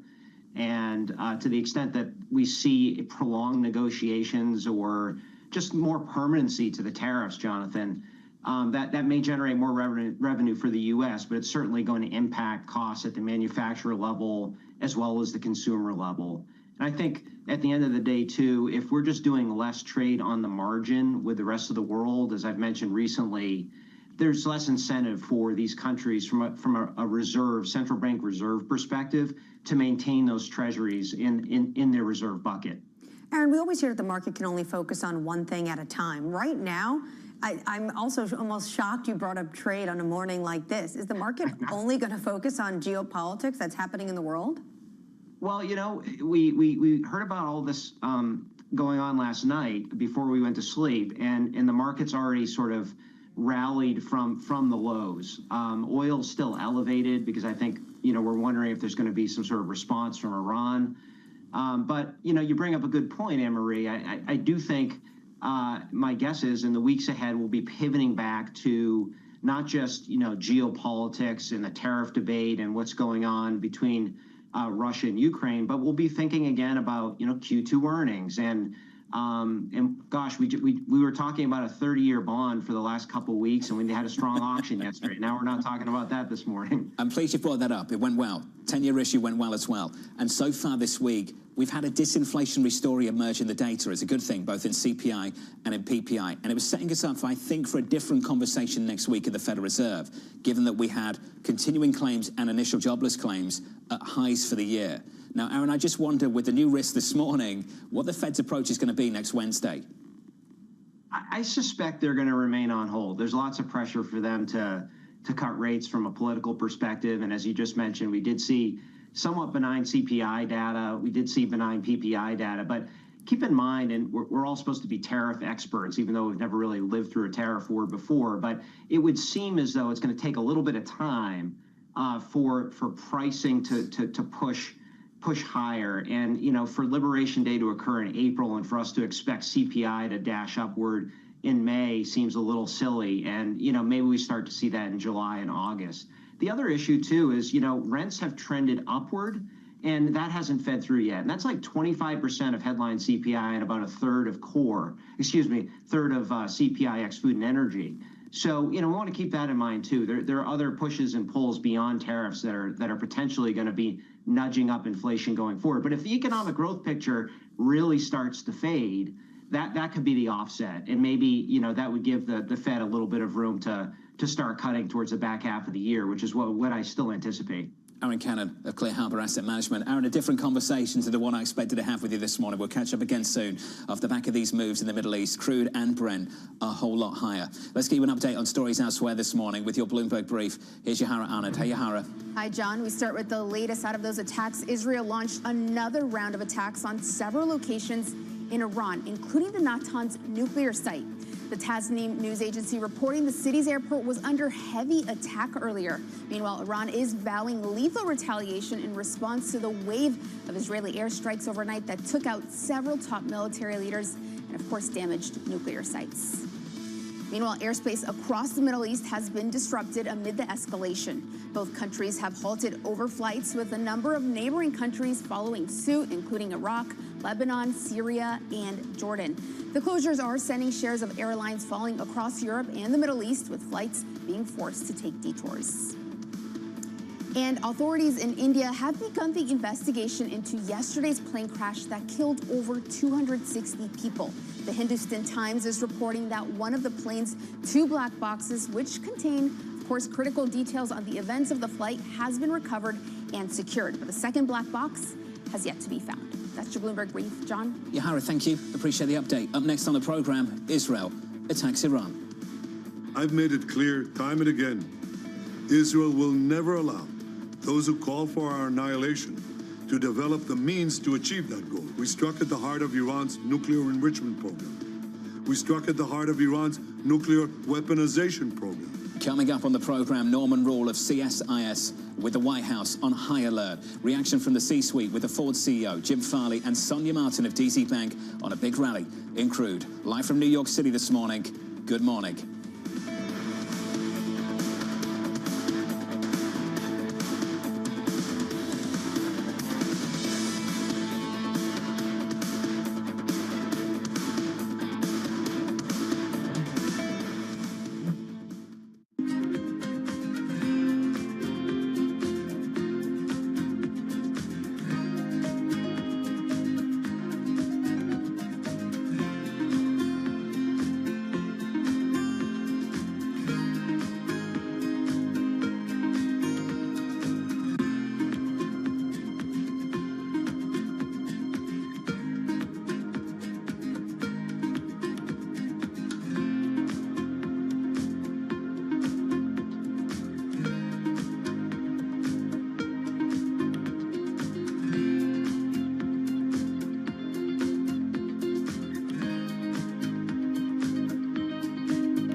global headquarters in New York, I'm Danny Berger. Welcome to Bloomberg Brief. Let's set your agenda. Bloomberg Brief delivers the market news, data, and analysis you need live every weekday only on Bloomberg. Context changes everything. Jumpstart your trading day on Bloomberg Open Interest. 2 hours of single stock stories that are driving the opening bell action. We'll take you to Wall Street, Main Street, the C-suite, and beyond. These are companies that are growing their market. The great companies in the U.S. are the companies hitting the cutting edge. That's a different story. Get the inside track on what's buzzing in markets. With the players who are shaping the narrative. If you have bad earnings reports, you're going to get punished. They're not buying what the industry is selling. Join us on Bloomberg Open Interest. Every trading day, only on Bloomberg. Asia is at the forefront of some of the world's biggest stories. And we're here, where the action starts in Sydney. And in Tokyo, get ahead as the global trading day begins. The Asia Trade, weekdays only on Bloomberg.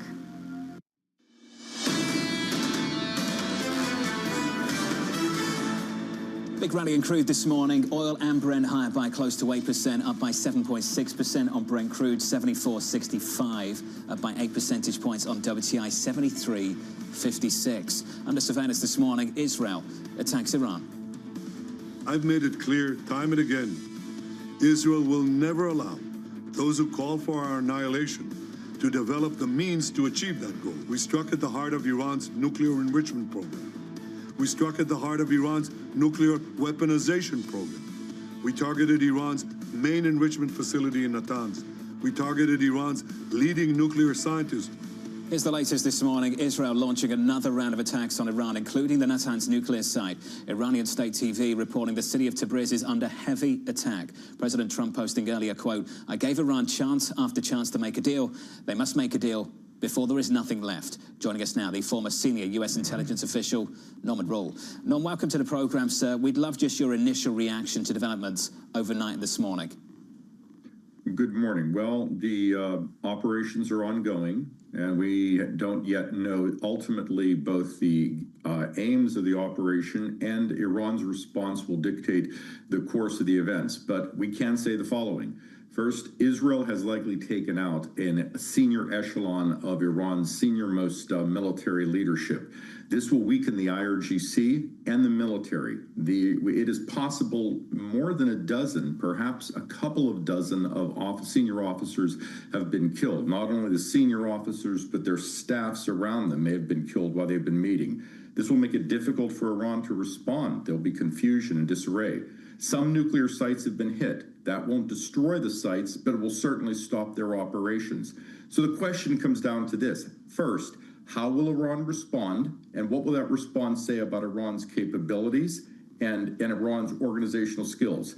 And secondly, what are Israel's goals in changing Iran's ultimate intent in developing a nuclear weapon? But Iran is fragile politically, economically, and certainly in a security fashion. The United States does not want to see a regional war break out, nor does the Gulf. And Israel does want to see a different regime in Tehran and certainly no nuclear weapon. Norm, when you have individuals like Hussein Saleh being taken out, the IRGC Corp commander, how do they respond, given how vulnerable they are and their top military brass being killed? Well, they've had some extraordinary people reportedly killed, to include the head of their aerospace organization who managed all of the missiles and drones, General Hajizadeh. And again, the staff around them may have been killed as well. So their ability to respond would be difficult because you have an organizational gap. People who would issue orders, who would have plans, who would have that networking skill. So it may take a little bit of time for Iran to respond. If Iran does not respond, that will show that we're in a very different place, that Iran has been perhaps strategically defanged. Iran cannot allow that to happen. So if you're in Tehran now, your goals are to very quickly organize to see what has happened, to survive, and to then reset deterrence against Israel and to show the region and the United States that you are still a power to be contended with. Given the extent of these strikes, how proportional can the response from Tehran be? Well, that depends upon Iran's capabilities. They've launched a couple of hundred drones. That's fairly low level. Israel will be able to deal with those rather expeditiously. The regional countries will not tolerate Iran using their airspace, so the drones won't be a major threat. The question becomes, what can Iran do with its ballistic missiles against Israel, and how will Israel's air defenses respond? And this really, I think, will dictate the course of the conflict. If these missiles perform poorly, if Israel's air defenses are able to perform very well, I think you're going to see us be in a very different place regarding Iran's strategic position in the future. But God forbid, if you have significant civilian casualties, we may have a very different situation as well. Norm, we've got a quote from the president to ABC. Allow me to share it with our audience this morning. I think it's been excellent. We gave them a chance and they didn't take it. They got hit hard, very hard. They got hit about as hard as you're going to get hit, and there's more to come, a lot more. So that's as close to an endorsement of the action of Israel on Iran overnight from the president as we've come so far this morning. From what I understand, when it comes to this White House, they always wanted to take a diplomatic route, Jonathan. But the issue was, of course, if there was no diplomatic route to be had, then they were always going to have a military option on the table. Israel took the military option. Norm, I wrote March 19th, a letter was sent from this White House to the Ayatollah saying you had 2 months to strike a deal. Is there any possibility for a diplomatic deal to be done, given the state of affairs this morning? Not in the near term, but this White House has been consistent. Again, they do not wish to see the United States embroiled in a military conflict in the region, to include a regional conflict ignited by Israel. They do want to see a diplomatic approach, but Iran has not been willing to concede on any of the fundamental issues in any of the talks thus far. So this is Iran's decision that has led to this situation. Now, if there's a result of this ongoing conflict, Iran's internal decision-making changes, Iran could have an open door to a diplomatic solution, say a consortium to retain portion of its nuclear program through the U.S. talks. It's an unlikely solution in the short term, certainly, but in the medium term, it is possible. And again, the United States is willing to pursue that route. Norm, to what extent do you think the U.S. will make sure that they are on hand and helping Israel in terms of their defense? Well, we must remember there are between 200 and 250,000 Americans who live in Israel at any one time. And we have a responsibility to protect our own citizens as well as the citizens of our partners. Europeans have to do the same thing. So in terms of defense, I think it depends upon what does Israel need to defend that civilian population from the Iranian threat? What does our shared intelligence pool tell us that threat happens to be, and what is needed? And there's also what the regional capabilities are going to be to defend their airspace. Once that complete picture is put together, then you'll be able to determine what assets are needed from the United States to assist the Israelis. Norm, appreciate your time, sir. Norman Rule there, the former senior U.S. intelligence official. Still building that picture this morning. Here's the latest from the President of the United States, reportedly telling ABC the following. Here's the quote in reaction to the attack on Iran, saying that, I think it's been excellent. We gave them a chance and they didn't take it. They got hit hard, very hard. They got hit about as hard as you're going to get hit, and there's more to come. A lot more. So I think that end of that quote is interesting. There's more to come. We do know that this administration, they're not saying they gave a green light to this, but they were given a heads up. This is why you saw some personnel at the embassies being taken out of the region. And the president there is saying more is to come. What we've seen overnight is Israel go after nuclear facilities, ballistic missile, military operations, as well as top military brass. Crude up this morning by 8% on WTI. Similar move on Brent. Up next, markets watching the Middle East. We'll get reaction from the C-suite with the Ford CEO, Jim Farley from New York City. This is Bloomberg.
investment agreement. Deals were once again on display. The Saudis are open for business. The cessation of sanctions against Syria. Another big victory for the Crown Prince. Concerned that none of guardrails may be set up just yet. Headline after headline. Trust Bloomberg for on-the-ground coverage. The numbers will be quite substantial. Up-to-the-minute reporting. Driven the price of oil down. And the analysis you need. He's basically going to vault this region into the same sort of sphere as the US and China. No one covers geopolitics like Bloomberg.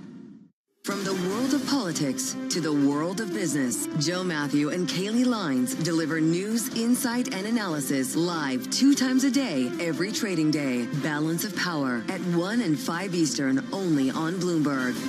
It's a multi-trillion-dollar industry. We'll show you what's happening in ETFs like no one else. ETF IQ, only on Bloomberg. Technology is embedded in every aspect of our lives. And laying the foundation for the future. From finance to defense, AI to entertainment. And from the road to the stars. Bloomberg brings you the latest stories of the people and companies pushing the tech sector to new frontiers. And the politics that shape global tech markets. I'm Caroline Hyde in New York. And I'm Ed Ludlow in San Francisco. Watch Bloomberg Tech every weekday. Only on Bloomberg Television.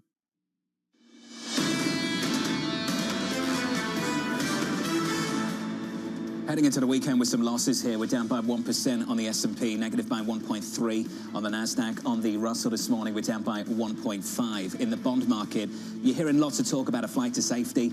You're not seeing it in the bond market, and we've had some pushback this morning from various guests suggesting this is because the dominant risk is an inflationary one that might keep the Fed on the sidelines for longer. The 2-year at the moment yields are higher by a basis point, 391.61. You're just not seeing a big move in treasuries at the moment. Where you are seeing a big move is in crude. WTI and Brent this morning up by anywhere between 7 to 8% at the moment. Brent just short of 75. WTI was in the low 60s this time last week. Now we're at 73.55. That's the cross-asset price action. Let's get you some single names, some morning movers with Danny Berger. Hey, Danny. Hey, John. The breath is absolutely to the downside this morning, but the one sector that is shining bright is energy, and it is exactly because of that oil board that you just saw, with the moves reflected in names like ConocoPhillips, Exxon, Chevron, gaining at least 3% this morning off the back of already a strong week for a lot of these oil majors, thanks to stronger economic data. Now, elsewhere, we do have some company news. The Wall Street Journal reporting that some of the largest merchants, like Walmart, like Amazon, like airline operators, are looking at issuing their own stablecoins. Part of the idea of this would have their own payment systems to get away from the fee-based system that they face with other operators. Who benefits from that? It is Visa and MasterCard. Both of those shares falling in the pre-market off the back of that news. Not huge losses, about 2.4%, 2.7%, because this may take some time if it does happen. Finally, we did get some earnings post-market yesterday. Easily the biggest mover so far this morning to the upside is RH, the luxury company when it comes to furniture, up 18.5%. That's because they issued no change to their guidance. That was good enough for a market that last time they heard earnings from them was on April 2nd, where the CEO had to react in real live time to the reciprocal tariffs, use an expletive at that time. So the bar was pretty low, and they surpassed that, John. Danny, thank you. Thanks for the update. More from Danny in the next hour as we work our way towards the opening bell. There's always something to worry about in financial markets. Things are moving so quickly at the moment in these financial markets, though. We've forgotten what we were worried about only a few days ago. Inflation data, CPI, downside surprise for a 4th consecutive month. PPI came in softer than expected as well. Those auctions, 10-year, 30-year, totally fine. 10-year, 30-year auctions earlier on this week. This morning, seemingly worried about something else. On our radar this morning, Israel launching another round of attacks on several locations in Iran, including the Natanz nuclear site. The Tasnim news agency reporting the city's airport was earlier under, quote, heavy attack. Israel began airstrikes on Iran last night. And Prime Minister Benjamin Netanyahu has said that these strikes are going to continue. The president, speaking to ABC, also saying more is to come. They're going after nuclear facilities, military where they have ballistic missiles. You have reports of Mossad actually having these covert operations, sneaking into Iran and trying to put a damper on what their response potential could be. And then, of course, going after top-level personnel. We are talking about the IRGC commander and individuals underneath him as well. This will make Iran one, incredibly vulnerable, and also potentially how they're able to respond incredibly challenging. So speaking of responses, we had the president's response reportedly telling ABC the following, and here's the quote: "I think it's been excellent. We gave them a chance. They didn't take it. They got hit hard, about as hard as you're going to get hit, and there's more to come." The President of the United States just moments ago. And he'll be speaking today with his National Security Council. He's having a meeting at 11 o'clock a.m. in the Situation Room. Potentially we'll get more of a briefing after that. I imagine individuals like the Defense Secretary Pete Hegseth, Secretary of State, also NEC Director Marco Rubio will be there. So potentially we will get more from this administration on what they see in terms of the path forward. Stephen Cook almost said it earlier. When you're a president, maybe you can have it both ways. President Trump is, in a way, endorsing what Israel did in this statement to ABC News, but at the same time, in his earlier post on Truth Social, the president was saying, now is still time to act. They still want a diplomatic route. So potentially, maybe they're going to push for that. Lots to debate this morning with crude higher by 7 to 8%. Let's head over to Le Mans, France, where Bloomberg's Matt Miller is standing by with a special guest. Good morning, Matt. Good morning, Jonathan. Yeah, I'm here with the CEO of Ford, Jim Farley. And Jim, a lot to talk about here at Le Mans with you. You just got out of a race car. But before we do that, I want to ask you about the Israeli strike on Iran and the counterattack. Are all of the Ford employees that you know of in safe places? You do have operations in the Middle East. We do. It's a really important region for us. We're watching Turkey as well. We have a huge operation in Turkey. We export all the way through Europe and the UK. So far, so good, but it's clearly a concern for all of us in business. One of the things we've seen as a result, obviously, is the oil price rise 5 or 6% really across the board. Has the low oil price been helpful to you, or has it not helped to encourage people to buy electric cars? Yeah, it's interesting because it cuts both ways at Ford. We're 60% almost of the commercial business in the U.S., and a lot of that is energy. So you go to Odessa, Texas, everyone drives a Ford Super Duty. So, you know, if oil isn't in that $65, $70 range, our customers suffer. But, you know, obviously, I think for the economy and for everything, it needs to be in that kind of range that makes sense for everything. Large spikes, big changes in oil prices and gas prices have huge impacts on our demand. We see truck and full-size SUV demand go down when there are big spikes. Happen in 08, happened many times. So, no, I don't think car business likes big changes. For the consumer. It's very stressful for them. The electric business, though, I would imagine also is dependent on, in some sense, higher gas prices. It is. I drove your Lightning. It was fantastic. Spent a week in it. I've driven the Mach-E for a couple weeks, and one of the great pleasures is you don't ever have to go to a gas station, right? Yes. How are those businesses doing right now? Because you've taken such big losses there and maybe slowed down in terms of your progress into EVs. Yeah, we've really changed because we're thankful. We've been number 2 to Tesla for 3 years in the U.S. Because we spent our capital like 5-6 years ago, and all that product's been out for 4 years that you mentioned. So we've learned a ton. Now we've changed our capital allocation for EVs.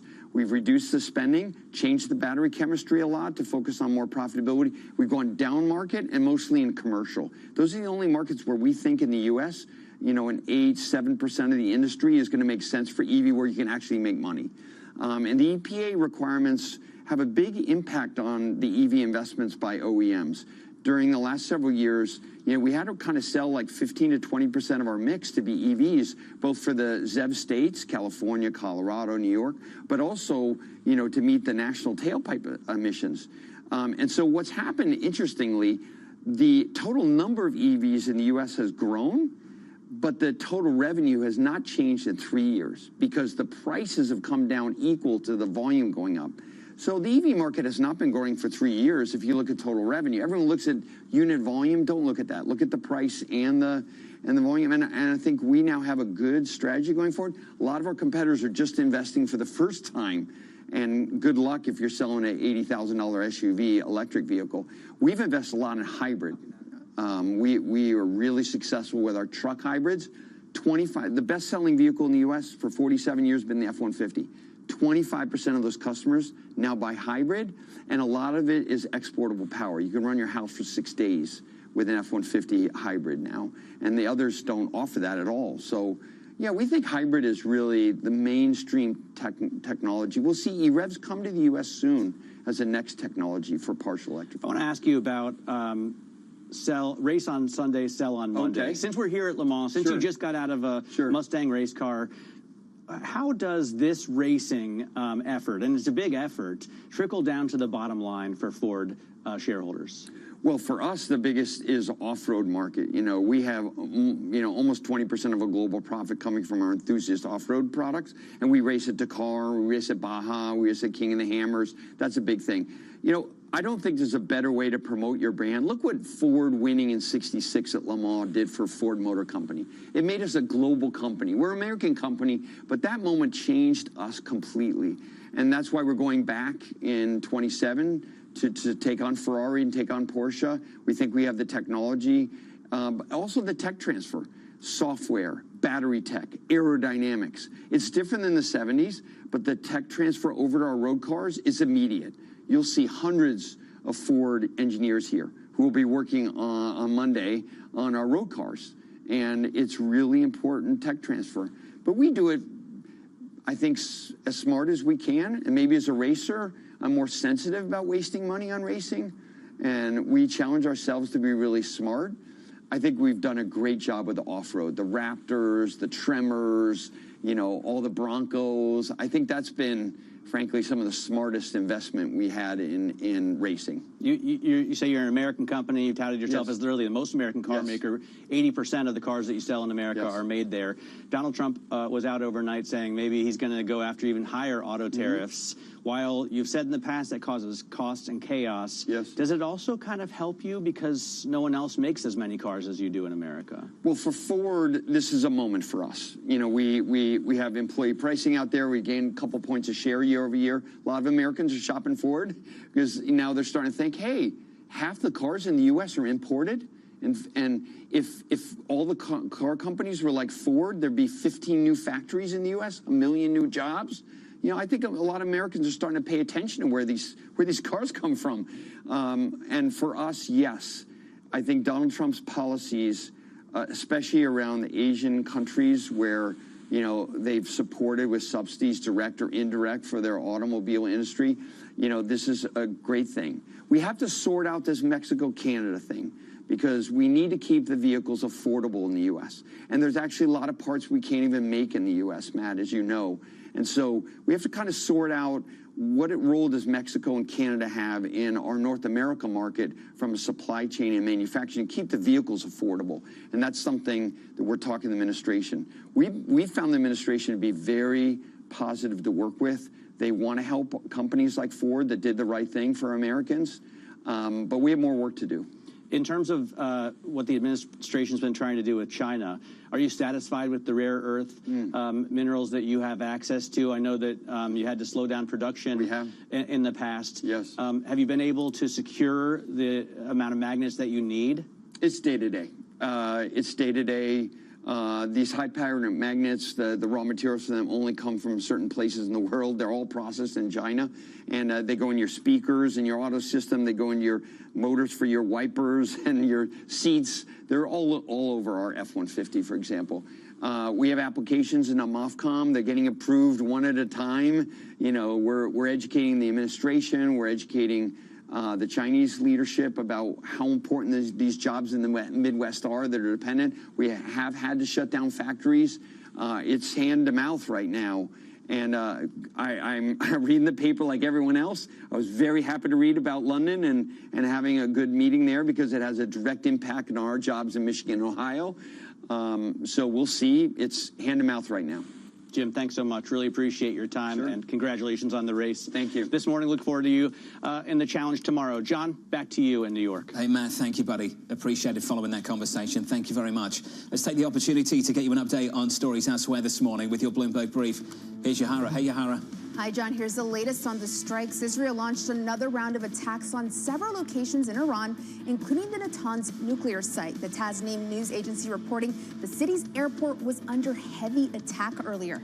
Meanwhile, President Trump reportedly spoke with ABC about the strike, saying, quote, I think it's been excellent, and there's more to come. Meanwhile, gold is spiking, fueled by haven demand from investors after those attacks in the Middle East. The move higher extends a two-day gain.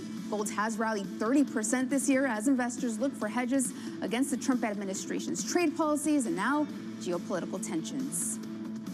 And the CEO of Advanced Micro Devices says its latest AI processors can top NVIDIA's. Linda Su said the new installments in AMD's MI350 chip series are faster than NVIDIA's competing ones. She expects the AI market to surpass $500 billion in the next 3 years. That's your Bloomberg Brief. John? Yahira, thank you. More from Yahira in the next hour. Up next on the program, inflation worries resurface. It's a pretty rational reaction to see treasuries roughly trade flat. We're continuing to play these fears around stagflation in the next couple of months, perhaps away from what's been happening overnight. Up next on the program, we'll catch up with Sonia Martin of DZ Bank with a look at this market from New York City. You're watching Bloomberg TV.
AI should be for everybody, from leaders to the working on floor. And we can save 90% of time, 50% of workforce. AI is core in centers of change. And therefore, we invest heavily to AI. Actually, we started more than 10 years ago because we think the machine in the past helped our hand and legs. Now the machine helps us in brain. Are you betting all your money in this right now? When the OpenAI appear, immediately I asked whole corporations study how will you bring generative AI to their job.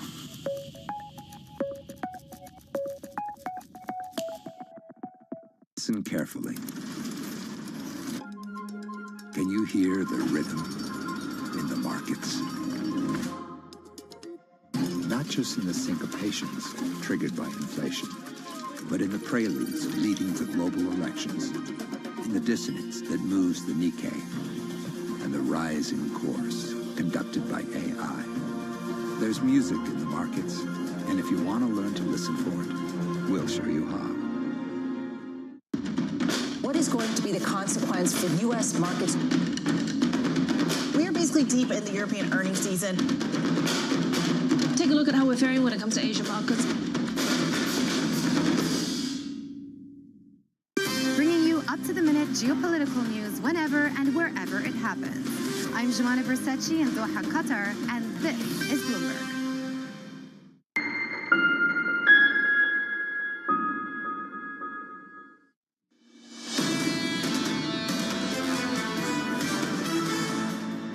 Live from New York City this morning. Good morning to you all as we work our way towards the opening bound 1 hour and about 43 minutes away. Your scores look like this. Equity futures on the S&P down by 0.9%, slowly recovering as the session grows a little bit older. On the Nasdaq 100, we're down by 1.1%. In fixed income, 2-year, 10-year, 30-year, it's actually been a decent week for bonds. CPI, PPI, downside surprises, the right kind of downside surprises. Beyond that, better auctions, 10-year, 30-year, no problems there. This morning, yields just about unchanged on a 10-year, 436.32, on 2s, 391.40. Maybe you can say it's not working as a haven asset. I think people would push back against that this morning and suggest the dominant risk was an inflationary one. And that's the focus in the commodity market.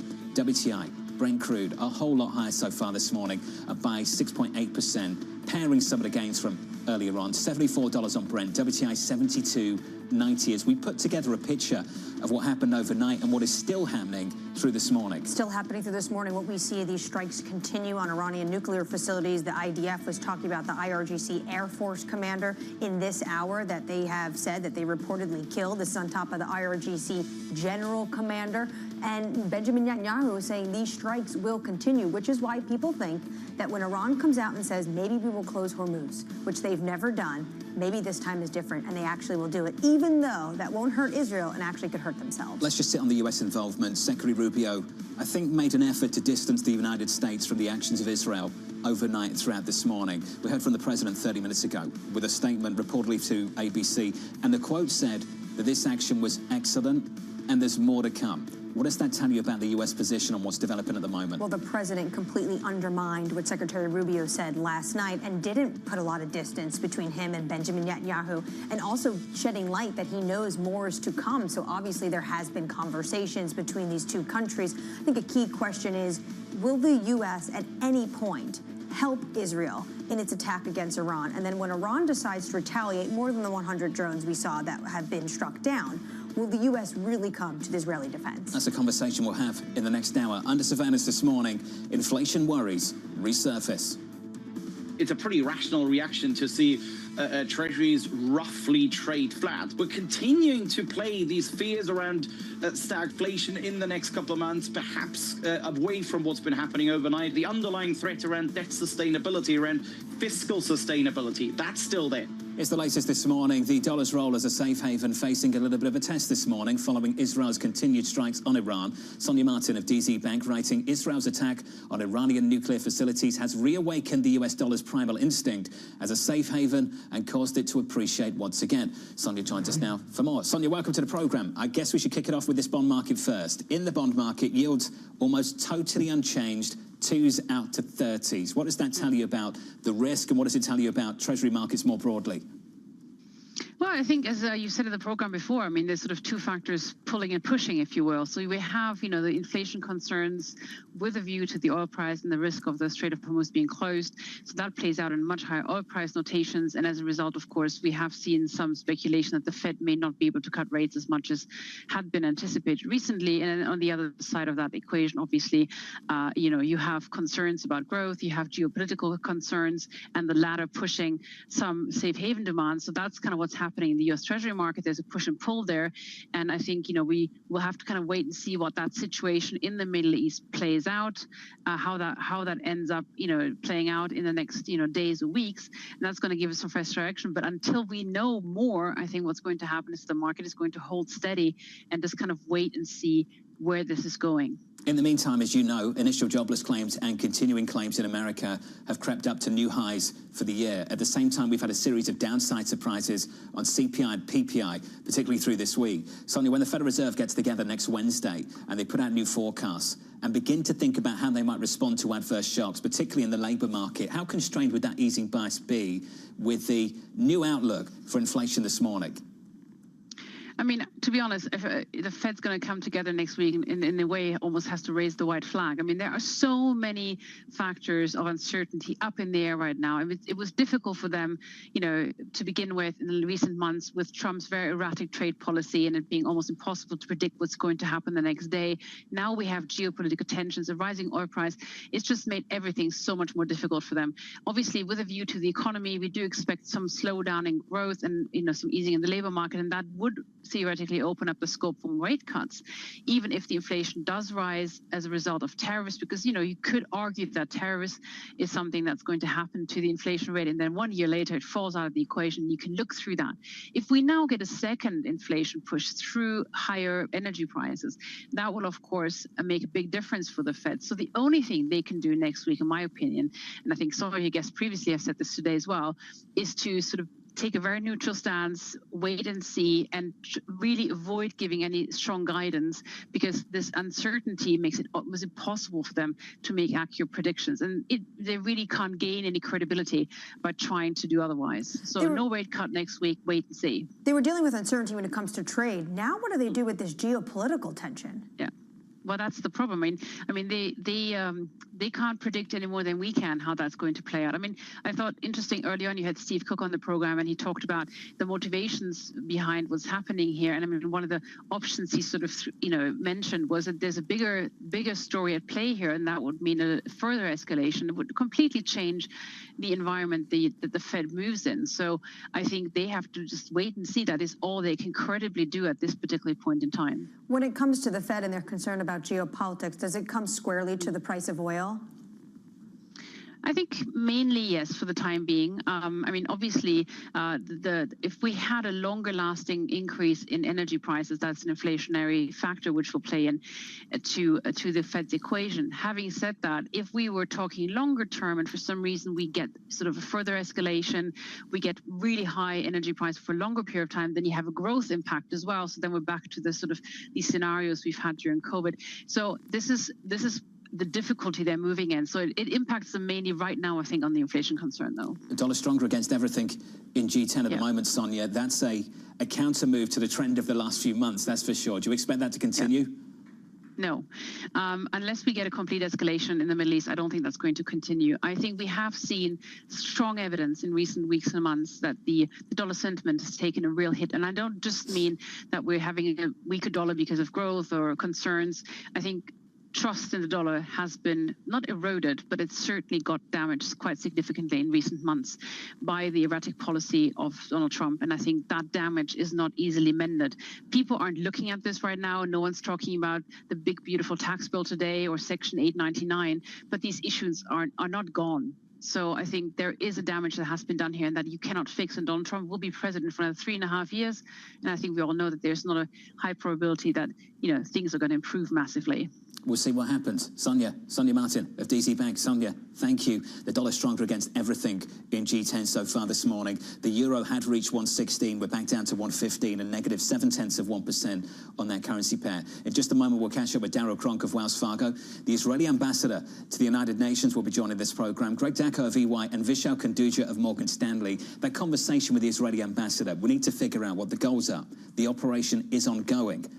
What are we achieving? And who will be involved going forward from here? That's exactly what we want to know. Definitely we want to know the parameters of what their goals are, because what we've heard on this program this morning is that first and foremost, they want to halt Iran's ability to create a nuclear weapon. But on top of that, Jonathan, what we've seen in terms of Israel being able to target top military commanders, the IRGC commander, is this what Stephen Cook alluded to, which is potentially regime change in Iran? And if that's the case, this is an existential threat for the regime. And what kind of response then is Israel preparing for? Ability and willingness. We'll talk more about that in just a moment with the Bloomberg team. If you are just joining us, erasing losses in the equity market on the S&P 500 at the moment. We're down about 0.9% as we get closer and closer to the opening bell. The big move in crude, though, that sticks. WTI and Brent higher by 7%. 74 on Brent, WTI at 73. The third hour of Bloomberg surveillance is up next.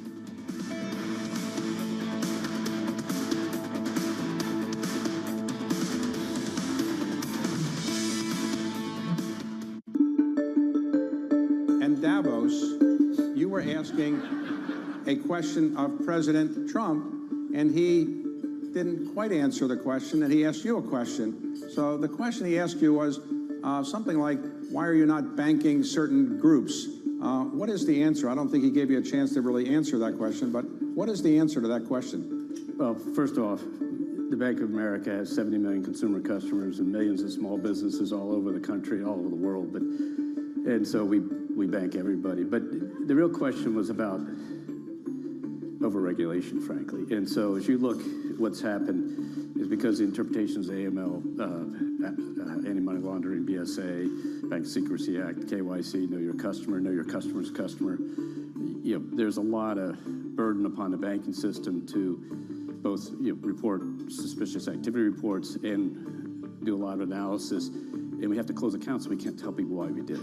And often we're told by authorities to close accounts. That creates confusion. Another area comes up in this discussion is in the crypto area where the regulator said you can't bank crypto operating companies, employees of crypto companies, et cetera. We are allowed to do, we bank everybody, but the operating company, they said that's a high-risk activity. Ask us for authority, and guess what? You would have never gotten the authority. So that came up as an issue. So at the end of the day, it's about getting these regulations right. It's the most fascinating time for the global economy in years, and our conversations are front and center. We're stress testing consequential ideas, and investors around the world are scoring them in real time, helping to translate the policies from Washington into actionable ideas for Wall Street. It's the morning call you actually want to be a part of. Separating the signal from the noise, with some fun along the way. This is Bloomberg Surveillance.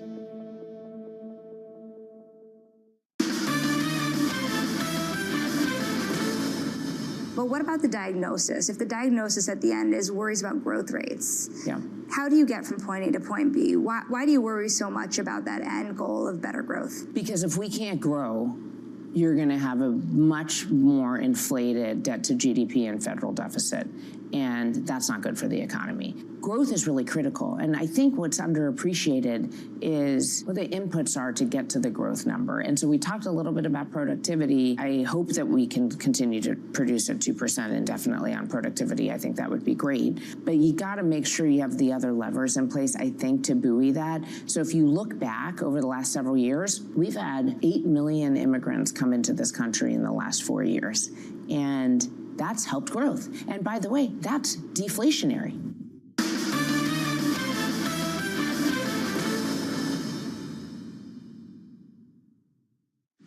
Tune in to Bloomberg Business Week Daily. We got to talk crypto. From the magazine that helps global leaders stay ahead. What's the conversation around your company? Bringing you insight on the people, companies, and trends shaping today's complex economy. Planning very big things. A new level of premium. Plus global business, finance, and tech news as it happens. The floodgates of innovation are going to open up. You can't fake passion. You either are or you aren't. Bloomberg Business Week Daily, only on Bloomberg. Bringing you up-to-the-minute geopolitical news whenever and wherever it happens. I'm David Gura in Ottawa, Canada, and this is Bloomberg.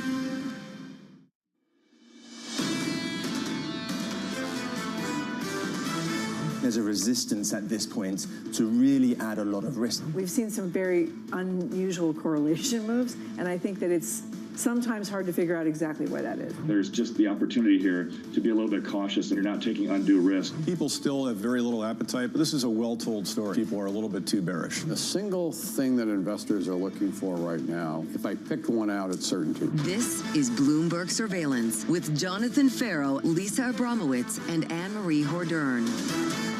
Live from New York City this morning. Good morning to all. The third hour of Bloomberg Surveillance starts right now with the opening about 90 minutes away and equity futures recovering from losses earlier in the session. Equity futures right now down by 0.9%, well off session lows.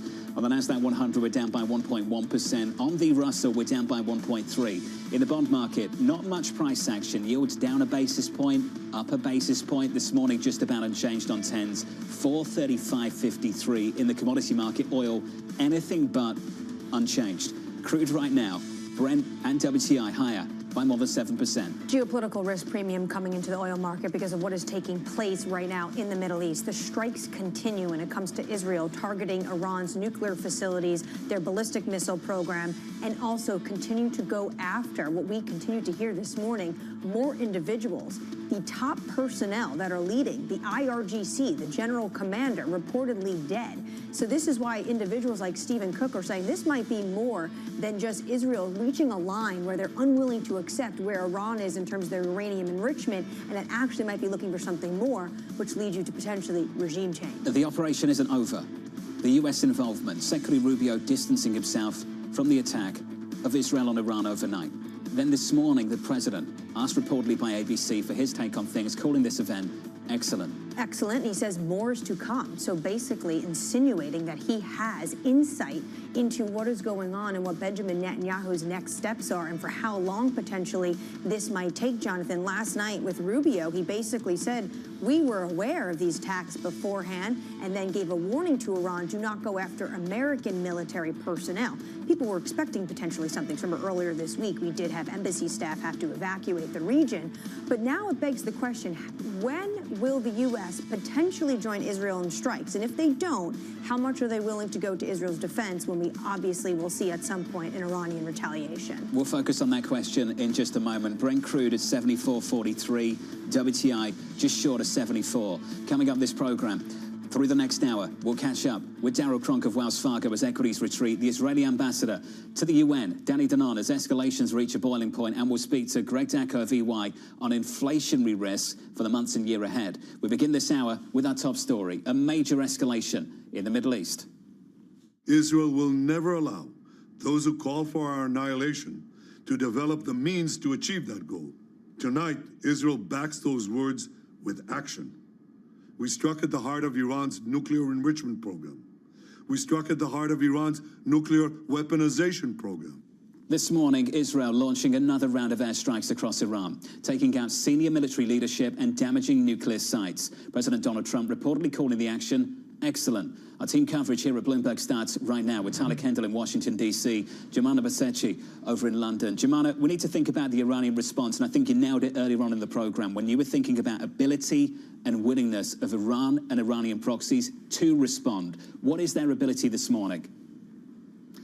Well, that's exactly it. They have tried to respond earlier today. They launched 100 drones that were fully intercepted by Israel, but they have vowed an even harsher response. And the way they could do it is twofold. They could go along the lines of the response that we saw last April, last October, launch ballistic missiles directed towards Israel. But as we know from last year's episodes, most of those, and pretty much all of them, were fully intercepted and caused very limited damage because of the Iron Dome, because of David's Arrow, because Israel actually have the capability to defend themselves from the types of ballistic missiles that Iran can fire. The other option is asymmetric, i.e. they could go down the route of perhaps shutting down the Strait of Hormuz. That is why you saw this instant reaction in the price of oil this morning. But the more the day passes on, the more experts are saying that they've actually never done this at any time in history. Even during the Iran-Iraq war, they never actually fully closed the Strait of Hormuz. They've caused disruption from time to time, because if they did do that, they would also be cutting off a key lifeline to the Iranian economy. Remember, most of the oil that gets exported out of Iran goes to their major buyer, that is China, and that passes through the Strait of Hormuz. So they would be self-inflicting a lot of pain if they decide to go down that route. The other option, of course, is to use their proxies in the region, but they are also operating in a severely diminished capacity. We talk about the regime change in Syria, Hezbollah in Lebanon very much weakened, operating with much lower decision-making capability and also limited artillery. And then the Houthis as well, even though will have still been causing disruptions in the Red Sea, again, operating with a limited capacity to inflict pain. What the Iranian side have said is that they will retaliate somehow. They've even threatened to go as far as hitting potential U.S. assets as well. But what I will say, and this is to come back to what you and Anne-Marie were just citing too, this isn't just Israel haven't just targeted nuclear sites in Iran. They've also gone after key individuals and personnel.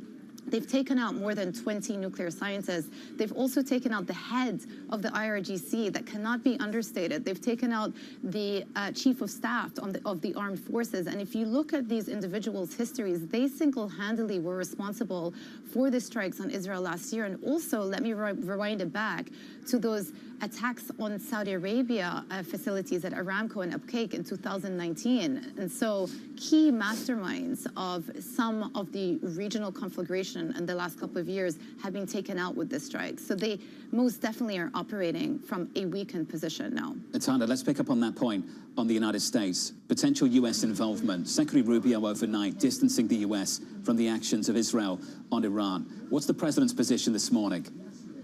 Yeah, well, John, President Trump really does appear to be lending his support to these Israeli airstrikes, even as the U.S. says it is not involved in this operation. In a series of posts on Truth Social earlier today, President Trump touted American military might, suggested that more equipment could be flowing into Israel shortly, and made clear that the U.S.'s stance is that they want Iran to make a nuclear deal before it's, quote, too late. In a follow-up post, he said that he gave Iran a deadline, which they ultimately did not meet. Now, the U.S. did say it was informed of this attack beforehand, but President Trump suggested to reporters yesterday that he actually didn't want to see this strike because he didn't want to risk those ongoing nuclear talks. Now, the U.S. is, of course, also warning Iran that it should not retaliate against any U.S. interests or personnel in the region. Marco Rubio, the Secretary of State, as you were showing there, saying that that is the top priority of this White House at the moment. But, John, we could get more details later today. President Trump is expected to gather with his National Security Council here at the White House in the Situation Room at 11 a.m. Eastern.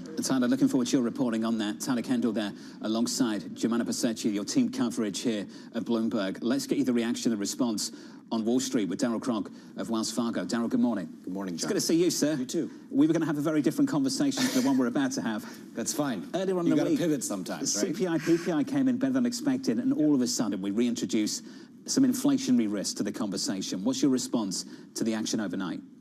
Well, obviously the response, I don't think should come as shocking, right? If you read the latest International Economic Atomic Association's report, they would tell you that, of course, the U.S. has met with Iran 5 times.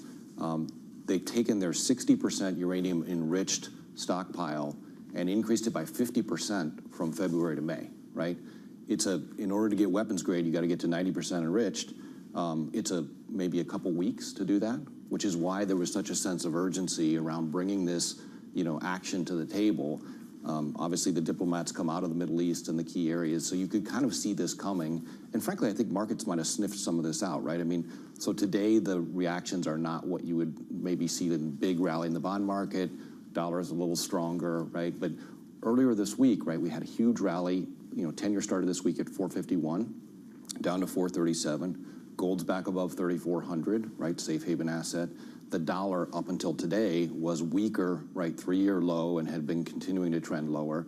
So this idea of kind of this quiet risk off of money into bonds, money out of dollar, and money into gold, right, was already afoot even before last night's action. We had some better news earlier in the week. CPI was softer, PPI was softer, and if you're worried about the labour market, maybe there was going to be some space for the Federal Reserve to introduce some flexibility, perhaps even signal a response to that in the not-too-distant future. And now we've got to face the prospect of an easing bias that might be constrained, and perhaps the growth-inflation mix starts to sour in the months ahead. Do you expect it will, and how much of a factor will this development play? Well, this will play some factor in, obviously, with the price of oil, right? Oil was a nice tailwind to bringing inflation down, especially as we hit the summer driving months and everything else. Now we just flip that on its back, right? And so I do think, if you're Chair Powell, you're grinding your teeth this morning and you're not very happy with this news, right? Because it gives you another Gordian knot to solve, right, in how you do this. I do think, what people fail to understand is, when you take their dual mandate, let's call it inflation and growth, it's not symmetrical, right? Inflation is the element that they're concerned about, right? And have to be, and it becoming unanchored and moving higher. We do believe, in fact, we walked into this year with our CPI for all of 2025 at 3.5%, which is considerably above the street, right?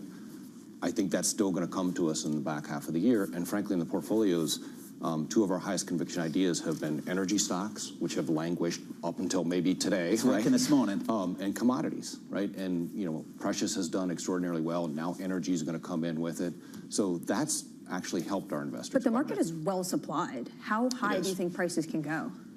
I don't think they get much higher than probably 80 to maybe 85 on another, sizable retaliation from Iran could drive you up into that. When analysts say 130, what does that look like geopolitically? I think, there's plenty of supply out there. The Saudis would come, OPEC Plus would come with more supply to try to temper or blunt any type of, huge geopolitical risk premium. Remember, at 75, right? We've come a long ways down in oil. Like we were just talking about oil not so long ago at $58, $60 and saying, what's wrong with oil? And it's completely oversupplied. So at 74.5, we have to kind of put that in perspective. Right? So making some money this morning on crude, yes, on some of the oil players, for not so great reasons, and making some money, I think more recently over the last several months, precious metals, gold, platinum, what a run they've had. In equities at the moment, what's the play? What do you want to do at the index level? Which a lot of people just sit here and hold the S&P 500. They want to know what's going to happen with the market cap weighted S&P. What do you do with it? So in the second half of this year, we think it's really important because we don't think the index goes a long ways higher or lower. Obviously, some churn of volatility. Under the surface, right? When you get under the surface, there's some real good money to be made if you're overweighting and picking the right sectors, right? To us, those continue to be infotech, right? We're favorable on infotech, comm services, on the, let's call it growthy side, and on the value side, I already mentioned energy and financials, right? So you can kind of barbell that exposure. All of those, we think, when the dust settles on 12/31 of this year, all four of those sectors outperform the broad index, which just kind of churns here. 12:31 feels like a lifetime away, doesn't it? Feel. Hey, let's get through June, Daryl. It's good to see you. Sounds good. Thank you, sir. Let's go through today. Daryl Kronk of Wells Fargo. Let's get you an update on stories elsewhere with your Bloomberg brief, with your top stories worldwide. Here's Yahara Arnott. Hey, Yahara. Exactly, John. Israel launched another round of attacks on several locations in Iran, including the Natanz nuclear site. According to the Tasnim news agency, the Tabriz airport was also under heavy attack earlier, with thick black smoke rising from the area. Meanwhile, President Trump reportedly spoke with ABC about the strike, saying, quote, "I think it's been excellent, and there's more to come." Meanwhile, gold is spiking, fueled by haven demand from investors after those attacks in the Middle East. The move higher extends a two-day gain. Gold has been a star this year, rallying 30% as investors look for hedges against the Trump administration's trade policies and geopolitical tensions. And authorities in India have begun the investigation into yesterday's plane crash that killed over 260 people. India's aviation minister confirming that one of the plane's two black boxes, which of course contained critical details on the events of the flight, has now been found. That's your Bloomberg brief. John? Yahara, thank you. Appreciate it. More from Yahara later in the hour. Up next on the program, the morning calls, plus the Israeli ambassador to the UN. Danny Danon joins us next, live from New York City this morning. Good morning to you all. The opening bell, 1 hour and 16 minutes away. Equity futures down about 1%.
Making money isn't about drowning in emotions.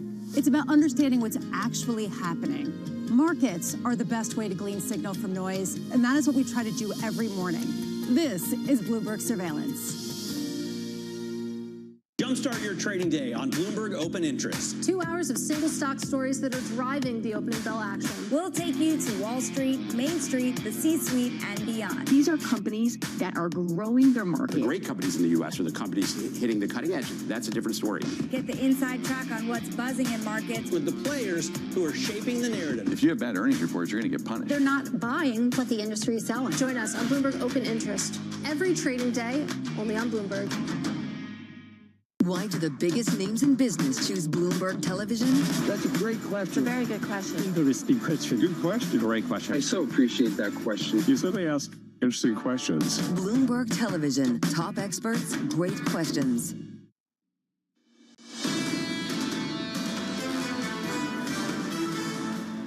Live from New York City this morning. Good morning to you all. The opening bell about 1 hour and 13 minutes away. Equity futures coming into that, recovering slowly.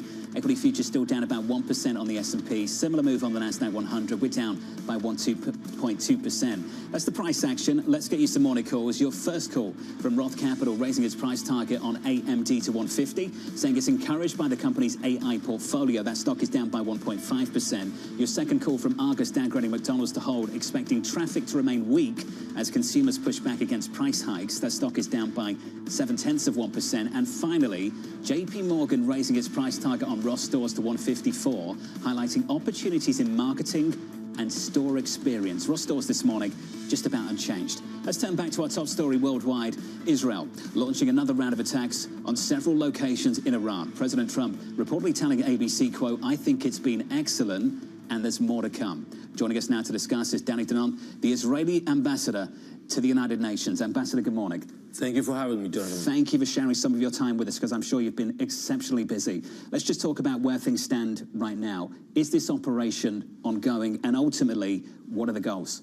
Well, the goals are very clear. We want to make sure that Iran will not pose a threat not only against Israel, but against the entire Western civilization.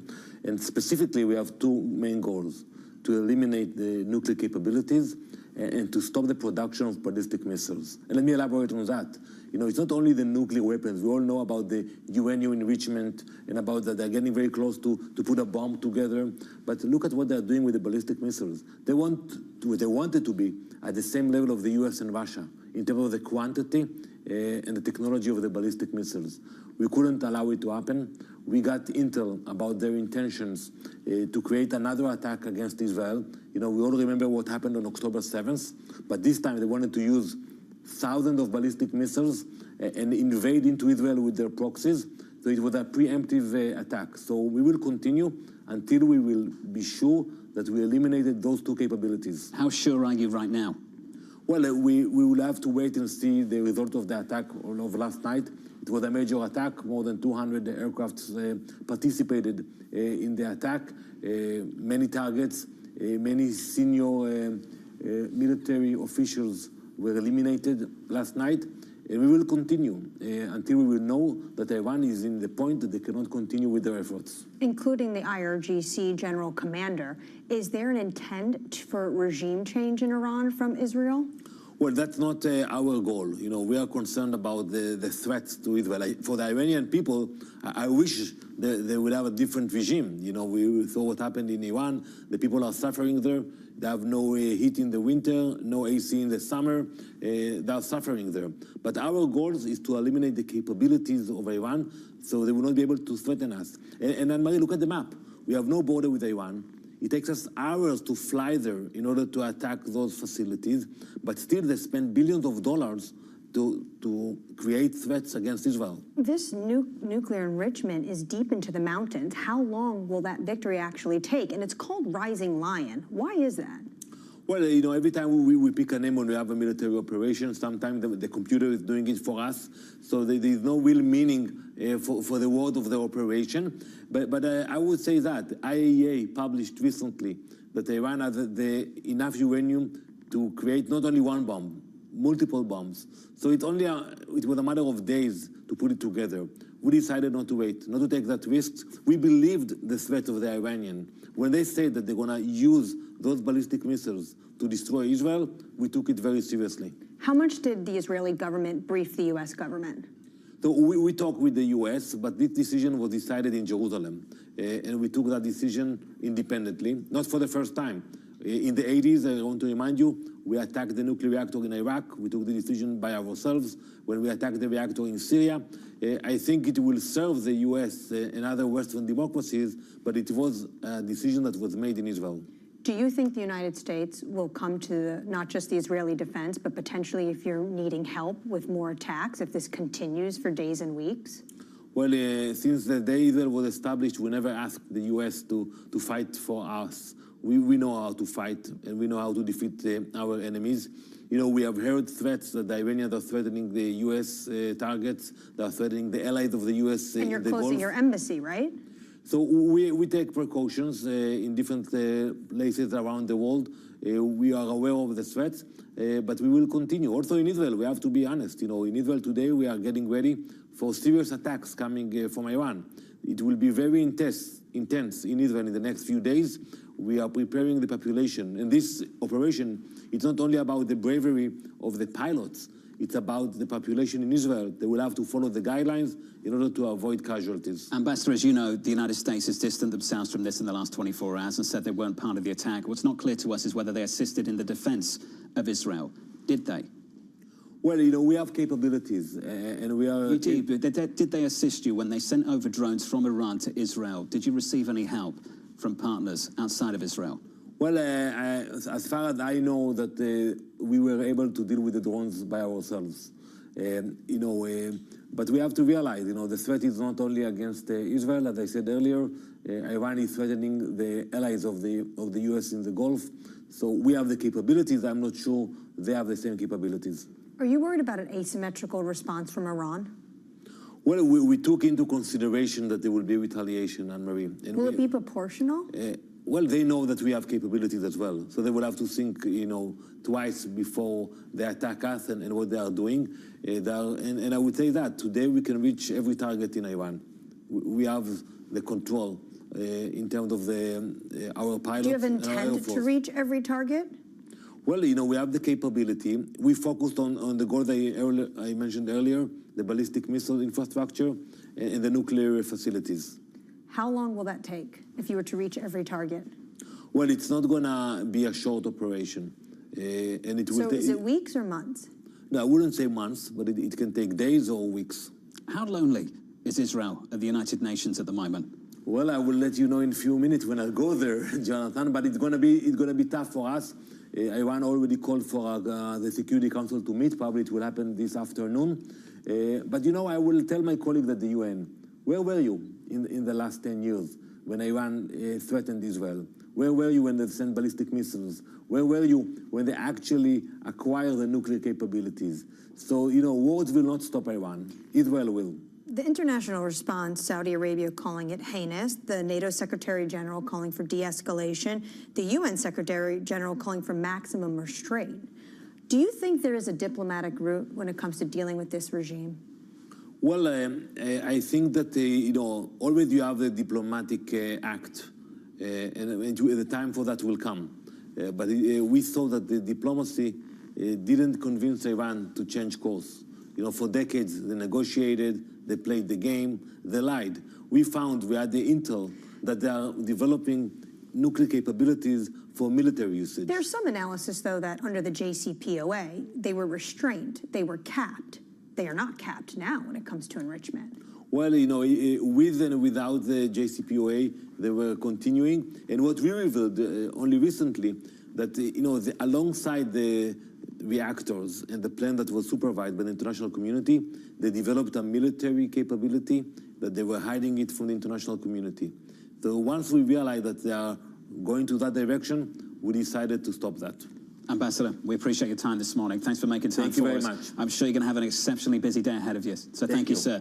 The Israeli ambassador to the UN, Danny Danon, there on the latest attacks on Iran overnight. Attacks that are continuing. The attacks are continuing, and according to the ambassador, who is lovely to spend some time with us this morning, going to go over to the United Nations, saying, Jonathan, this will go on for weeks, not months, but weeks. And I think he was insinuating there that Israel's acting alone right now, but would expect the partners like the United States to help with defense. We'll see. Crude at the moment up by more than 8%, 7.6% move on Brent crude, 74.62. The opening bell about 60 minutes away. We'll get into the economic picture in just a moment with Greg Dacko of EY as inflation worries resurface. Live from New York City this morning.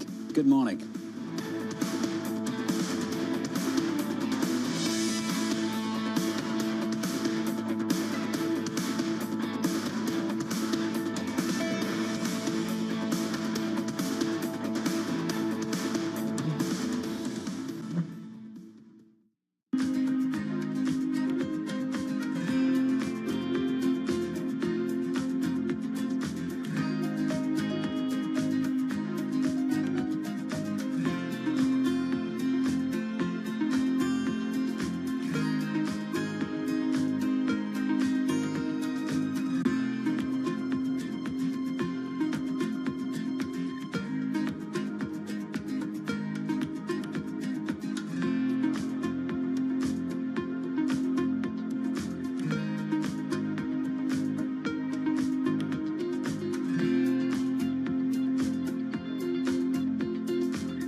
investment agreements. Deals were once again on display. The Saudis are open for business. The cessation of sanctions against Syria. Another big victory for the Crown Prince. Concerned that none of the guardrails may be set up just yet. Headline after headline. Trust Bloomberg for on-the-ground coverage. The numbers will be quite substantial. Up-to-the-minute reporting. Driven the price of oil down. And the analysis you need. He's basically going to vault this region into the same sort of sphere as the US and China. No one covers geopolitics like Bloomberg.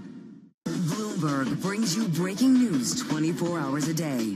Powered by more than 3,000 journalists and analysts in more than 100 bureaus across the globe. Bloomberg Television. Context changes everything. U.S. jobs numbers are released. Bloomberg has the report under surveillance with crucial data and expert analysis at terminal speed. Nobody covers Jobs Day like Bloomberg. Technology is embedded in every aspect of our lives. And laying the foundation for the future. From finance to defense, AI to entertainment. And from the road to the stars. Bloomberg brings you the latest stories of the people and companies pushing the tech sector to new frontiers. And the politics that shape global tech markets. I'm Caroline Hyde in New York. And I'm Ed Ludlow in San Francisco. Watch Bloomberg Tech every weekday. Only on Bloomberg Television.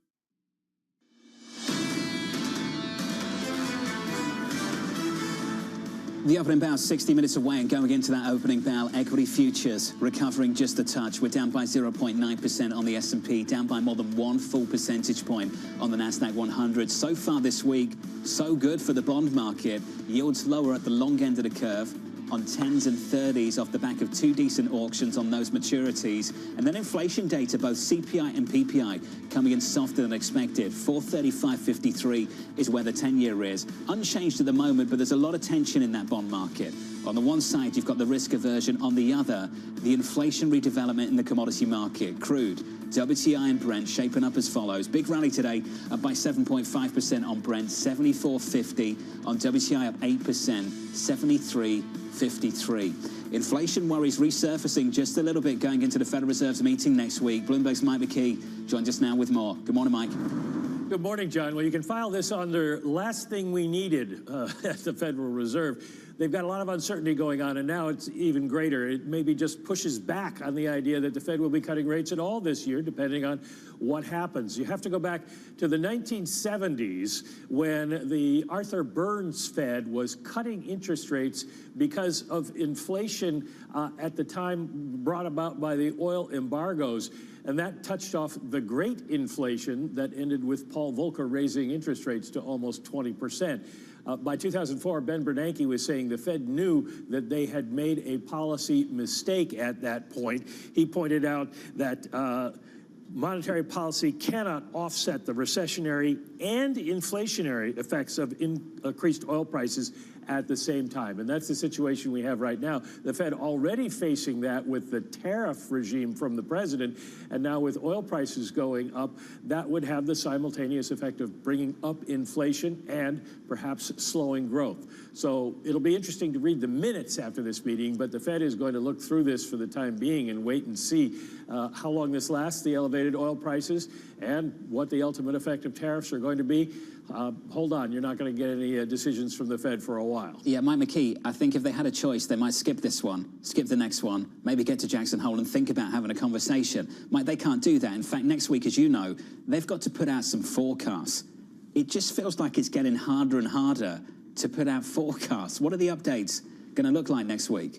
They probably won't change very much, because when you don't know what's going on, there's no reason to change one way or another. That applies to the monetary policy as well as the forecast. So I would expect them to maybe raise the inflation forecast a little bit because of the tariffs, but not necessarily because of oil prices. And whether they do 2 or 1 dots is really irrelevant at this point, because the Fed doesn't know what's going to happen. And so whatever they say is going to be kind of irrelevant in a week or so. Can't wait for your coverage of that irrelevant meeting a week away. Mike McKee, thank you, sir. To extend that conversation, joining us around the table, Greg Dacko of EY. Greg, good morning. Good morning. Starting points matter. So before we get into the inflationary story in the commodity market this morning, let's talk about where we are and what the trend is at the moment. For inflation, CPI and PPI coming in softer than expected this week. How are things shaping up for you?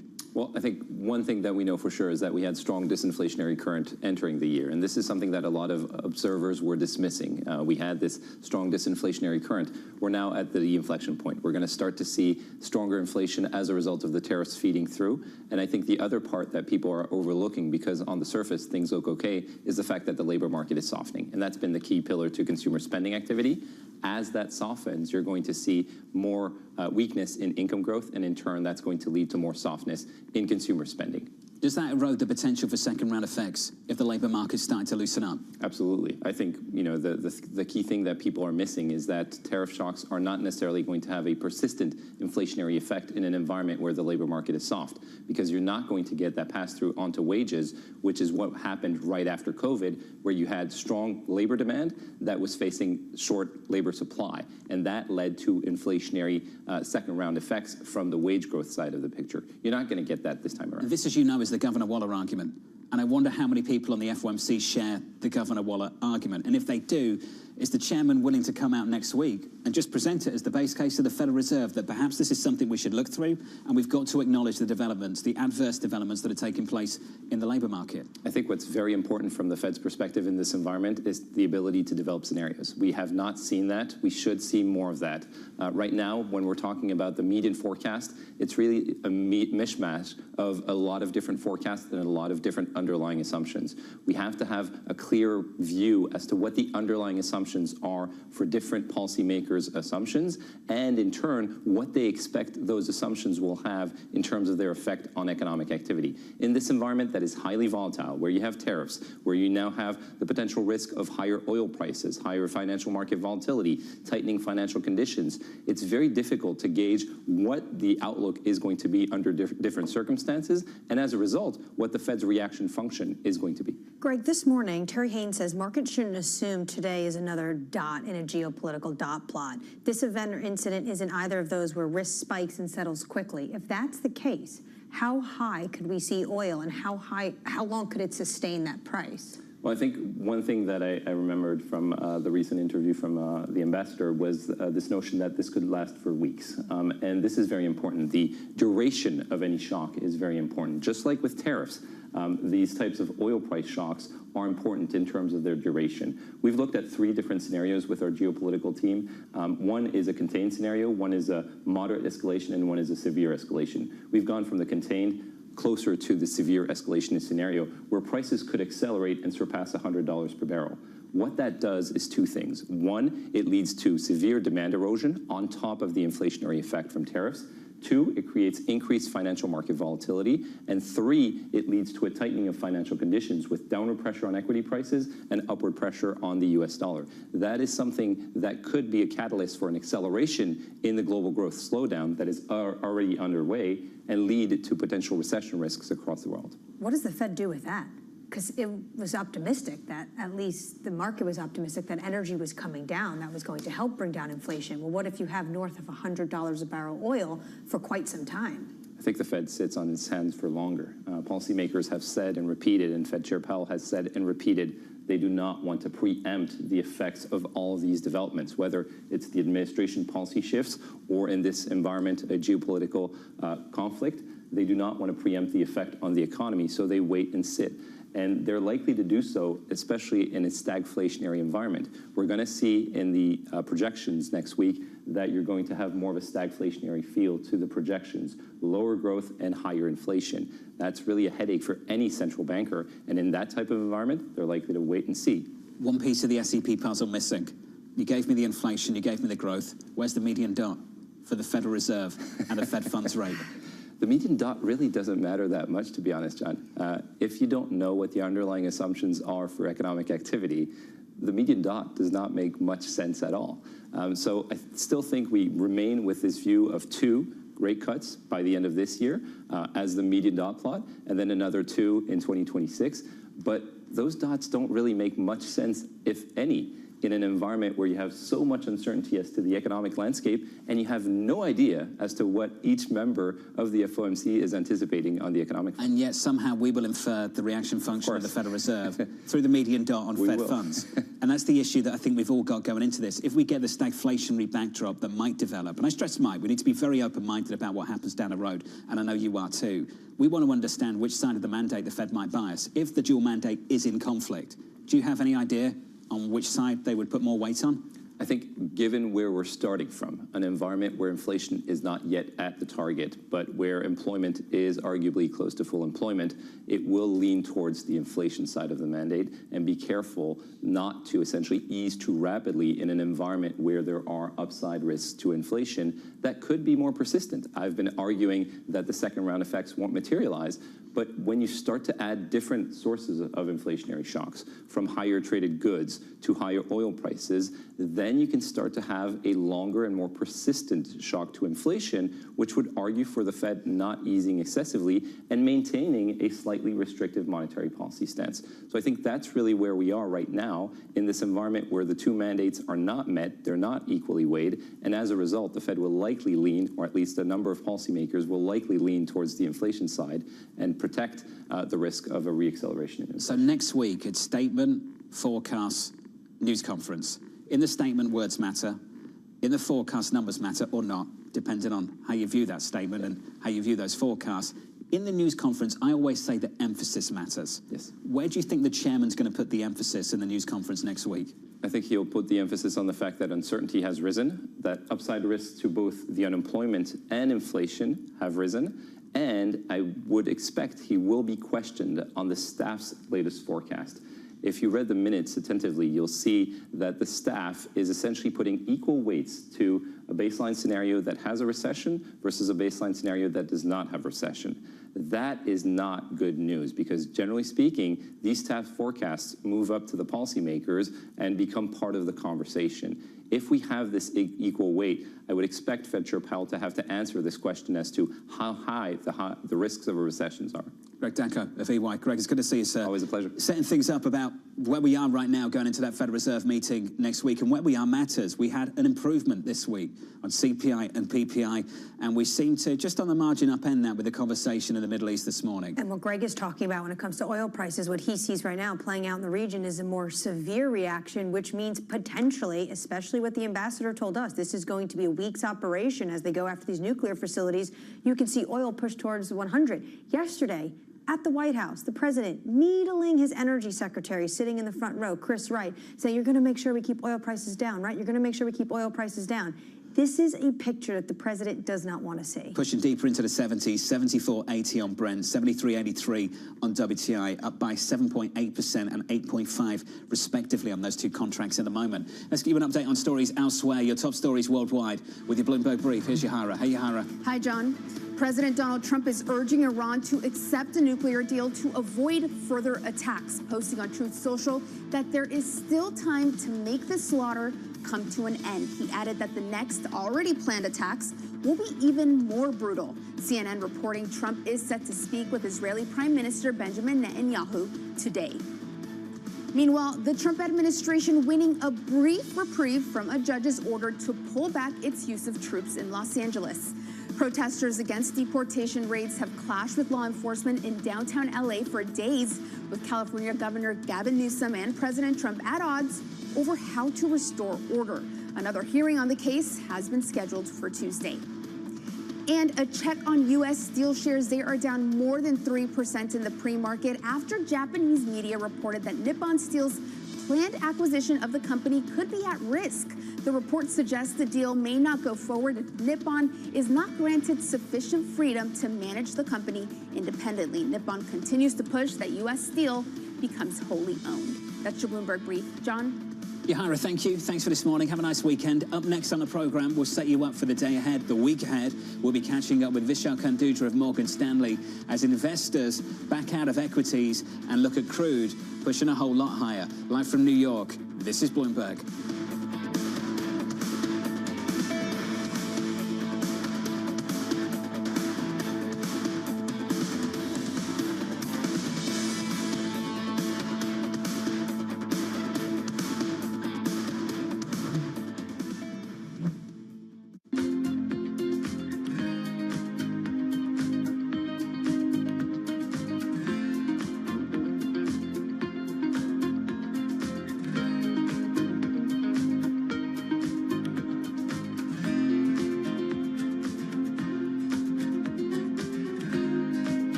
Bloomberg launches our inaugural 25 African Startups to Watch list. About 2.5 years ago, we created a solution. We are able to generate refrigeration using the sun and water. We're able to store energy in the form of ice, as opposed to storing energy in the form of lithium batteries.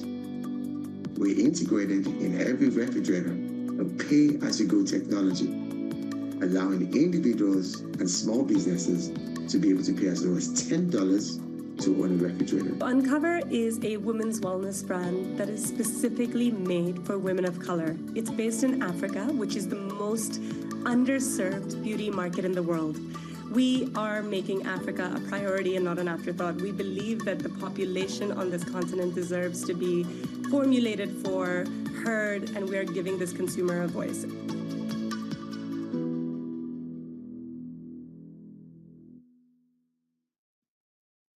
Listen carefully.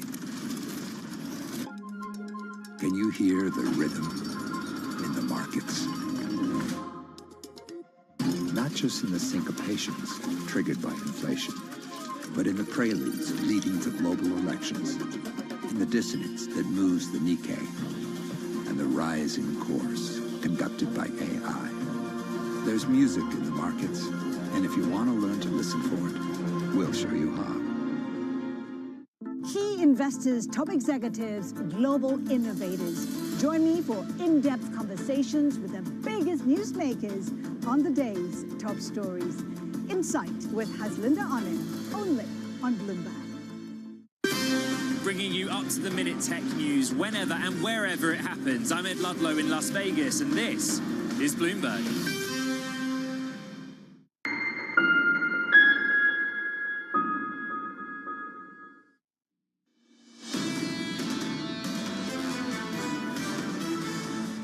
The opening bounce about 44 minutes away. Going into that, here's the state of play. Cross-asset equities at the moment on the S&P, negative by 0.9%. Slowly recovering through the morning, though, and well off session lows. We're down by 1.2% on the Nasdaq 100. If you turn to the bond market, we're talking about this flight to safety, not to treasuries. 2-year, 10-year, 30-year, basically unchanged. And at the margin, yields a little bit higher at the front end of the curve by a single basis point, 392.24. All the economists and fixed income strategists we've spoken to so far this morning focused on the risk of reintroducing an inflation risk. And that comes from the commodity market. Check out WTI, check out Brent. Brent up by about 8%, up by 8.6% on WTI. This is a picture, Anne-Marie, that won't be music to the ears of President Donald Trump, who's enjoyed this decline in crude. This decline in crude has completely U-turned over the last week. And as I just said, yesterday he was needling Chris Wright, his energy secretary, to say you're going to keep prices down, right? We have to keep prices down. Well, this is a backdrop that is going to mean potentially prices going as high as $135 a barrel when you look at what JP Morgan said recently in the worst case scenarios in the Middle East. What's happening in the Middle East right now is the strikes continue, and this is a region that's responsible for a third of global oil production, and that is why you see the geopolitical risk premium into the price. Might not be a one-off shock either. We caught up with the Israeli ambassador to the United Nations, who said to Anne-Marie, this could take weeks. And if it does take weeks, next week's Federal Reserve meeting just got a little bit more interesting, didn't it? Let's get you some single name price action, some morning movers. Let's catch up with Danny Berger. Hey, Danny. John, we're also getting the geopolitical risk premium priced into individual stocks. It is the energy sector that is outperforming the most in this pre-market session so far, with just some 30 minutes to go until the open. ConocoPhillips, ExxonMobil, Chevron, all some of the top gainers in the pre-market session, up 4.5% for the biggest winner, ConocoPhillips, this morning, again, alongside that move in oil prices. Another typical type industry we see gain when you have geopolitical strife is also defense contractors. That's happening in the U.S. too, in the pre-market. RTX, Lockheed Martin, all up at least 3%. Also questions around the U.S. involvement and future involvement in this, with the U.S. contractors trading on that. Finally, to the downside, though, as the conflict unfolds, as oil prices and likely fuel prices go higher, is airlines. Those are all falling. United, Delta, American Air, all down at least 4.8% this morning. We've also seen airspace close in various Middle East regions, although that most likely hits the Asian and Middle Eastern airlines, but still getting a big reaction here stateside, John. Danny, appreciate it. Have a great weekend. Thanks for catching up with us. Danny Berger there on the single names, the morning movers into the opening bell. As we count you down to the opening bell, here's a flavour, a snapshot of the trading diary into the weekend and into next week. A few more items to get through this Friday morning. At 10 a.m. Eastern Time, UMID's sentiment. At 11 a.m., President Trump attending a National Security Council meeting. Looking ahead to next week, Tuesday, retail sales. Wednesday, jobless claims, plus a Federal Reserve rate decision and Chairman Powell news conference. Claims are on Wednesday, not Thursday, because on Thursday, U.S. markets are closed for the federal Juneteenth holiday. Elsewhere, going into this opening bell, investors very preoccupied with developments and headlines out of the Middle East. Joining us now is Morgan Stanley's Vishal Kanduja. Vishal, welcome back to the program, sir. Got to talk about fixed income. Before we get to the latest developments, let's just sit on developments in the commodity market and the bond market, not just in the last 24 hours, but the last few months. It just feels like over the last few days, Treasuries just started to do something good. Yields started to drop. CPI, PPI came in lower than expected. Vishal, starting points matter. Has the bond market started to show some real signs of recovery? From the fundamental side, yes. We had built in quite a bit of concessions. 530s had steepened out, probably in that mid-80s after touching the 100. Yield levels, 450 on the 10s, closing on 5% on the 30s, had created enough sort of concession for the 10s and 30s, the big auctions, duration auctions that went through. Again, just a reminder, we are issuing probably $1 trillion of treasuries every quarter here. So quite a bit of duration that gets issued. And then you had CPI and PPI below expectations. We've pushed out a little bit of that uncertainty coming from the tariff side or whether the inflation is going to show up from those 2 months. I think all of that was reflected in lower volatility as well as slightly lower yields or slightly more demand coming out at those levels, and then spreads reacting to that if you will. So quite a bit of calm, if you will, prior to the overnight actions that we've seen on geopolitical issues. And Vishal, then we've got the overnight actions, and then we've got this rally in crude up by 8% on Brent, on WTI. Does it upend some of the more positive developments that you just outlined?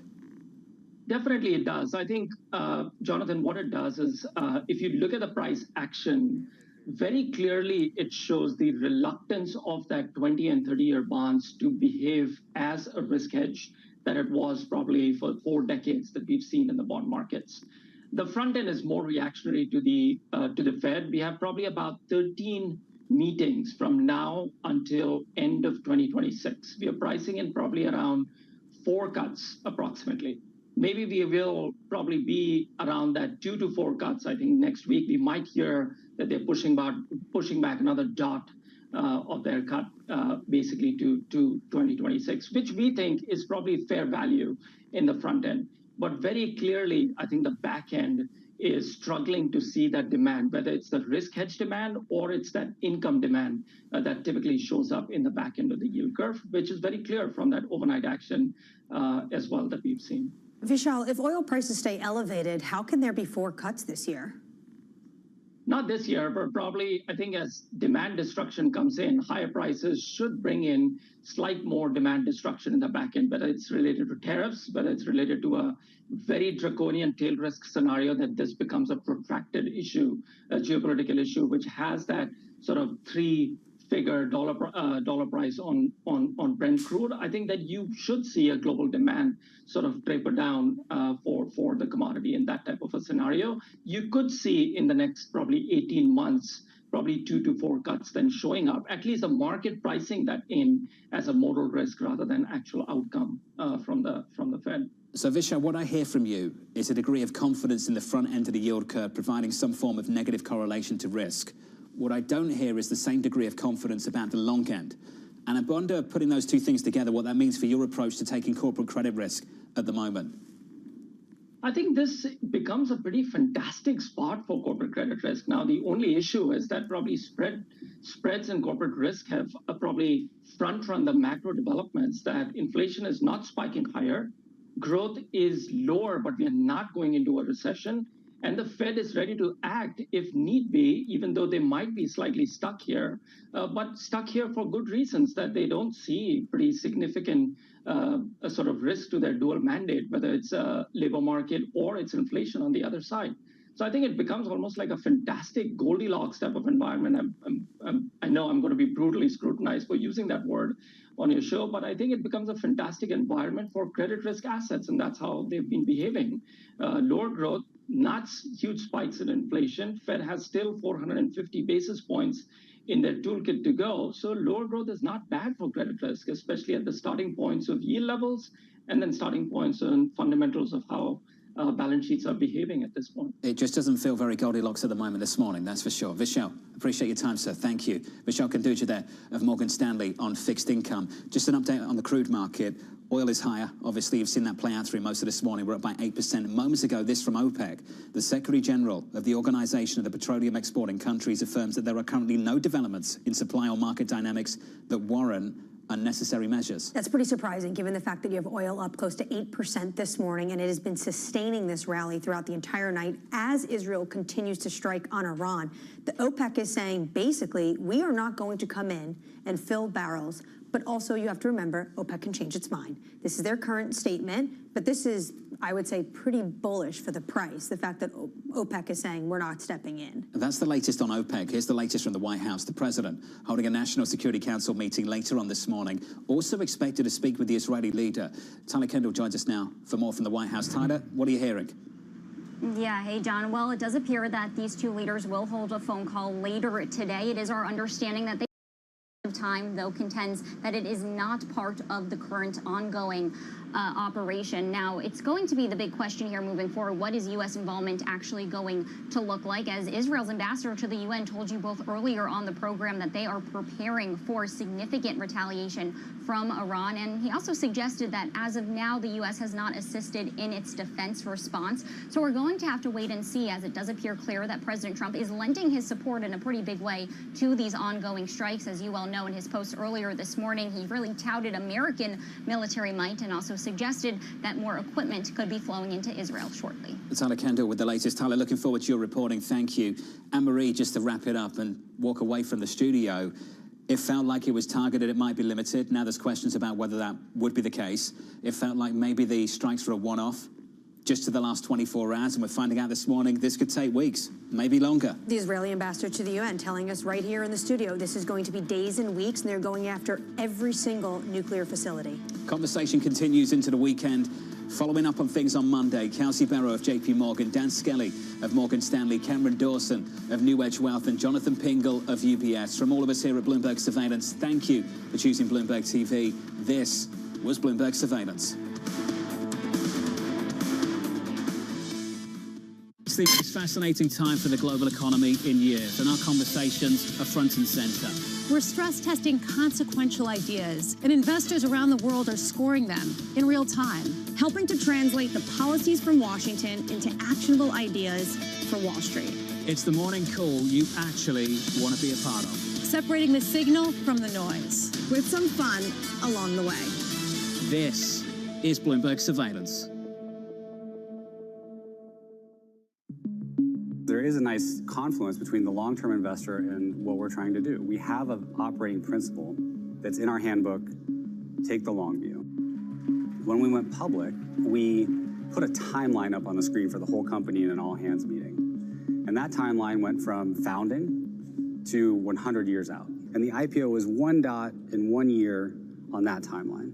And we tried to orient the employees to, this is a wonderful event, this IPO, but it's a moment in time on a very long journey. This is a company that you want to exist in 100 years. We do. Wall Street doesn't think in... No, they think in like hours. Yeah. And what I've learned of Wall Street, and particularly Wall Street investors, when they say they are long-term investors, that means they'll keep your stock for like a month. There has been one instance where I did something that was just for short-term stock, and I felt so bad about it that I don't think I'll do it again. What was that? There was one quarter, a few quarters ago, we were not going to beat the quarter. We were going to probably just hit it. And so far, we beat every quarter. So we were all like, wait, what? Our perfect record. We're like a 4.0 student that is going to get a B for the first time. This is not good. And I decided that for a short period of time, at the end of a lesson in our app, we would show 2 ads instead of 1. Turns out that that by itself was good enough to beat the quarter. But it's bad for the product. It's not good. After that, I'm never doing that again. in case you missed it on Bloomberg Insight. I just think there's a chance that you'll have stagflation. I'm not saying it's going to happen. I don't want the reader to say he's predicting that. I'm not. But we have to be prepared for something like that. I think the global fiscal deficits are inflationary. I think the remilitarization of the world is inflationary. The restructuring of trade is inflationary.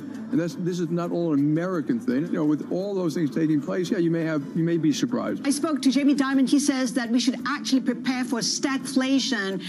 How do you square that? I think there's no question that the shock of tariffs are stagflationary. The question is going to be ultimately how high do they settle at? Right now they're at a very high level, highest in 100 years. And how long a period both is this uncertain environment and how long are the tariffs going to last? And the question now is the magnitude of the stagflationary impulse, and we just don't know yet. Don't miss Bloomberg Insight live weekdays. Bringing you up-to-the-minute geopolitical news wherever and whenever it happens. I'm Anne-Marie Hordern in Buenos Aires, Argentina, and this is Bloomberg. Israel's strike against Iran sparking a haven rush on this Friday morning. 30 minutes until the start of trading. I'm Katie Greifeld. I'm Shanali Malek-Basak. Matt Miller is on assignment in France. Bloomberg Open Interest starts right now.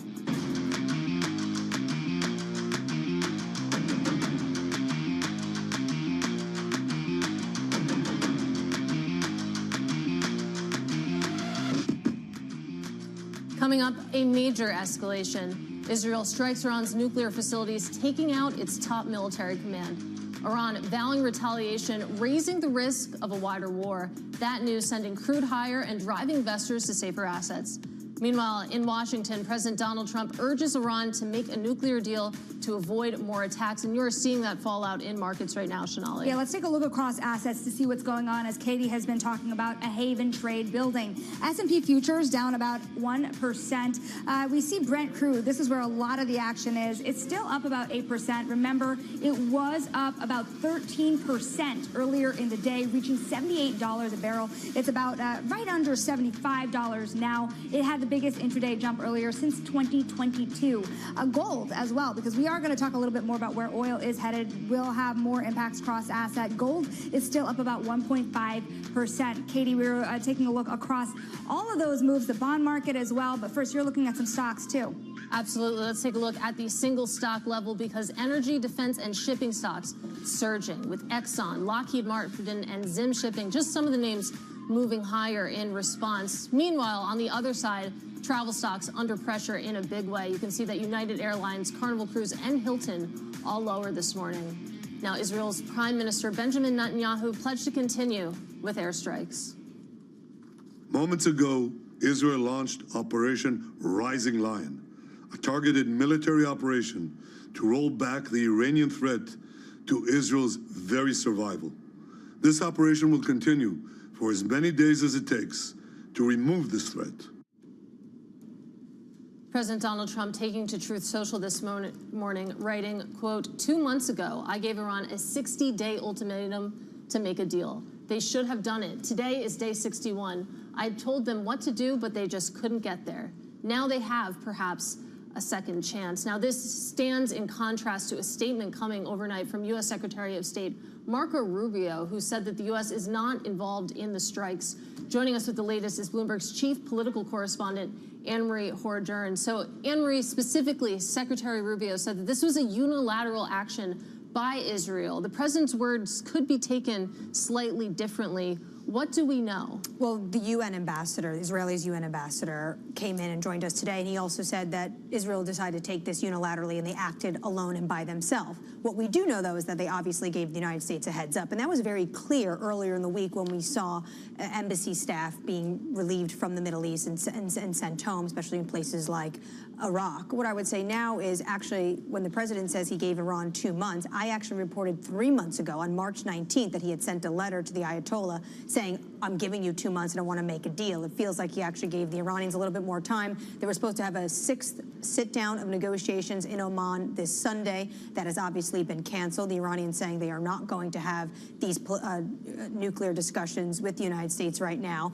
The president is still kind of saying he still wants a diplomatic path forward, and maybe he's using these current attacks as leverage. We do know that Israel's acting alone, but I would imagine when it comes to Israel defense, the United States will be there. What position does this put the White House in heading into the G7 meetings? Well, I think it puts them in a difficult position dealing with some leaders that are already calling for de-escalation when the president, according to ABC News, in a conversation is saying that this was excellent. He's expecting more to come. We also heard that from Danny Danon, Israel's ambassador to the UN, saying this is going to be days and weeks of attacks. And these attacks are still ongoing.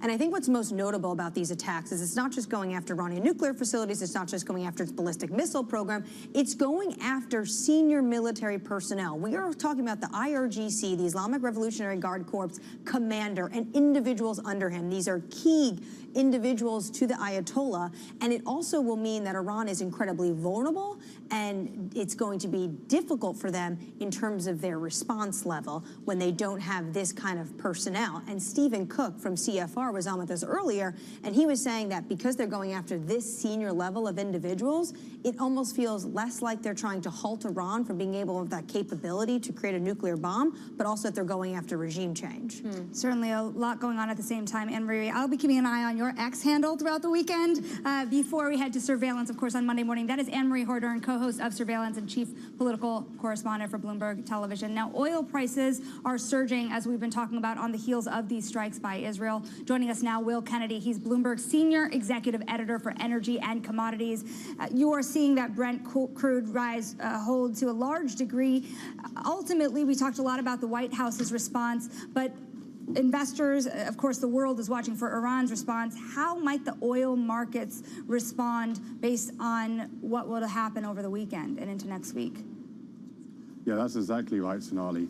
Traders are going to be really looking to see what Iran does next. And key is the Strait of Hormuz, this narrow waterway that guards the entrance to the Persian Gulf, over which Iran has significant control, and about a quarter of the world's oil travels through every single day. Now, the great fear of oil markets has been that Iran, in a moment of crisis, would try and close that strait to shipping, and that could see, according to JP Morgan, oil go as high as $120 a barrel. Now, clearly, that's a worst-case scenario. We can see from current prices that that's not expected to happen right now, but I do think there's significant risk to shipping, that we may see a more low-level campaign to put pressure on the global economy from Iran by harassing shipping in and out of the Gulf, making tankers reluctant to go in, forcing up shipping rates, perhaps causing a shortage of tankers. These are the kind of risks that people will be looking for as they try and price crude into next week. It's also important to note that traders are buying protection against worst-case scenarios. We've seen a lot of activity, people buying call options out of the money just to give them that protection against real escalation here. Well, I'm glad you brought up that JP Morgan call, because it certainly caught a lot of eyeballs this morning. They do assign their simulations a 7% probability to that worst case scenario of $130 per barrel. Their base case is still in the low to mid 60s. And this is something we're going to be talking about throughout the program. The fact that it doesn't feel like asset classes hold on to risk premium for all that long. And you think about past periods of escalation, such as this one, Will, it doesn't feel like oil has been able to hold that bid. That's right. People buy the risk, but then the risk doesn't materialize and we lose that premium. Throughout all the troubles and escalations that we've seen in the Middle East over the last few years, we have never seen it take out any barrels of oil out of the market. Now, that could change. That could well change here, because these events seem as dramatic as any others that we've seen in recent years. But also there are risks of Iranian barrels coming out of the market in other ways. There is sanctions are likely to snap back. You know, the IAEA found Iran to be in breach of its nuclear obligations. The nuclear talks are over at this stage because of last night's action. So even if we don't get military action taking oils out of the market needs to prepare for Iranian barrels coming out of the market, which will be significant, but less significant than something around the Strait of Hormuz. Absolutely. Will Kennedy, really appreciate your perspective this morning. And let's keep this conversation going now and take a look at some of the equities moving off the back of this latest news coming from Iran and Israel. Joining us now is Bloomberg stocks reporter Nora Melinda. And Nora, we were just talking about oil prices with Will Kennedy, and that's certainly showing up in the equities. Most definitely. We're seeing a lot of these stocks moving off of this. And of course, I'm looking at energy stocks coming off of the conversation that you all just had. With tensions escalating, we're seeing Brent crude seeing its biggest gain in more than 3 years. We're seeing that pairing a little bit, but I've got eyes on Exxon, Chevron, Occidental Petroleum. We're seeing these gains really driven by fears of a wider war in a region that essentially accounts for a third of global crude production.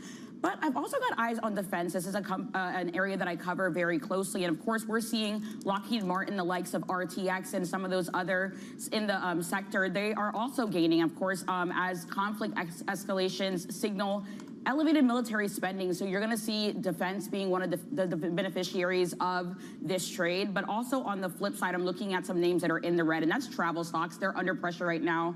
Of course, this is coming after the idea that it could bring down demand for those that are traveling on airlines. If you think of Delta, American, United, we're seeing those stocks that are in the red. But additionally, we're also seeing higher crude prices likely to cause higher jet fuel and operating costs. So those are some of the sectors that we're seeing moving off of this news. Yeah, a bit of a double whammy there for some of those travel names. Nora, great roundup as always. That is Bloomberg's Nora Melinda. Let's take a look at the benchmark level as well. About 20 minutes ago until the opening bell on this Friday, you can see that risk-off tone really permeating across the indices right now. The S&P 500 down almost 1% in the pre-market. Big tech taking an even bigger hit. The NASDAQ 100 off by 1.3%, and the small caps really bearing the brunt of the losses at the moment, with the Russell 2000 down about 1.5%, Shanali. Yeah, it's interesting. The S&P 500 on track to erase, it looks like, all of the gains for the week. So serious risk-off attitude. But coming up, we're going to head to France. There's a little bit of risky stuff going on there in another way. Matt Miller, you might miss him on the program today, but he is over in France, and we will be joined by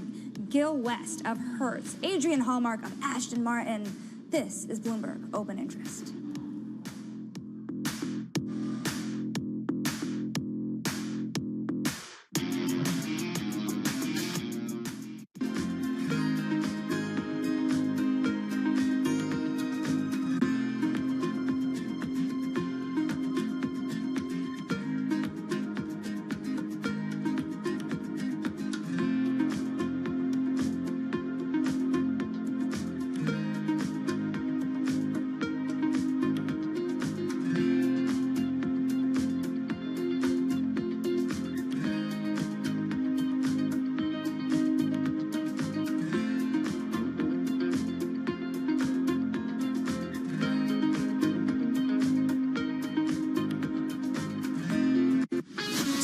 To Bloomberg Business Week Daily. We got to talk crypto. From the magazine that helps global leaders stay ahead. What's the conversation around your company? Bringing you insight on the people, companies, and trends shaping today's complex economy. Planning very big things. A new level of premium. Plus global business, finance, and tech news as it happens. The floodgates of innovation are going to open up. You can't fake passion. You either are or you aren't. Bloomberg Business Week Daily, only on Bloomberg.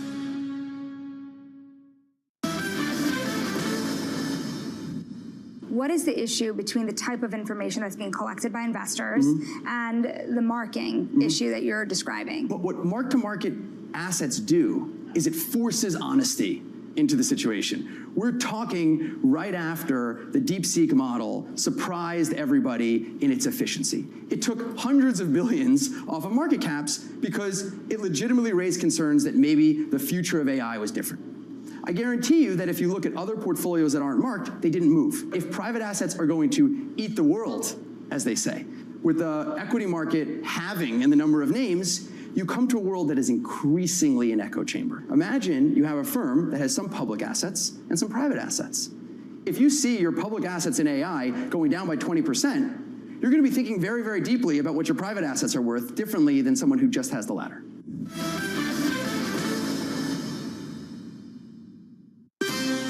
Up-to-the-minute geopolitical news wherever and whenever it happens. I'm Anne-Marie Hordern in Buenos Aires, Argentina, and this is Bloomberg. What is going to be the consequence for U.S. markets? We are basically deep in the European earnings season. Take a look at how we're faring when it comes to Asian markets.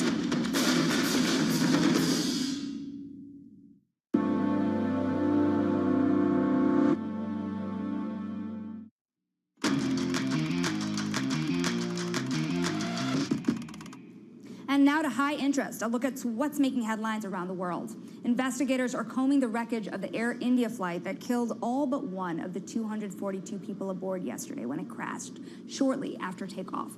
The focus is on determining what caused the Boeing 787 Dreamliner to explode into a fireball, with questions surrounding the plane's thrust and possible misconfiguration or erroneous weight data.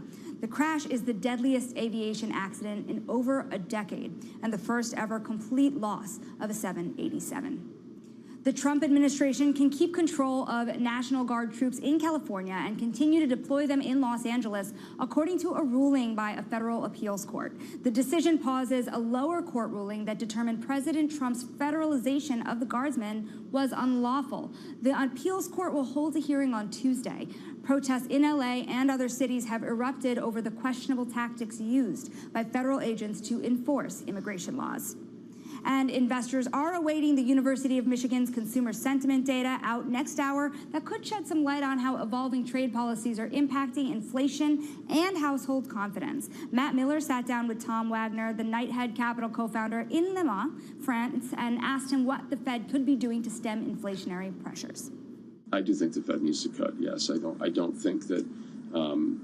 I think we're below target inflation, and I think that you can make an argument that some of the excess spread and rates that we have, put inflationary pressures on key consumer products like housing and auto. Those are industries that are not doing particularly well at the moment, and I think they would benefit from a cut, and they're critically important industries, not just to the U.S. economy, but to the U.S. consumers. Let's go now to Le Mans for more, because Matt Miller is standing by with the CEO of Hertz. Yeah, thanks very much. I do have Gil West here, the CEO of Hertz. And Gil, great to get some time with you. I do want to talk about the business, but first I have to ask about your finish last night.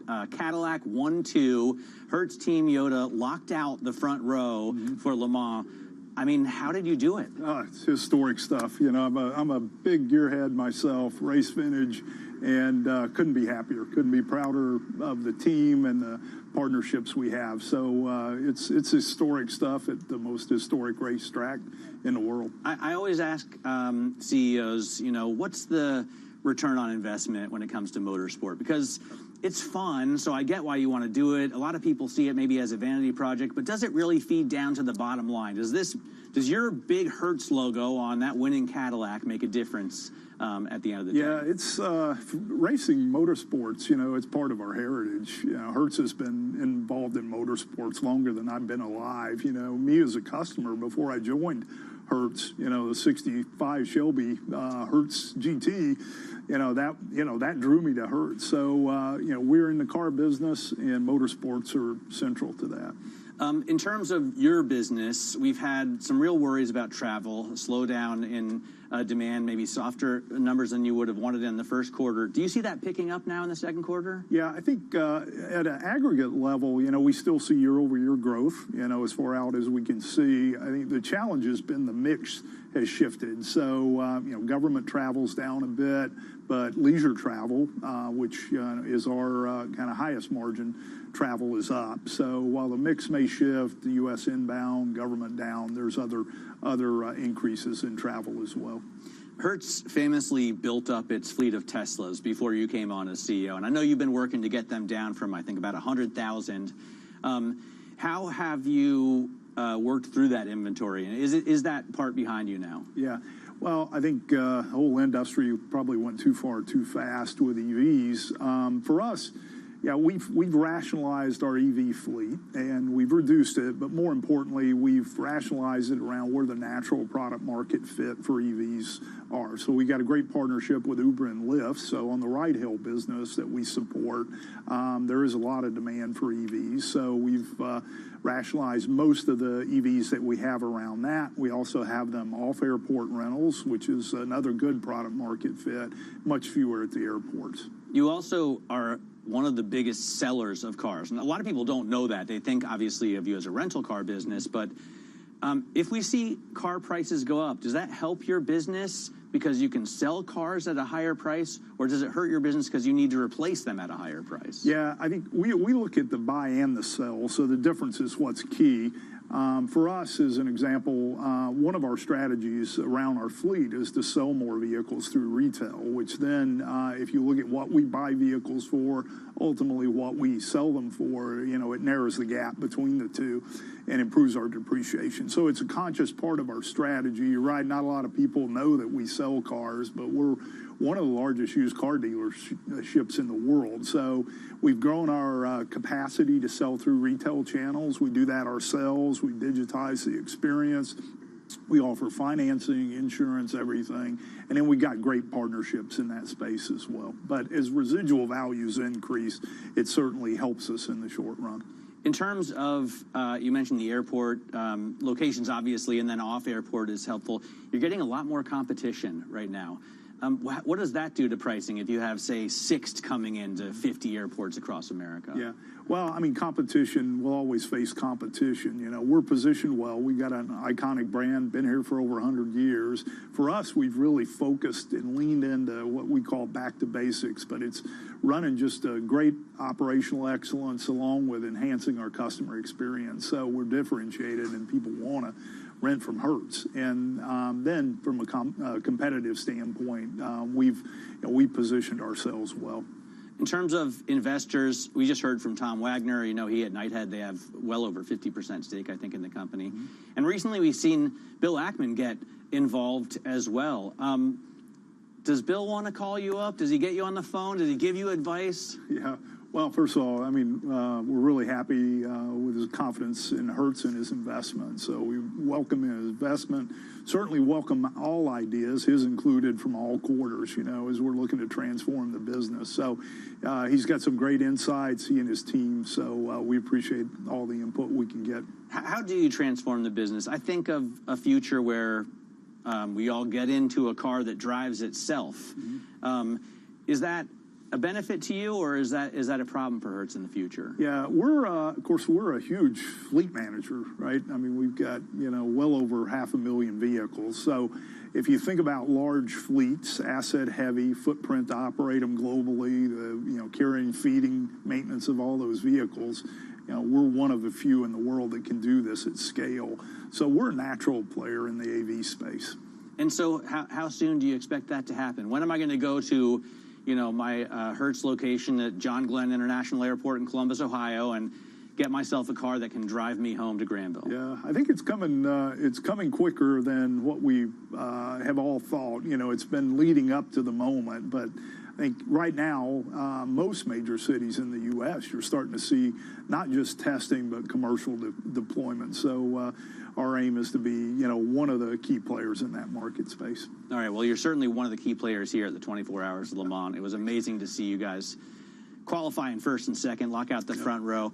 I'll toss it back to you, Katie, in New York. That was Gil West, the CEO of Hertz. All right, our thanks to Gil West and, of course, our own Matt Miller. Matt will be back with more from Le Mans next hour when we'll hear from Aston Martin's CEO. Looking forward to that conversation. But let's take a check at the setup as we head into the opening bell, because we have futures down pretty mightily right now. The S&P 500 down 1%, big tech down even more, with the NASDAQ 100 off by about 1.3%. And then the Russell 2000, the small caps, interestingly, are some of the biggest losers today, at least on the benchmark level, with the Russell 2000 off by about 1.7%. Certainly a challenging trade. And coming up, we're going to talk more about the rising geopolitical risk with Rebecca Patterson. She's former chief investment strategist for Bridgewater. She's now a senior fellow at the Council of Foreign Relations. Of course, a lot of this will be discussed in that council. We'll talk about it with her next. This is Bloomberg Open Interest.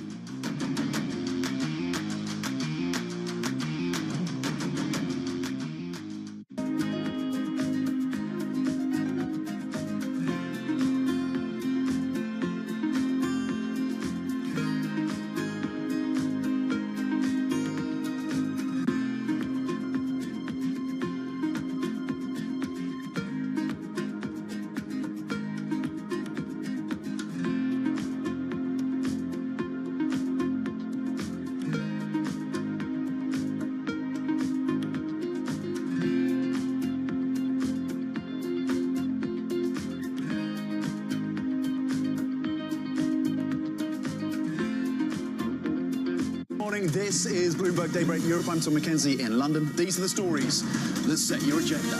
Taking you from the U.S. market's close to the overnight session in Asia, we'll walk you through what you need to know to kickstart Europe's trading day.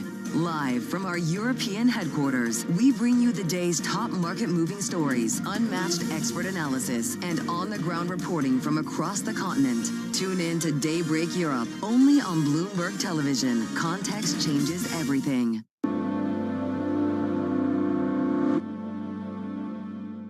Bringing you the latest in tech and AI news whenever and wherever it happens.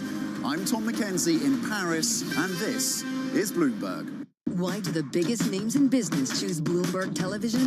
That's a great question. It's a very good question. Interesting question. Good question. Great question. I so appreciate that question. You certainly ask interesting questions. Bloomberg Television. Top experts, great questions.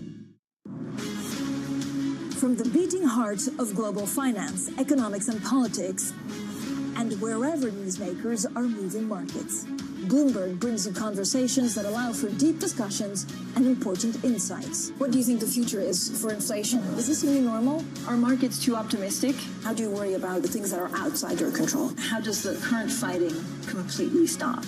I'm Francine Lacqua, and this is The Pulse, every weekday only on Bloomberg. Key investors, top executives, global innovators. Join me for in-depth conversations with the biggest newsmakers on the day's top stories. Insight with Haslinda Onen, only on Bloomberg.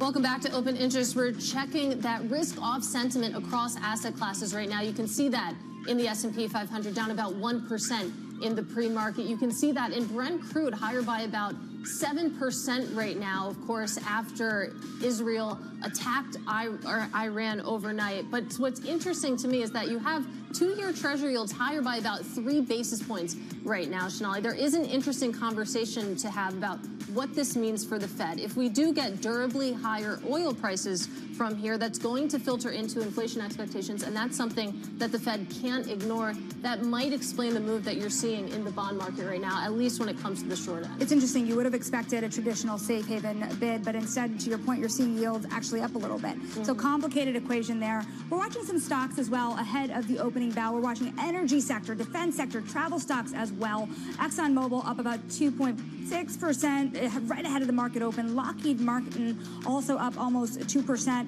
The travel stocks are really interesting here, Katie. United Airlines down more than 5% pre-market, but so are its rivals. Of course, a lot of fear under the surface of the trade today. Well, the thing is, as Nora Melinda was reminding us, it's not just the direct impact of what this is going to mean for travel demand. There's also what this is going to mean for fuel costs. Again, if oil prices really raise sustainably from here, that creates a whole host of issues for a number of different industries. Daisy chain of issues, and we are seeing, of course, at least the pre-market moves wiping out the week's worth of gains. We are less than 4 minutes to the opening bell. We're going to bring in Rebecca Patterson of the Council of Foreign Relations.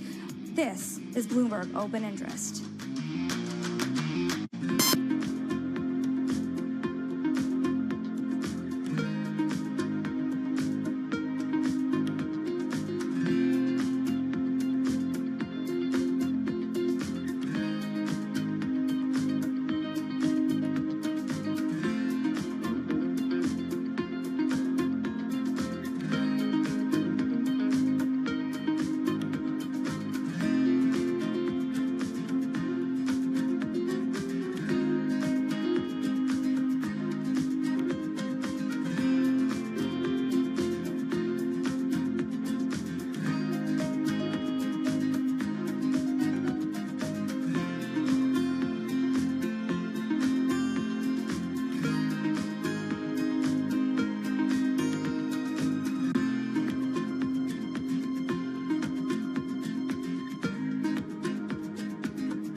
Davos, you were asking a question of President Trump, and he didn't quite answer the question, and he asked you a question. So the question he asked you was something like, why are you not banking certain groups?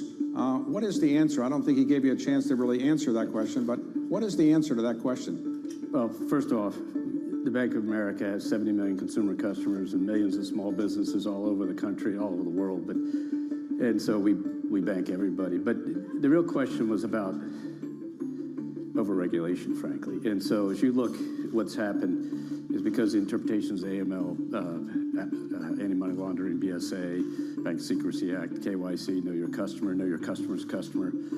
You know, there's a lot of burden upon the banking system to both report suspicious activity reports and do a lot of analysis. And we have to close accounts, so we can't tell people why we did it. And often we're told by authorities to close accounts. That creates confusion. Another area comes up in this discussion is in the crypto area where the regulator said you can't bank crypto operating companies, employees of crypto companies, et cetera. We are allowed to do, we bank everybody, but the operating company, they said that's a high-risk activity. Ask us for authority, and guess what? You would have never gotten the authority. So that came up as an issue. So at the end of the day, it's about getting these regulations right. We're at the epicenter of a global realignment on a scale not seen for decades. At the intersection between markets, economics, and geopolitics, a forum for sophisticated conversation. This is Bloomberg Surveillance. Bloomberg loves earnings. I know it's like your Super Bowl, right? I can't wait. It's like opening presents in the morning. All right, it will be exciting. Nobody covers earnings like Bloomberg.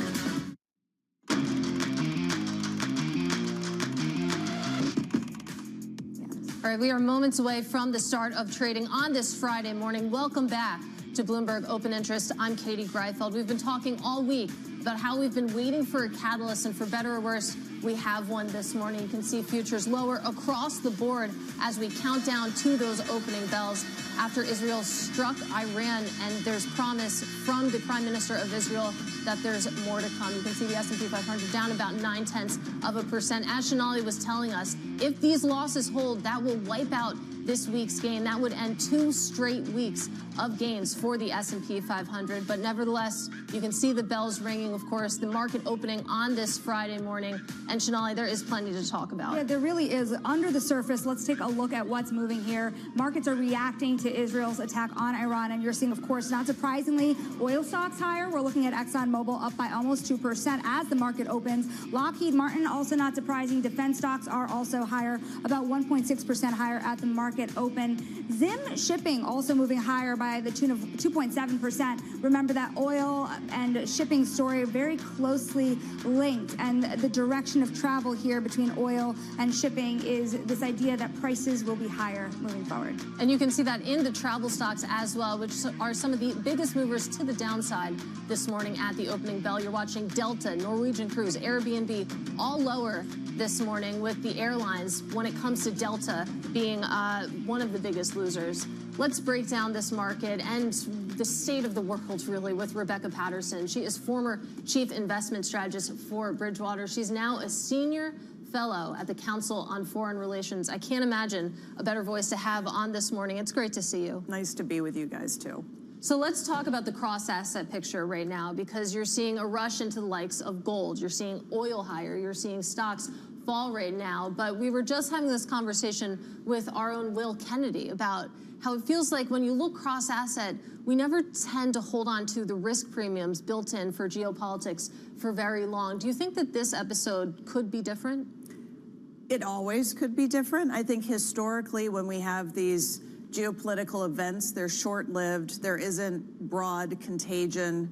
And so people quickly take profit on these risk-off trades, so to speak.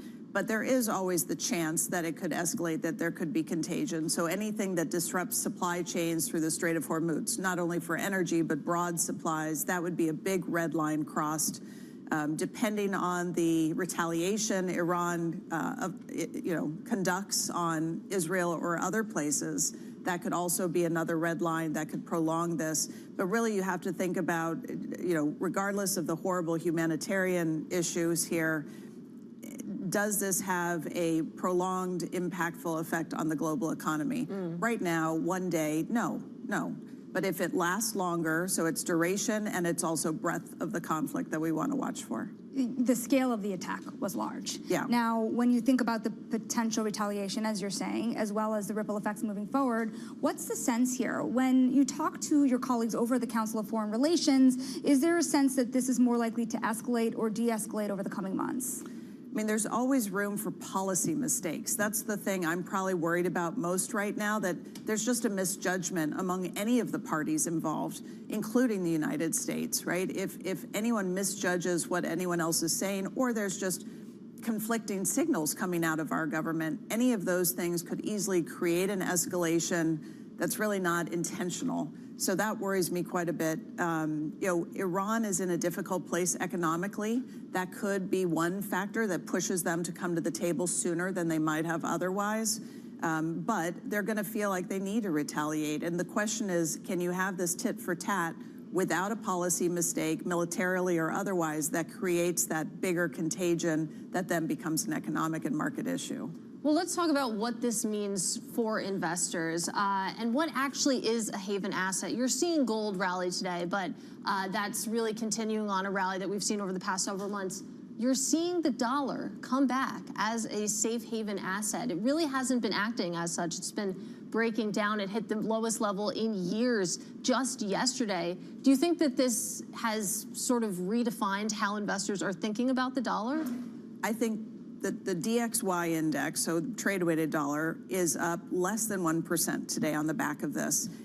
And I think exactly to your point, the fact that we've had such a large sell-off in the dollar year to date, almost 10%, which is a huge move for a trade-weighted currency, the fact that we've only rallied 0.7% today tells me that there's still this structural nervousness around the dollar as global investors reallocate slightly away from the U.S.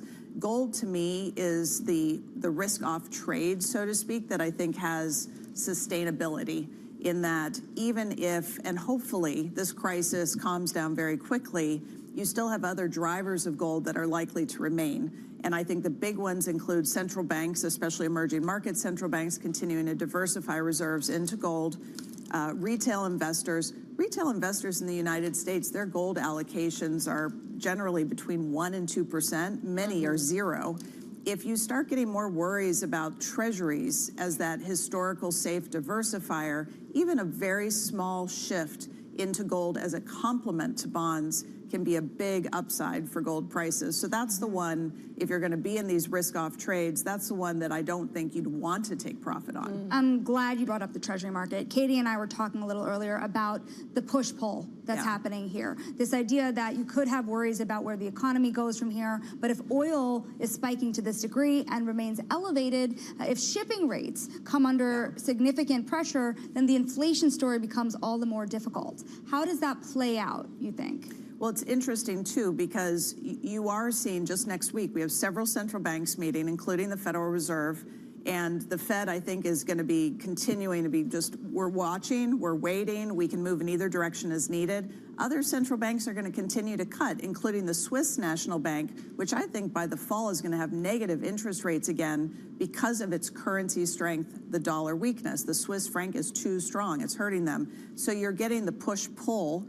not only in the Fed, in that it has to be careful, but globally. And the risk of a currency crisis or contagion from currencies, it's simmering, but it's going up. You know, it's interesting, just to hammer that point home for a minute, flew just back from Hong Kong. The biggest worry there is the changes in the carry trades that are happening. The Swissy being kind of the new haven here, the Hong Kong currencies here also fueling the U.S. trade. If that comes under pressure, what else unravels? And a very difficult time for that when we're going into the G7 and we have an administration very focused on currencies and countries not using those currencies to have unfair trade advantages. That includes things like interventions. So when you have Hong Kong, you have Taiwan, you have a number of countries intervening to try to not let their currencies strengthen too much against this broadly weaker dollar.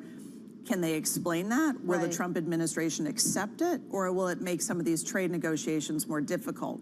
Well, another asset class that we know this administration is focused on is the Treasury market. And I want to talk about that a little bit more directly here, because coming into this week, the narrative was very much, okay, we have these auctions coming up. There were a lot of concerns about a buyer strike.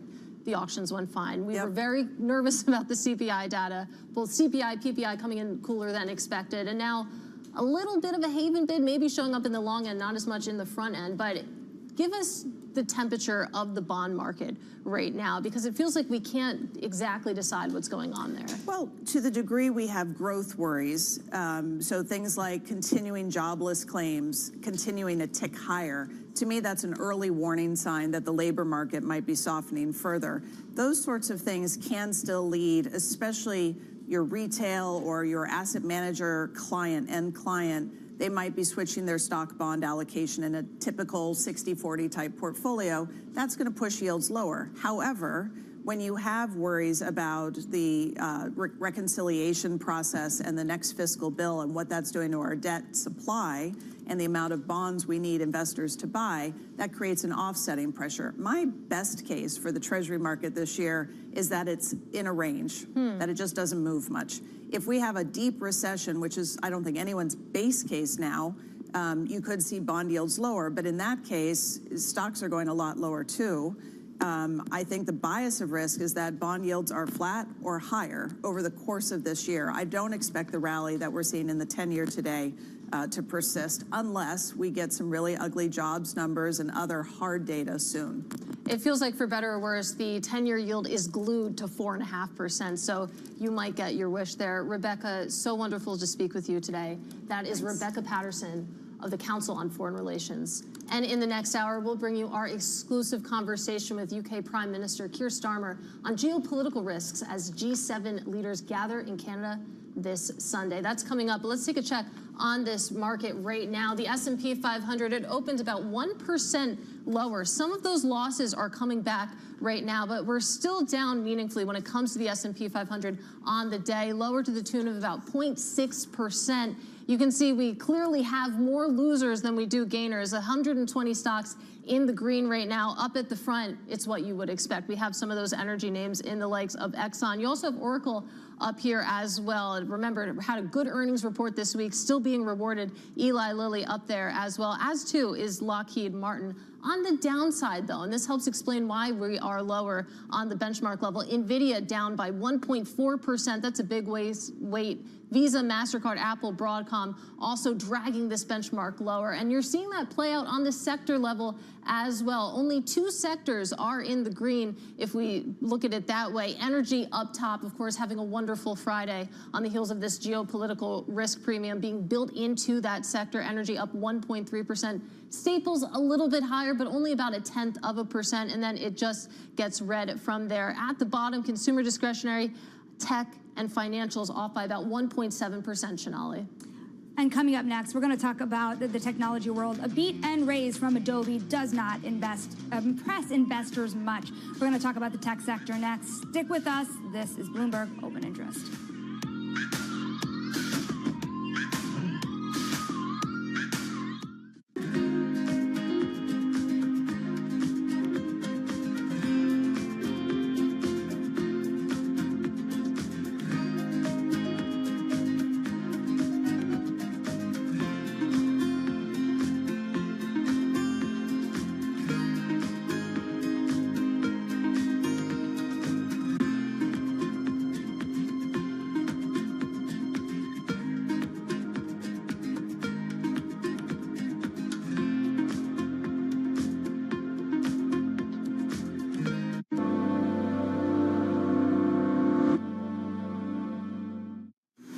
I'm Alex Rodriguez. And I'm Jason Kelly. And we're back with more episodes of our show, The Deal.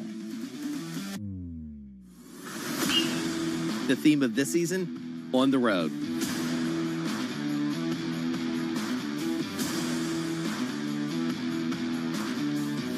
We're bringing you more behind-the-scenes conversations with the biggest names in sports, business, and culture, like Melody Hobson. I started to study women's sports like an 11-year-old studies baseball statistics, and I got dangerous in seeing up arrows. Susie Wolf. When you're competing, you're not thinking about any fear or any worries of what could happen. Josh Harris. You can't do a good deal with a bad person. Jay Batt. At the end of the day, there's never been a better time to be a student athlete. And more. Stay tuned.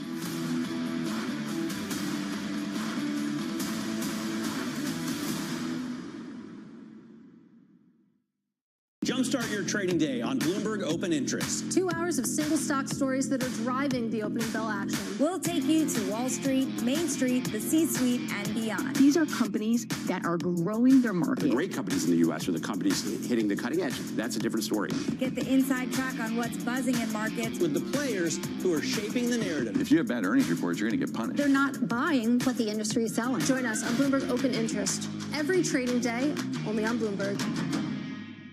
U.S. jobs numbers are released. Bloomberg has the report under surveillance with crucial data and expert analysis at terminal speed. Nobody covers Jobs Day like Bloomberg.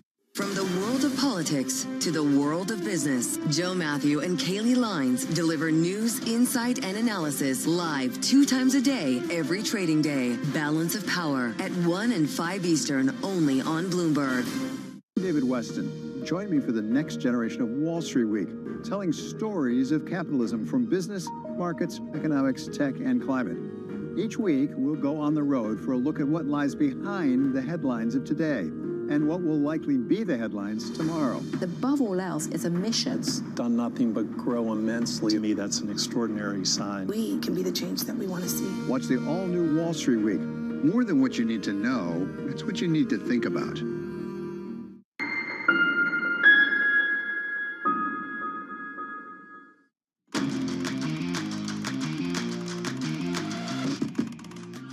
Welcome back to Open Interest. Let's take a look at this market. We're about 14 minutes into the Friday trade. You can see the S&P 500 trying to recover a little bit, now down about 0.7%. We opened more than 1% lower by a hair. You can see some of that coming back right now. And it's the same story if you take a look at the NASDAQ 100. If you take a look at the small caps in the Russell 2000, we'll keep an eye on what's going on here. But it's time now for our top calls. Some of the analyst action in focus this morning. And first up, McDonald's getting cut over at Argus. The analyst says that traffic trends will remain weak as consumers push back against price pressures. McDonald's almost perfectly unchanged right now. But next up, Newell Brands getting upgraded to a buy over at JP Morgan. The firm says that the parent of Rubbermaid and Yankee Candle is actually tariff advantage, given that it has U.S.-based operations. Shares up slightly right now. And finally, we end with Oracle getting raised to a buy over at BMO, saying that the software company can grow its operating income. It had a blockbuster earnings report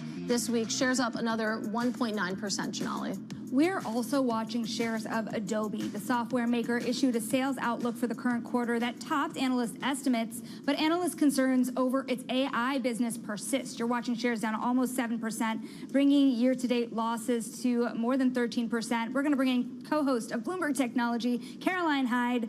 Why so worried? Yeah, they just cannot shake the bearish narrative on this stock. They cannot shake the fact that there's Midjourney coming for their lunch. OpenAI is coming for their lunch when it comes to Sora. That they've got all of these companies managing the startups to really do generative AI in imagery and in video really rather well. And so this overall actual growth, and as you said before the break, it was a beat, it was a raise, just a small raise, but still they're trying to paint the picture of revenue going up. It's more than 11% growth, but they really can't fight back the narrative that has consumed them, that they're kind of a losing software company within this particular competitive environment. So we are seeing, in fact, only one analyst says sell this stock. Most think that it could outperform, but no one seems to be buying into that. Yeah, you take a look at Adobe shares down almost 16% on a total return basis over the past year. In some ways, what you're saying reminds me of the narrative that has really developed around Apple being behind in AI, a narrative that it seems like neither company can really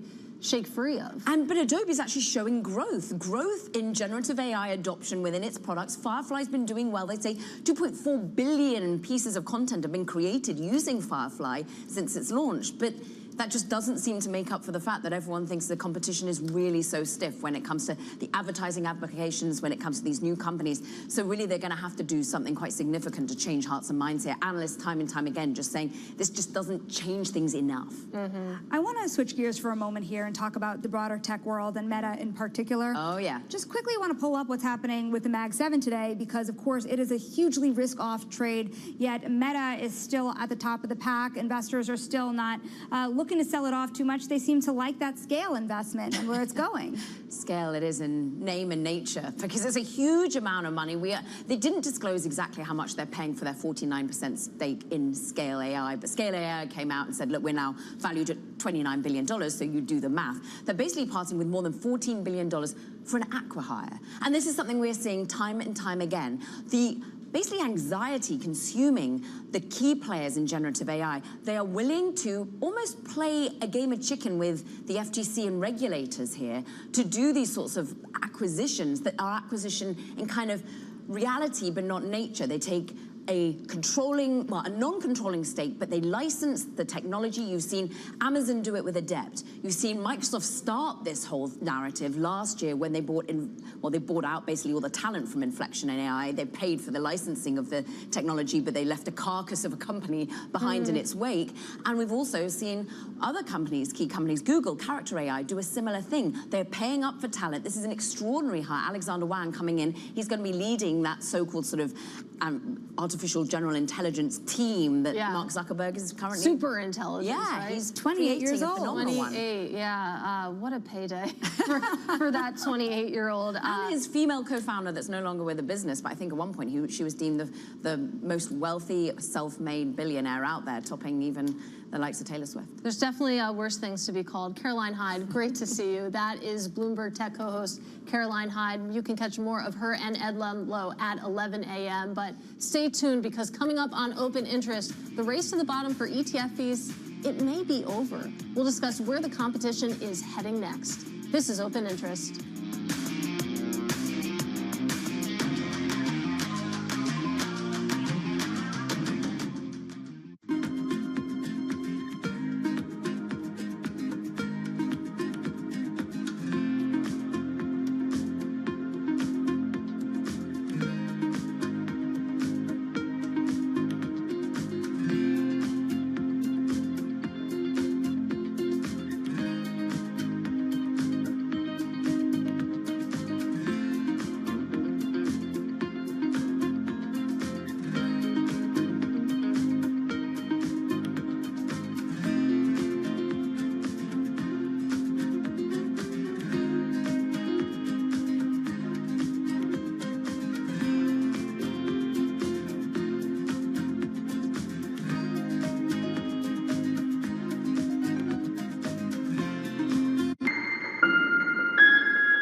To the minute economic news whenever and wherever it happens. I'm Jennifer Zabasanja in Luanda, Angola, and this is Bloomberg. Middle East and Africa. Vibrant resources and high-yield investment opportunities abound. Join me on Horizons Middle East and Africa for the stories, newsmakers, and insight from this exciting region. Now weekdays, only on Bloomberg. Asia is at the forefront of some of the world's biggest stories. I'm Sherrian in Tokyo. And I'm Heidi Stroud-Watts here in Sydney, where the trading day begins. We're here in the center of all the action to get you set up with the numbers, news, and knowledge you need for the day ahead. The demand is indeed recovering. We've been waiting for this moment. The opportunity of a century. Join us on Bloomberg The Asia Trade. Weekdays only on Bloomberg TV. Context changes everything. Get your fixed income fix. Watch Bloomberg Real Yield around the world right here on Bloomberg. Context changes everything.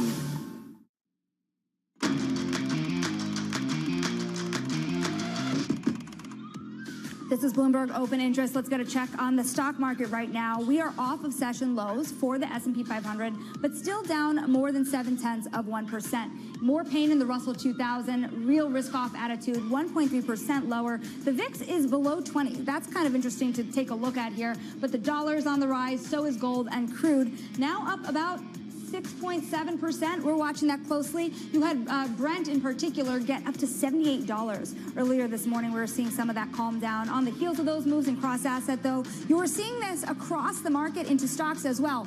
Exxon, Lockheed Martin, Diamondback Energy, energy stocks, defense stocks, all on the rise. Travel stocks a lot lower, and tech stocks feeling a real risk-off attitude, Katie. A lot going on in this market. Absolutely. We'll continue to track that. But let's turn our attention to my favorite thing, and that is is the ETF industry, because there could be a big sea change here if the race to lower ETF fees is over. According to the latest research from Bloomberg Intelligence, flows to the lowest cost funds are declining and issuers are shifting the competition to products. Bloomberg Intelligence ETF analyst Athanasios Sarafagis joins us now. So Athanasios, we've been talking and writing about for a while how the new ETFs that are being launched are higher costs, and that was because of active. You can charge more for active products. Does that also explain what you've uncovered in this latest research? It does, and it kind of goes against everything we know about ETFs, right? Yeah. That they're cheap, but to be frank, it's not about ETFs are still really cheap. It's just about the way new money is getting allocated, and it's because they've been so cheap for a while.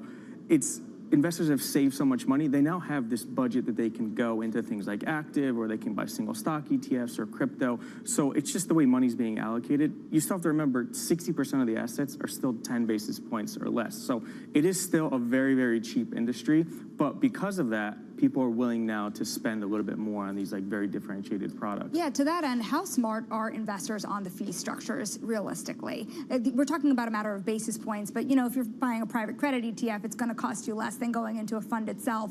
Do they still care that the cost is higher than going into regular way market ETFs that cost next to nothing? Yeah, no, that's great context, because if you compare it to, say, a mutual fund or a hedge fund, it's still a lot cheaper, right? So this is expensive in the context of the ETF industry, which is the average fee is still something like, let's say, asset weighted. It's still only a couple basis points, right? And that's thanks to Vanguard and BlackRock that have really brought that cost down. But issuers are now learning to live alongside them. They're not going head to head with Vanguard. It's just really too competitive.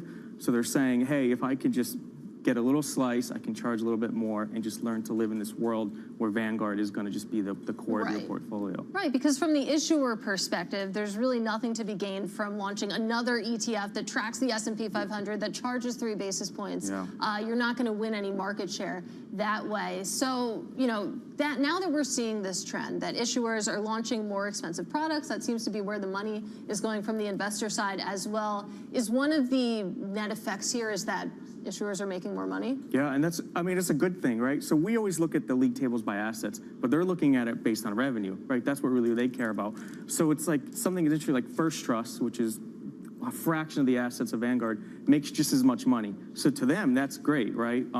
But I agree, it can't be a charity business, right? They still need to be making money, and if they can generate some revenue from these high-cost products, that ends up funding other innovations, right? So they're able to launch different products, they're able to focus on other things. So I think overall, it's a good thing. It's still really cheap for the investors.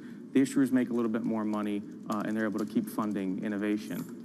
All right, Athanasios, great stuff. Really interesting research. That is Athanasios Sarafagis of Bloomberg Intelligence. And you can tune into ETF IQ on Mondays at 12 p.m. New York time. You can also read all about the industry when you subscribe to my weekly newsletter. That's bloomberg.com/ETFIQ newsletter.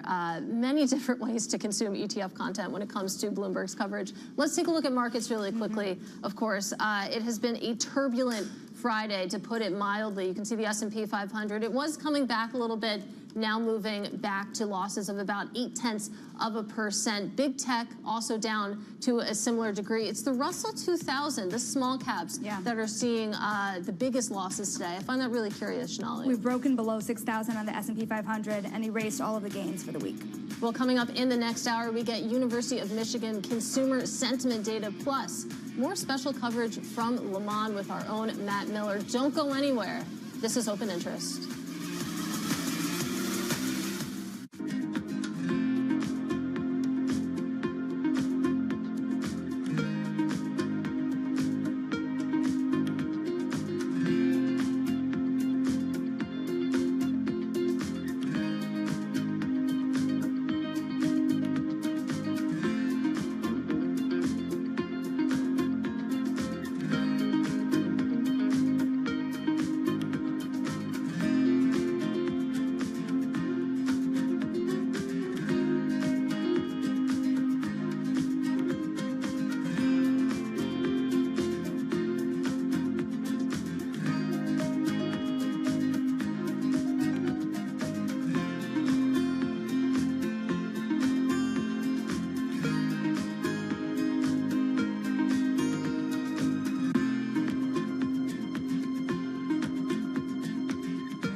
DraftKings hit a milestone in the second quarter of 2024. For the first time as a public company, it turned a profit. Is this a new era for DraftKings? There's an inflection from when you're cash flow negative and you're operating off of equity raises from the past to when you're self-funded and you're cash flow positive and able to control your destiny a lot more. You've had your first quarters of profitability now. Does that take pressure off? Does it increase pressure? I think it increases pressure. I mean, once you start making profits, people expect you to make more, and all of a sudden you're valued on a multiple of those profits as opposed to the theoretical what could be. So very important, I think. When you're cash flow negative, you've sold a vision of what the company should be working on, and you're very focused on working on that and delivering against that. When you've pivoted to profitability, the world of what you can work on is a little bit open, and there's a lot of different ideas, and it requires more focus than ever to make sure that you are prioritizing on the most important things that are going to deliver the most value. DraftKings' solid standing in a booming sector gives them the luxury to play the long game. They're not under pressure to cut costs. When you have really strong revenue growth, you don't need that. If you look at where we are today and where we want to be and where we believe we will be, the vast majority of the incremental EBITDA is not coming from any cost reduction. It's coming from increased revenue. We don't feel like we need to cut costs because we're growing our revenue so much. We want to grow our revenue into our existing cost structure, and there's no need to reduce the cost as long as we're being efficient with what we allow our cost growth to look like. Bloomberg brings you breaking news 24 hours a day. Powered by more than 3,000 journalists and analysts in more than 100 bureaus across the globe. Bloomberg Television. Context changes everything. Bringing you up-to-the-minute geopolitical news whenever and wherever it happens. I'm Jumana Versace in Doha, Qatar, and this is Bloomberg.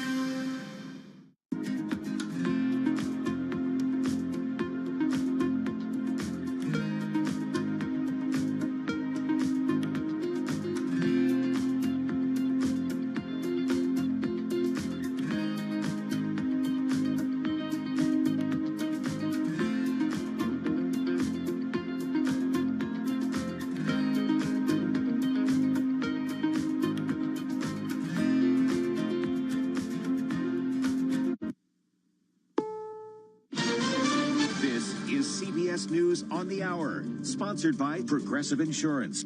I'm Deborah Rodriguez. Calls for retaliation in the streets of Tehran after Israel launches airstrikes on Iran's nuclear program and the nation's chopped chain of military command. Former CENTCOM commander Frank McKenzie. They've been exposed. Their defensive capabilities have been exposed. Their nuclear program has been struck. It has not been destroyed, but it's been damaged. And by all accounts, their offensive response against Israel has at least so far been ineffective. So they're in a very bad place. Israelis are bracing for retaliation. CBS's Robert Berger is in Jerusalem. Obviously, there's a lot of concern. People are staying close to home. Schools and businesses have been closed. People have bomb shelters. Bracing to see what Iran is going to do. Trump administration officials say the U.S. is shifting military resources in the Middle East in response to the attacks. Wall Street is reacting. The Dow right now down 628, about 1.5% in early trading. Another fear, higher oil prices. CBS News business analyst Jill Schlesinger. Investors were already looking ahead to the Federal Reserve meeting next week. Now, with this attack and the surge in oil, it seems most likely that the Fed will take no action when they meet. An important find a day after the Air India crash that killed all but one of the 242 passengers on a flight from Ahmedabad to London, plus several people on the ground.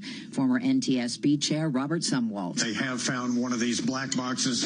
I think these are going to unlock the mystery of this accident. So it's critical to get these black boxes and get them read out. A 3-day-old curfew in part of L.A. has quieted down protesters upset about immigration raids. Downtown Los Angeles is peaceful right now. It has been the case since Los Angeles Mayor Karen Bass issued the curfew. Still unclear if the federalized National Guard troops will remain here in Southern California. California Governor Gavin Newsom did obtain a victory in court to have them removed from the president's power, but that order is being appealed until a final decision on their fate, a decision we're expecting next week. Craig Figner for CBS News, Los Angeles. If you need a new dishwasher, the time to buy is probably right now. Commerce Department says household appliances like clothes washers, dryers, stoves, and food waste disposals will be subject to expanded 50% tariffs on steel derivative products beginning June 23rd. Dow now down 617. This is CBS News.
Officials in South Florida are looking for former NFL All-Pro wide receiver Antonio Brown. The warrant, first reported by the Washington Post, lists a charge of attempted murder with a firearm stemming from an incident last month at a Miami boxing event. Brown was temporarily detained that night after an altercation in which shots were fired. Video posted to social media allegedly showed Brown fighting with several people and later jogging out of a garage. Some identified Brown as the shooter to officers, according to that warrant, but Brown did not have a weapon when officers patted him down. Steve Kathan, CBS News. A nightclub owner in the Dominican Republic and his sister have been arrested after the roof of the club collapsed in April, killing 236 people.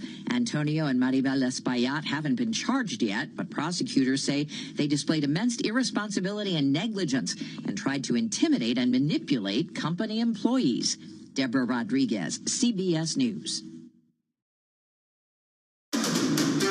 This is Bloomberg Intelligence with Alex Steele and Paul Sweeney. The real outperformance has been in U.S. corporate high yield. Are the companies lean enough? Have they trimmed all the fat? One person's chaos is another person's animal spirits. Breaking market headlines and corporate news from across the globe. Do investors like the M&A that we've seen? Are people just too exuberant out there? The window between the peak and cut changing super fast. Bloomberg Intelligence with Alex Steele and Paul Sweeney on Bloomberg Radio, YouTube, and Bloomberg Originals. Good Friday morning from the Bloomberg Interactive Broker Studio in New York City to our worldwide audience. We are streaming live on YouTube as well. Alex Steele is out today, not to worry. John Tucker is in. John, thank you so much for joining us here for the next couple hours. Like I had a choice. Like you had a choice. Hey, John, we did get that UMich data out. Better than expected sentiment, so a nice rebound there. Inflation expectations taming, so we'll get to that in detail as well. We're also going to talk to Dromana Bersecci, Bloomberg television anchor on the Israeli attacks on the Iranian nuclear sites. She is based in London today, so we'll check base with her. Mike McGlone, Bloomberg Intelligence commodity strategist. Talk to us about oil. We got oil spiking here, as one would expect, with that Mideast tensions. Jonathan Panikoff, Atlantic Council Director of the Scowcroft Middle East Security Initiative. He's got some opinions on the whole Middle East situation and how this may play out in the coming days and weeks. So we will get to all that. But first, let's get a Bloomberg Business Flash with Lisa Mateo. And this Bloomberg Business Flash is brought to you by IBKR. Will the U.S. Consumer Sentiment Index exceed 56 in July 2025? At IBKR Forecast Trader, the yes recently at 24%. Start predicting today at ibkr.com/forecast. The last trading day for this contract is July 31st. We've got stocks retreating, havens rallying, tensions in the Middle East causing all of this. We have the S&P 500 down 0.8%, the Dow off about 1%, the NASDAQ down about 0.9%. to commodities. Have to start with oil. We have Brent crude up 6%, $73 a barrel. Earlier, it surged as much as 13%. Because of that, we have shares of Exxon right now up nearly 1.5%. Over to gold. We'll go to spot gold up about 1.5% this morning, $3,435 an ounce. Gold miner Newmont, those shares up more than 2%.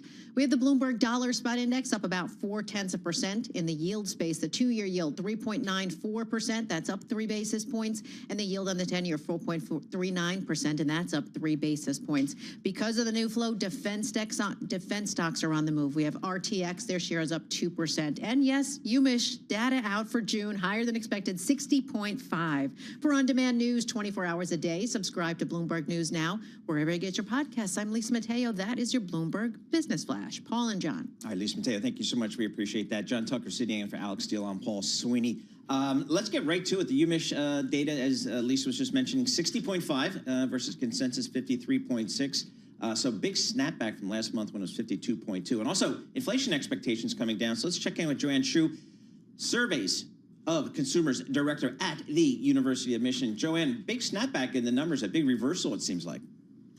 Yes, consumers are feeling a little bit more settled after the big shock of the April developments in tariffs. So they do think that the outlook for the economy has improved. At the same time, we're still, almost 20% below where we were back in December after sentiment saw a post-election bump. So consumers are still pretty far from where they were just a few months ago, and they don't think we're out of the woods yet. And Joanne, with respect to all the great work that you guys do with the events of the past 24 hours, particularly with the inflation expectations, I kind of tend to want to throw these numbers right out the window. Well, there's a lot going on in the world right now, and in terms of how consumers react to global events in the Middle East, where we can wait until the final reading for June. But of course, things are happening on a daily basis. Consumers are incorporating this information, separate from the possible disruption to energy prices from what's going on. Overall, consumers' worst fears about what might happen to inflation when they saw the developments in April. They feel better about that, but they're still bracing for higher inflation than they were just a few months ago. So consumers are bracing for that. And the one-year inflation expectation was 6.4%. It's down. It came in at 5.1, still much higher than where we want to see it, where the Fed wants to see it. Joanne, thanks so much for joining us. Joanne Shu, surveys of consumers director at the University of Michigan. Stocks selling off here today. Let's take a look at some of the stocks on the move today. I'm Paul Sweeney along with John Tucker, and we're joined by Bloomberg's Christine Aquino. Christine, what are you looking at? Well, Paul, have to look at airlines, right? And United Airlines, ticker UAL, among the biggest decliners today. Those shares down more than 4%, coming up to 5% now, 4.8% currently. And they're also down more than 12% this week. That is set for the biggest weekly decline since early April. Remember what happened in early April? I think something about a trade war, but yes. And so, we've also seen inflation data this week not boding well for airline fares. Those fell 2.7% in May. That's the 4th straight month of declines. And so, things really not looking good for the airline sector. One silver lining, though, Bloomberg Intelligence analysts pointing out that while major U.S. airlines are below the S&P 500 this year, United is among the leaders in that sector because of its premium demand model. Think of what just happened. We have a Mideast war, flight restrictions over certain areas, an air crash, and this surge in oil right now. Yeah. That's a triple whammy. I wouldn't blame you if you decide to go on a road trip instead of flying this summer. Diamondback, again, oil, right? Definitely one of the beneficiaries. Ticker FANG, Diamondback shares up nearly 4% at the moment, up for a 6th straight day, which is the longest streak since late March. Now, Bloomberg Intelligence analysts saying, of course, that in general, the strikes by Israel against Iran really puts the focus back on a long-term risk premium for oil, benefiting a lot of these oil companies and away from demand concerns due to global trade tensions. All right, how about real quickly on Adobe? Adobe, ticker ADBE, that is down more than 6% at the moment. Second quarter results beating estimates, and it even raises full-year forecasts, but analysts remain concerned over its AI business. Bloomberg Intelligence notes that its stickiness lies in creative and demand products, but then Jeffries points out that it may not be showing enough progress on the AI front to appease the bears. All right, Christine Aquino, thank you so much. Christine Aquino covers the equities for Bloomberg News. For more more conversations like this, subscribe to our new Stock Movers Reports. Listen for 5-minute audio reports on the biggest winners and losers in the stock market. To subscribe to Stock Movers on Apple Podcasts, Spotify, or anywhere you listen. We need to get right back to the news of the day. In the Middle East, Jumana Brasech joins us, Bloomberg television anchor. She is based in Dubai for Bloomberg News, but she's joining us remotely from London here today. Jumana, what's the latest reporting coming out of that part of the world? Again, a very strong move by Israel. Are we waiting for retaliation? We are waiting for retaliation, but what we do know is that the strikes from Israel have continued throughout the course of the morning. They have struck further some of those nuclear sites, the base of the nuclear sites that they struck overnight. This is the most significant attack that Israel has conducted on Iran going back to the 80s, and more significant in nature than the ones that we saw last year when, of course, we did then go on to see an Iranian retaliation. Now, Iran, in response to the attacks, vowed a very harsh retaliation on their part. They sent about 100 drones towards Israel this morning. Most of those, if not all of them, were fully intercepted, but they have also vowed a harsher response. Now, what that response looks like is going to be key to shape the direction of the Middle East and the region in coming days. But what I would say is Israel, from a defense perspective, is highly equipped. We know that in the episodes of last year, in April and in October, Israel managed to intercept the ballistic missiles and the drones that were fired towards Tel Aviv and other main cities around Israel, thanks to the Iron Dome and to David's Arrow. So from that perspective, it is unlikely to see how Iran may be able to infiltrate the Iranian air system. But equally, one other way that they could look to respond would be an asymmetric response via the Strait of Hormuz, potentially causing disruption in that key oil shipping lane, or also looking to use their proxies around the region, albeit them operating in a diminished capacity, to stir up trouble as well. And here I'm referring to the likes of the Houthis, Hamas, and Hezbollah. I'm not sure that I understand what Iran would have to gain from disrupting shipping. They export their oil, I think, mainly to China. That's kind of like shooting yourself in the foot. That's absolutely true. And actually, if you go back to the Iran-Iraq war, even then, there was no major closing down of the Strait of Hormuz. From an economic perspective, Iran's main lifeline now is the fact that they ship the lion's share of their oil to China. That's their biggest customer, and that oil has to pass through that Strait of Hormuz. So it is unlikely that they would feel the need to go down that route, also because it means that they would be able to get less oil out to their major oil partner. But if they did want to cause disruption around the Middle East, there's also been talk of potentially them targeting some infrastructure around GCC nations. But I would just say on that point, the situation today is very different from how it was back in 2019 when the Aramco facilities got hit, namely because Iran and Saudi Arabia have resumed diplomatic relations, and that happened back in 2023. Jumana, have we heard from any Israeli officials about the success of their bombing missions? Because as I understand it, the nuclear facilities in Iran are buried deep, deep underground and maybe very difficult to get to. I think that the reaction has been one of support for the government's decision. The Israeli Prime Minister and even President Trump earlier today said something along those lines, I'm paraphrasing, but that the attacks were quite a success or had gone down successfully. But to your point on their ability to fully dismantle the nuclear sites, it's going to take a lot of effort because mainly those two main enrichment sites are embedded in the mountains. They're buttressed by 7 to 8 meters worth of wall. And so it isn't going to be so easy to penetrate the site of the stockpiles without what people are saying U.S. assistance. So from here onwards, it will be crucial to see whether A, the U.S. actually comes to Israel's defense when Iran eventually does retaliate, and B, whether they would look to get involved in a military offensive operation, which means completely walking away from those U.S.-Iran nuclear discussions that were expected or anticipated to get into their 6th round of talks this weekend. Unclear at this point whether those talks are going to go ahead. Jumana, thank you so much for your reporting. We really appreciate it. Jumana Brasech, she Bloomberg television anchor based in Dubai, but we're working from our London offices today, getting the latest reporting there. We will keep you up to date throughout the day.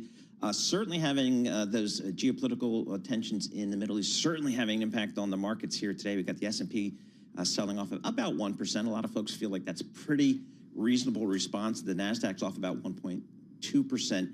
The yield's a little bit elevated here, about 4.4% on your 10-year. That's up about 4 basis points, but where you're really seeing it is in the commodity space. WTI crude oil up 6.9%, Brent up 6.8%. They were up much higher earlier this morning. Lisa Mateo was reporting, early this morning up double digits. So a little bit of a tempering there. But we'll certainly stay on top of this news throughout the morning and throughout the day as we get ready for the weekend. So coming up, we're going to have some more reporting on this. We're going to get the markets outlook. We're at that poor point of the year, June. You start looking forward to the back half of the year. What can bond investors, what can equity investors Rudy, half expect? over. Yes, exactly. This is Bloomberg.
And this Bloomberg Business Flash brought to you by Oracle. Attention growing businesses. Oracle is offering to cut your current cloud bill in half if you move to Oracle Cloud Infrastructure. For new U.S. customers with minimum financial commitment, see if your company qualifies at oracle.com/Bloomberg.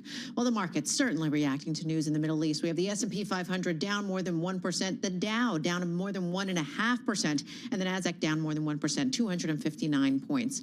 We go to the commodity space. Brent crude up 7%, $74 a barrel. We have spot gold up more than 1%, $3,430 an ounce. The Bloomberg Dollar Spot Index, that's up about 0.3%.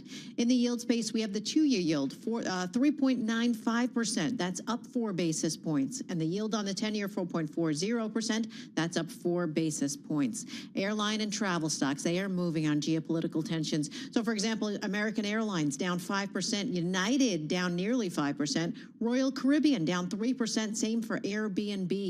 Auto stocks falling. President Trump said he may raise tariffs on imported vehicles. So you have Stellantis down 3% and BMW down 2%. And finally, Adobe opened its books after the close yesterday. It did report better than expected revenue, raise its outlook, but analysts are saying generative AI could take away from its business, so its shares are down nearly 7%.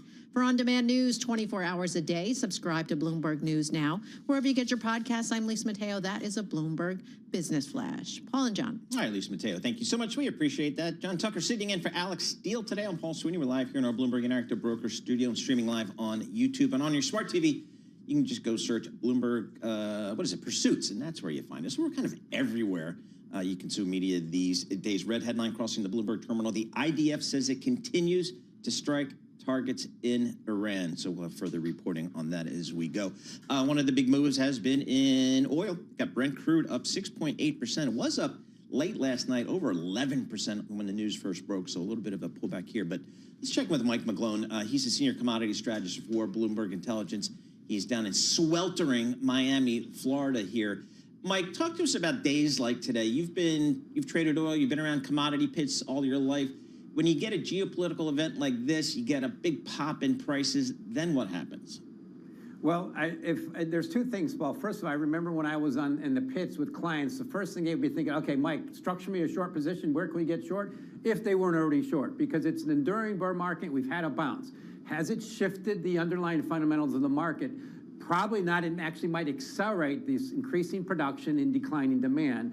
And we have to have some form of really sustained supply shock from the Middle East. Otherwise, this is a bear market. It's given producers to sell forward, to lock in more profits, to lock in more supply, and it's actually going to shut off the demand a little bit. So overall, it's just a question of how high it goes. So WTI crude oil and Brent, well, Brent last night got to around $80 a barrel. So I just published today in WTI, 80 is the new 100. That's basically the highest traded price area since Russia invaded Ukraine. So it's bumped up to the mean. It's basically the mode. And in a bear market, you're supposed to look to sell there. So some kind of shock has to keep it to sustain above these levels. Okay, so this is short covering we're seeing today. Yeah. Nothing like a good short covering rally to cleanse a bear market of those shorts and then make it go back down. What is OPEC's response, if anything?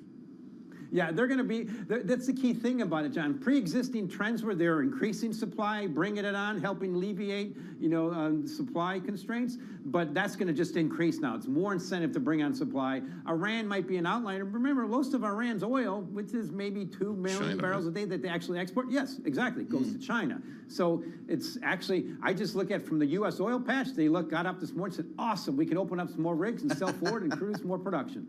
Exactly. I was asking earlier, Ellen Wald, how do people feel down in the oil patch? Since I'm an expert now, because I watched Lawman for a season. And 74 is a good number for them. They can make some money. So as long as it lasts. Yes, exactly right. So, I like a lot of people, I kind of looked at Google Maps in that part of the world, and I see this Strait of Hormuz thing. That could be a problem. So, is that kind of the last shoe that people might be looking at just from a supply perspective? It's one of those things I love in this space when people say, Iran might shut off the Strait of Hormuz. It's never happened. Right. And the fact that the, operation, I think it was Praying Mantis in 1988, the U.S. got upset and just wiped out the Iranian military in about 8 hours. So I'm I mean, that might be an issue, but the thing is, it's how the world's changed. The U.S. now is the biggest supplier and net exporter, and we have massive excess supply with Canada. And we still have a strategic petroleum reserve with plenty in there. It's the rest of the world that's a problem for, and the rest of the world's already tilting towards recession. Just look what's happening in China and Germany.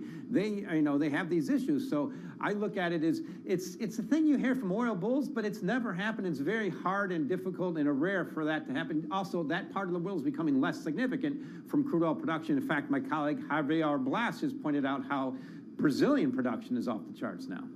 If the U.S. is somewhere near energy independent, I'm kind of curious why NYMEX crude reacts sort of in lockstep with the international benchmark Brent. Well, they trade closely, but that's the key thing, John. We're in pretty significant energy surplus. Certainly from a crude oil liquid fuel standpoint, and if you include Canada, we're exporting about 6 million barrels a day. In 2008, when crude oil peaked, we were importing about 10 million barrels a day. And then there's liquefied natural gas. There's just massive surplus of energy in the U.S. A lot of that happened during previous Democratic administrations. Now we have administrations really incentive to pull that on. So yes, they move in lockstep, but again, Brent still has WTI still has a little bit of that discount to Brent, yet it's a higher grade crude. So right now, it's just they all move together. Bitcoin all over the place, but kind of hanging steady here. I mean, what's the view of Tom's favorite cryptocurrency north of $100,000? I'm going with Tom's acronym of BitDog right now. I'm really not bullish Bitcoin anymore. I think we're at the stage where it's way too expensive, and I look at it as it's a commodity on the screen, yet it has 17 million dependents. I look at like precious metals and gold, and there's only three companions, that's silver, platinum, and palladium. So I look at Bitcoin as very speculatively excessive, and I think it now has it has such a high correlation to the U.S. stock market. If it goes down, it might lead the way. So I look at it as a bit of an inordinate burden now to stay up, and the risks are it goes down. So to me, it's just too expensive at 100,000. It's way overdue for a bit of a backup. I just got to bring it back to me and the Wawa on Route 36. What am I going to be paying in the near future and, a few months out? Next year, John, I think you're going to be paying in a two handle, maybe $2.50. Right now, the average price in this country is $2.13. For crude oil to stay elevated, first of all, you need the stock market and U.S. economy to stay elevated, and that's starting to tilt lower. Now, we have pretty good incentive. The thing is, before President Trump was elected, we had pre-existings heading lower. So the best way to measure average gasoline prices is from a year ago at the same level because it's seasonal. It's down about 10% from a year ago. A year from now, I think might be down more than 10%. The bottom line is if the stock market drops a little bit, just like what happened in 2008 and 2000, those average prices will drop hard. All right, very good. Mike McGlone, great stuff. As always, Mike McGlone, Senior Commodity Strategist for Bloomberg Intelligence, managing our Bloomberg Intelligence franchise in Miami Beach, Florida. How did he scam that? He was smarter than anybody else. Yeah, but he's paying for it now as summer approaches. But he always says that's why they have air conditioning. So, all right, let's go to Gina Martin-Adams, Chief U.S. Equity Strategist for Bloomberg Intelligence. Gina, you see today's trading in the marketplace. We've got the S&P off about 1.1%. Same for the NASDAQ, about 1.4%. What do you take of today's trading in response to the geopolitical news over the night? Yeah, I mean, wars are not typically horrible news for stocks, but oil price spikes are. And that's my bigger take is we got a little comfortable with oil prices persistently declining. While it's a drag on energy sector earnings, it's great for the stability of earnings in the rest of the sectors. It's also great for consumer spending outlook, which is obviously a very big key to the earnings trend for small caps as well as large caps in the U.S. So to see oil prices spike as much as they have today, it has an eerie feeling of 2022. What I will say in 2022 is what really caught the consensus off guard is, again, normally wartime spending is actually pretty supportive of equity conditions because you have elevated spending that creates elevated earnings potential. But that oil price spike was affiliated with a spike in inflation that was very damaging for rest of index earnings in that time. We were coming off of record level valuations in 2021, coming into 2022 as well. So to see oil prices spike as much as they have today is a bit worrisome. It's not nearly the spike that we had throughout 2022. It's early yet. We don't know where we're headed. Certainly, we're at lower levels of oil prices than we were in 2022 as well. But there is that eerie feeling of, oh, here we go again. There is yet another geopolitical crisis emerging, and oil prices are spiking again. And oil prices tend to have a damaging impact on S&P 500 earnings over time. So certainly something to watch. The Russell taking it on the chin today, down 1.6%. Is it just a given that large caps can weather storms so much better? Yeah, I think unless it's a storm in the technology sector, so it depends upon what type of storm you have. Pick your storm. Certainly macroeconomic storms do tend to impact small caps more. They are higher beta for a start. So anytime you have a risk-off period, generally small caps perform worse than large caps. But unless it's a risk-off period affiliated with some sort of technology-specific event, some sort of concerning event that results in technology sector earnings compression, it's likely to impact small caps more. And certainly oil price spikes are a macroeconomic phenomenon that do tend to dampen the outlook for small caps more than large. Gina, I know sentiment and market sentiment is one of the factors that you and your team look at. We had the University of Michigan data today, improved sentiment, although still below where we were earlier in the year. Inflation expectations after they spiked over the last couple of months on tariff concerns coming down, but still higher than where you'd like to see them. What's your view of just kind of sentiment out there in the marketplace? Yeah. So with respect to consumer sentiment specifically, I think that this is somewhat of a normalization from extreme conditions that emerged in March and April as a result of all of the tariff news and the concerns about tariff pressures emerging, as well as the market itself. Remember, the equity market is an input into the sentiment analysis as well. So when the equity market sends a signal that is relatively positive, as it has since April, that helps to improve sentiment in and of itself. So I do think the consumer is feeling a little bit better. Also, oil prices had been falling throughout this year, and going into the summer driving season in particular, lower gas prices are generally greeted pretty kindly by consumers.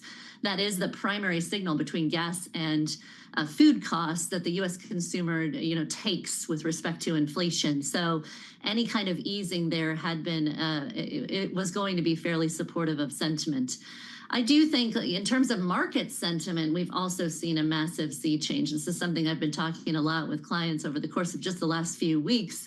I've noted just an assumed melt-up is going to continue to happen in the S&P 500. There are a lot of sort of hopes hinging on this tax policy passing in Congress to offset any lingering tariff pressures. There's an embedded assumption on the part of market forecasters or market participants that the 10% tariff pause will basically be extended into perpetuity. So that's going to be really interesting to see how that plays out in July. And there's an assumption that tariff risks were temporary. They were largely played out in the second quarter, and we will resume to some sort of normal operating conditions later this year. All right, Gina, great stuff. As always, Gina Martin-Adams, Chief Equity Strategist, Bloomberg Intelligence, joining us via that Zoom thing. S&P 500 off 62 points. That is 1%. We'll have more coming up. This is Bloomberg. Good morning.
markets, headlines, and breaking news 24 hours a day at Bloomberg.com, Bloomberg Television, and the Bloomberg Business app. This is a Bloomberg Business Flash.